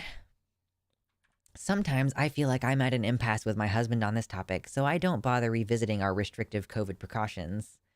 But Laura Murray, a clinical psychologist somewhere else, says to always keep trying to communicate. If one way doesn't work, try another way. You could be writing a very heartfelt letter. You might say, I love you more than anything. I want our family to do normal things, and I'm worried about you, worried that your life has become so much about avoiding COVID. Bro, these people are living in a fantasy world. I generally try to avoid calling people delusional because I do think that that is like a clinical term, but this is like delusional. You are not engaging with reality. If you are not willing to engage with the reality that COVID is extremely harmful and you want to pretend like your partner or whoever in your life who's being safe is being super anxious and I'm so worried that your life is revolved around avoiding COVID. Like, their life would not have to revolve around avoiding COVID if everybody around us would agree that this is a BSL-3 pathogen that we want to avoid catching over and over again. Their relationship clearly isn't meant to last. I don't disagree with that premise. Like, this is one of those things that I don't think that you can compromise on. Like, I genuinely don't think you can. If you want to go eat indoors at restaurants, if you really are that in need of having a servant bring you food, cool. I understand your need to LARP as a rich person. Cool, great. You are disconnected from reality. And I cannot, like, I don't know how to have a relationship with that person. And it does damage friendships because living in different realities does negatively impact relationships. Like, yeah, there are people who I would love to see more often who do not behave safely, and so I don't trust them. And it's hard to have the conversation about testing and like wearing masks and stuff because people are treating it like it's irrational to be avoiding this disease. And then like being treated like you who are actually paying attention to the science, who's reading the studies, who's keeping track of the wastewater levels, are the crazy one who can't adapt to reality. Like, it is the most widespread instance of gaslighting that I have personally ever witnessed in my life on this earth. How much of this is just buying into the overriding institutionalized narrative? I mean, yeah, you have to be buying into the broader narrative that COVID is not a big deal in order to think, oh, it's okay to eat inside a restaurant sometimes. You are not living in reality. You are living in a fabricated world that has been created for you, I guess, by the mainstream media, and you're just like totally buying into it.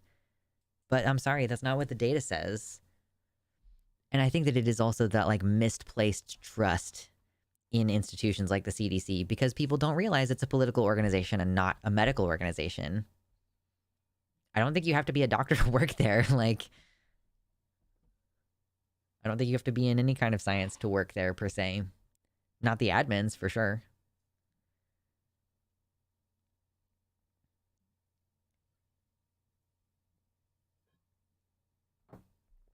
What's up, Hella? Okay.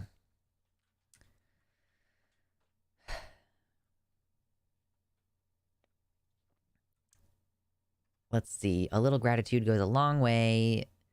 We do have strong scientific evidence from couples work that to get people on the same page, you need to have empathy and gratitude for each other. Sure. So for my husband, that might mean telling me something as simple as, I thank you for taking all those precautions for me. I know you're doing it to take care of my needs, and I really appreciate that. And for me, that might mean thanking my husband for overcoming some of his COVID fears so we could go on vacation with our son. Damn it. Okay, I got that one. Killed it. I got COVID in December/January. It gave me a 48-hour, 102.9 degree fever. Easily could lead to brain damage, it's true.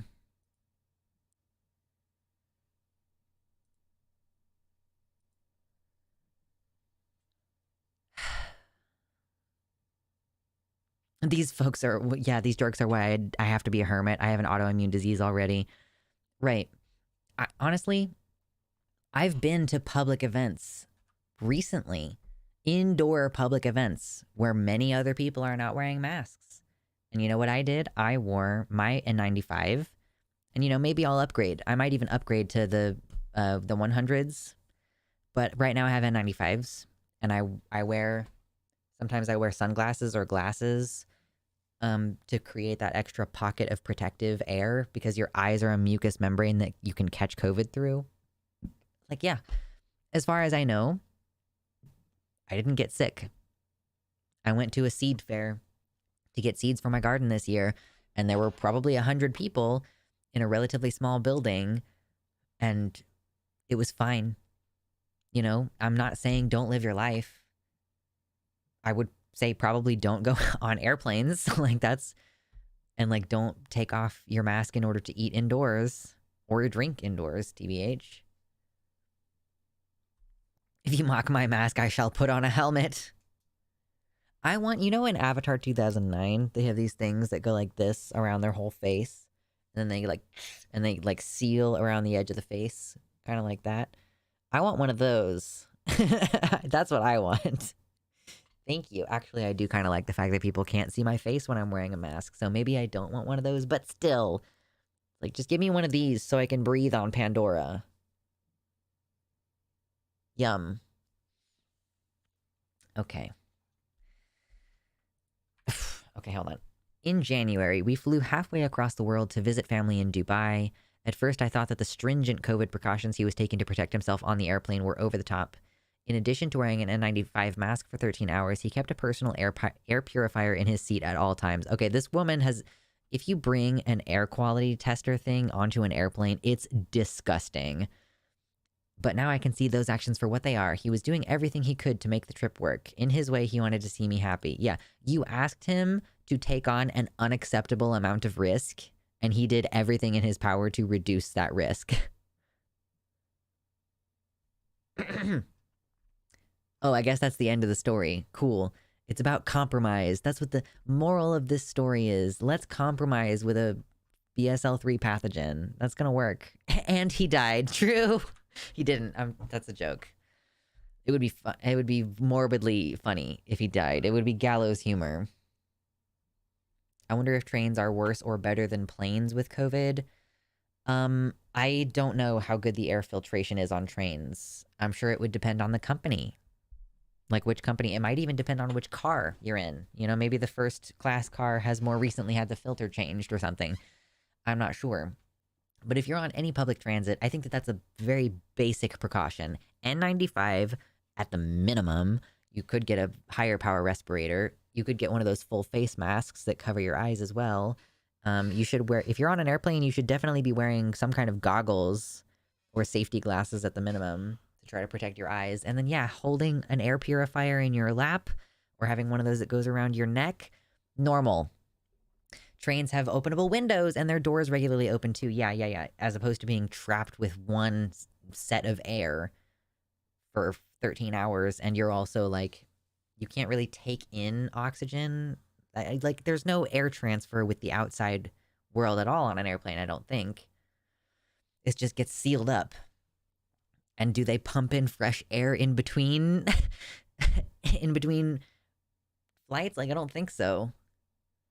The train windows are sealed shut here in the US. Oh man, that's stupid. I guess it depends on how fast they go, whether it would be okay for them to be open. But yeah, I mean, airplanes, buses, you can open the windows at least, but I still wouldn't go on a bus. I love my car. I'm sorry. I know that public transit is really important for like us as a society. But I'm not going to be a person who regularly takes public transit so long as I have the ability to have a car, because fuck sharing air with you people. Like, no, I'm good. Thanks. I don't want to be in a sardine can petri dish with you all. No.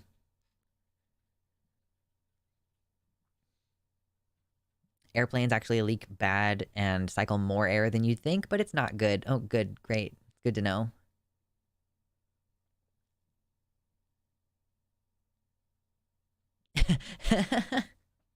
Atreyu says, and then she caught COVID on the trip and is now in ICU. The end. Yeah, that's not how it happened as far as I know, but she got roasted on Twitter by the disabled community. Her account is still on lock, I'm pretty sure. Or maybe she just blocked me personally. I actually don't know. I didn't check that. That's kind of funny. I realize it's kind of interesting how it always shows up first as this person, their account is just locked.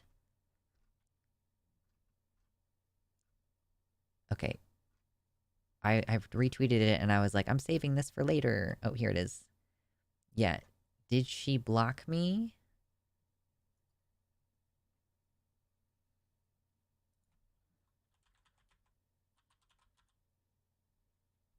No, she's just unprotected. Okay. But yeah, she got torn into. She got her ass torn into. Misanthropy is a survival skill during COVID. No kidding.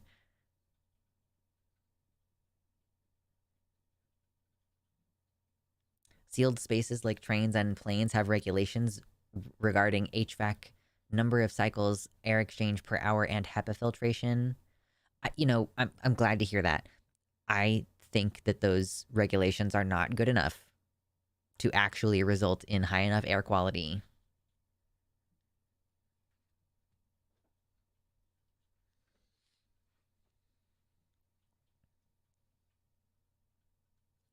Yeah, I don't know how well this marriage is going to work out, because I think if she gets him sick again, I think that he's going to divorce her. Like, I don't know what else you would do. If you were severely immune compromised and you were like, I am taking a shit ton of precautions and my partner is trying to chip away at my boundaries, basically, and then you do actually get sick, like, man, fucking no thank you.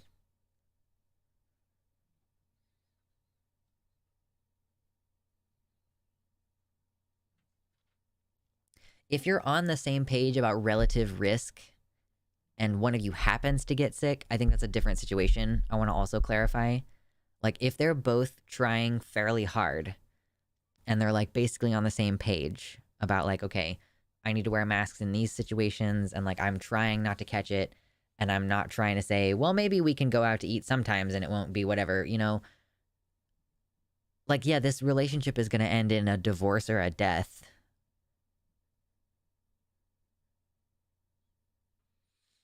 He's doing the most, willing to fly to Dubai to see family, even though she doesn't like him wearing a mask.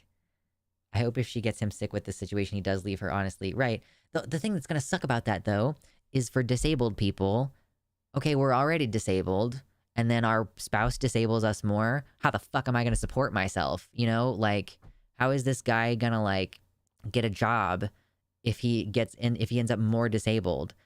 This is how disabled people end up trapped in these situations, with like parents who keep getting them sick, like parents who aren't attending to their care. And you're already struggling with independence if you are disabled. And then if that person gets you even more sick, like you can't even do the basics that you were doing before. So how are you ever going to get at a place where you can be fully independent? Like there is a major injustice here that I don't even know how to begin to address.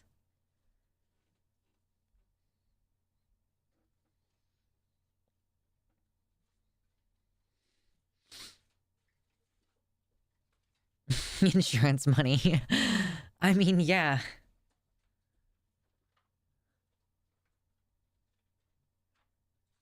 Airplanes get their air through the intake of the turbines, loosely filtered and blown into the cabin. It depends on the age of the plane, how good the air is. Sorry for nerding. No, I appreciate it, Atreyu.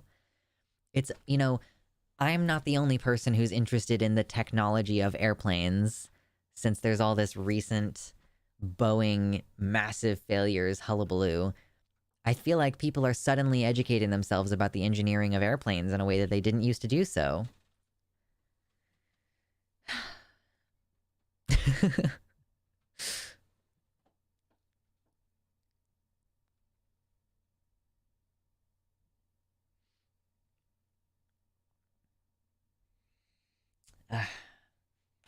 Oh, what fun. I think it's funny that she's still on lock. It's been like more than a week since this article dropped, and she's still on private.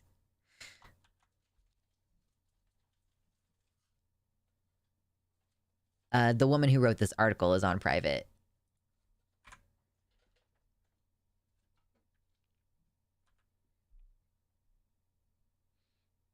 To be fair, Atreyu was a nerd about this topic beforehand. Fair enough, fair enough.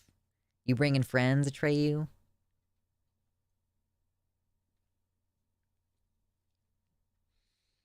Oh boy. I have been bad at paying attention, just re-upped my gummies. High five! Listen, it sounds like you're having a nice relaxing Sunday. I ended up getting diabetes socks even if I don't have it. Are diabetes socks compression socks? Do they help with diabetes too?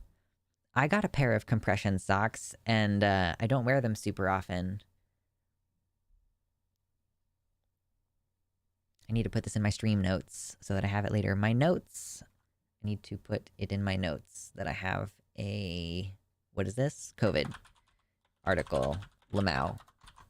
Cool. That's how I put that in my stream notes. There we go.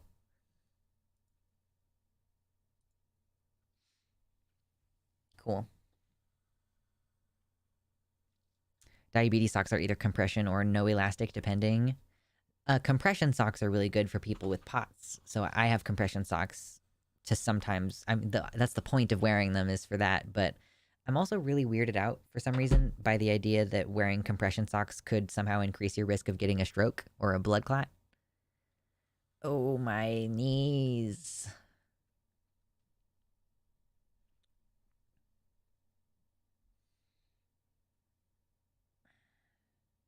First John Carpenter's version of the thing, and now diabetes. This has been a Wilford Brimley stream for me. It was so funny when my partner pointed out that Wilford Brimley was in the thing. I was like, what? I don't know why that was so funny to me, but it was. I just had no idea that he was ever anything other than that diabetes guy. Diabetes. Oh, good grief.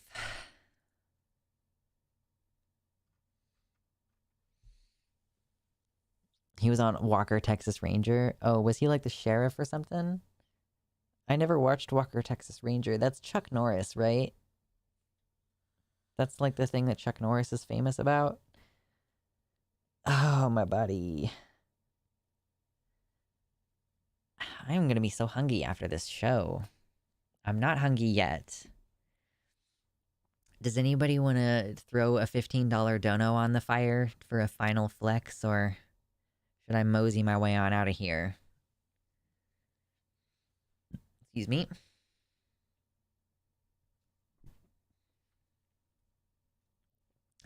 I watched it as a kid. It was funny how he would end every fight by doing a roundhouse kick that is shown from 3 angles on repeat. True. After watching, like, I think it was Jackie Chan talk about how different his original action movies are from, like, American action movies, is that American action movies do, like, a million different cuts during the fight scenes so that, like, there's no fluidity to the scene. It's just, like, cuts and cuts and cuts that imply hard hits and imply big action. Whereas if you watch old Jackie Chan movies, you can see all of his actions and the reactions and how hard things get hit and they react like they actually are being hit in the scene. And yeah, once that gets pointed out to you, it's so easy to notice in action movies or, any movie that has action-oriented scenes. Yeah, punch, cut, punch, cut, punch, cut. Jackie Chan also shows pain when he hit. He'll punch something and he'll go like, ooh, and it seems like it might be legitimate.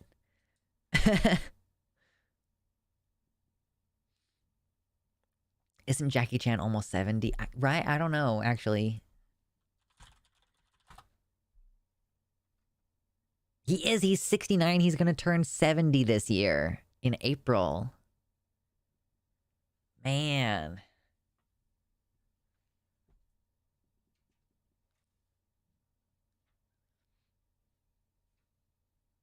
The difference in Eastern and Western stunts in martial arts and action films is wild. Yeah, it's so silly. Jackie Chan actually started his career as a stuntman for Bruce Lee. Fun fact. He could almost be president. Oh, God.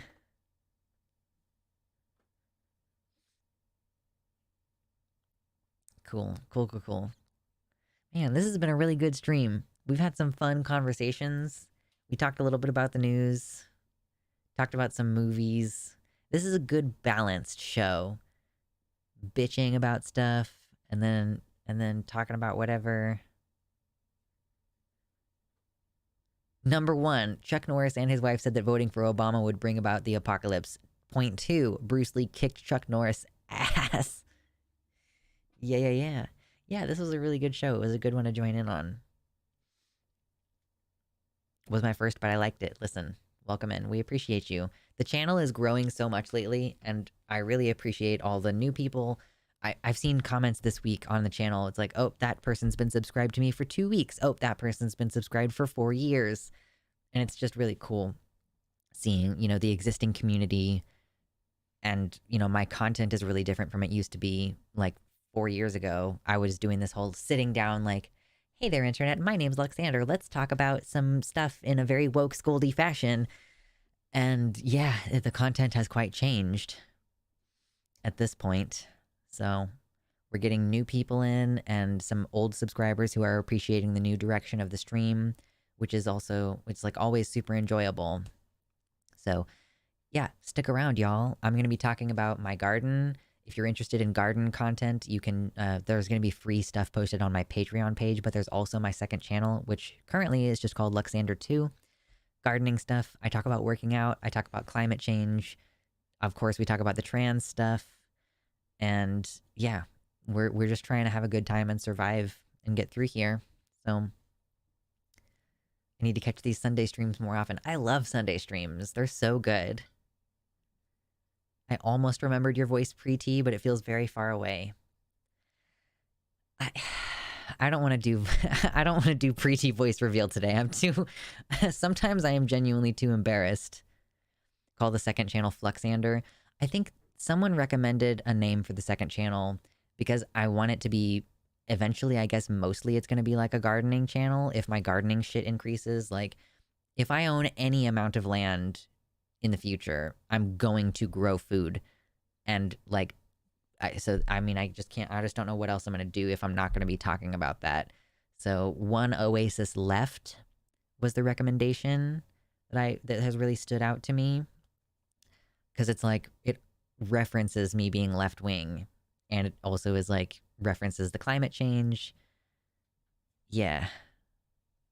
Snake me to snurch. What the fuck? All right, guys, on that note, I'm gonna get out of here. Okay. Thank you all for joining, the oldies and the newbies, and we'll be streaming again on Wednesday at 4 p.m. Central Time. So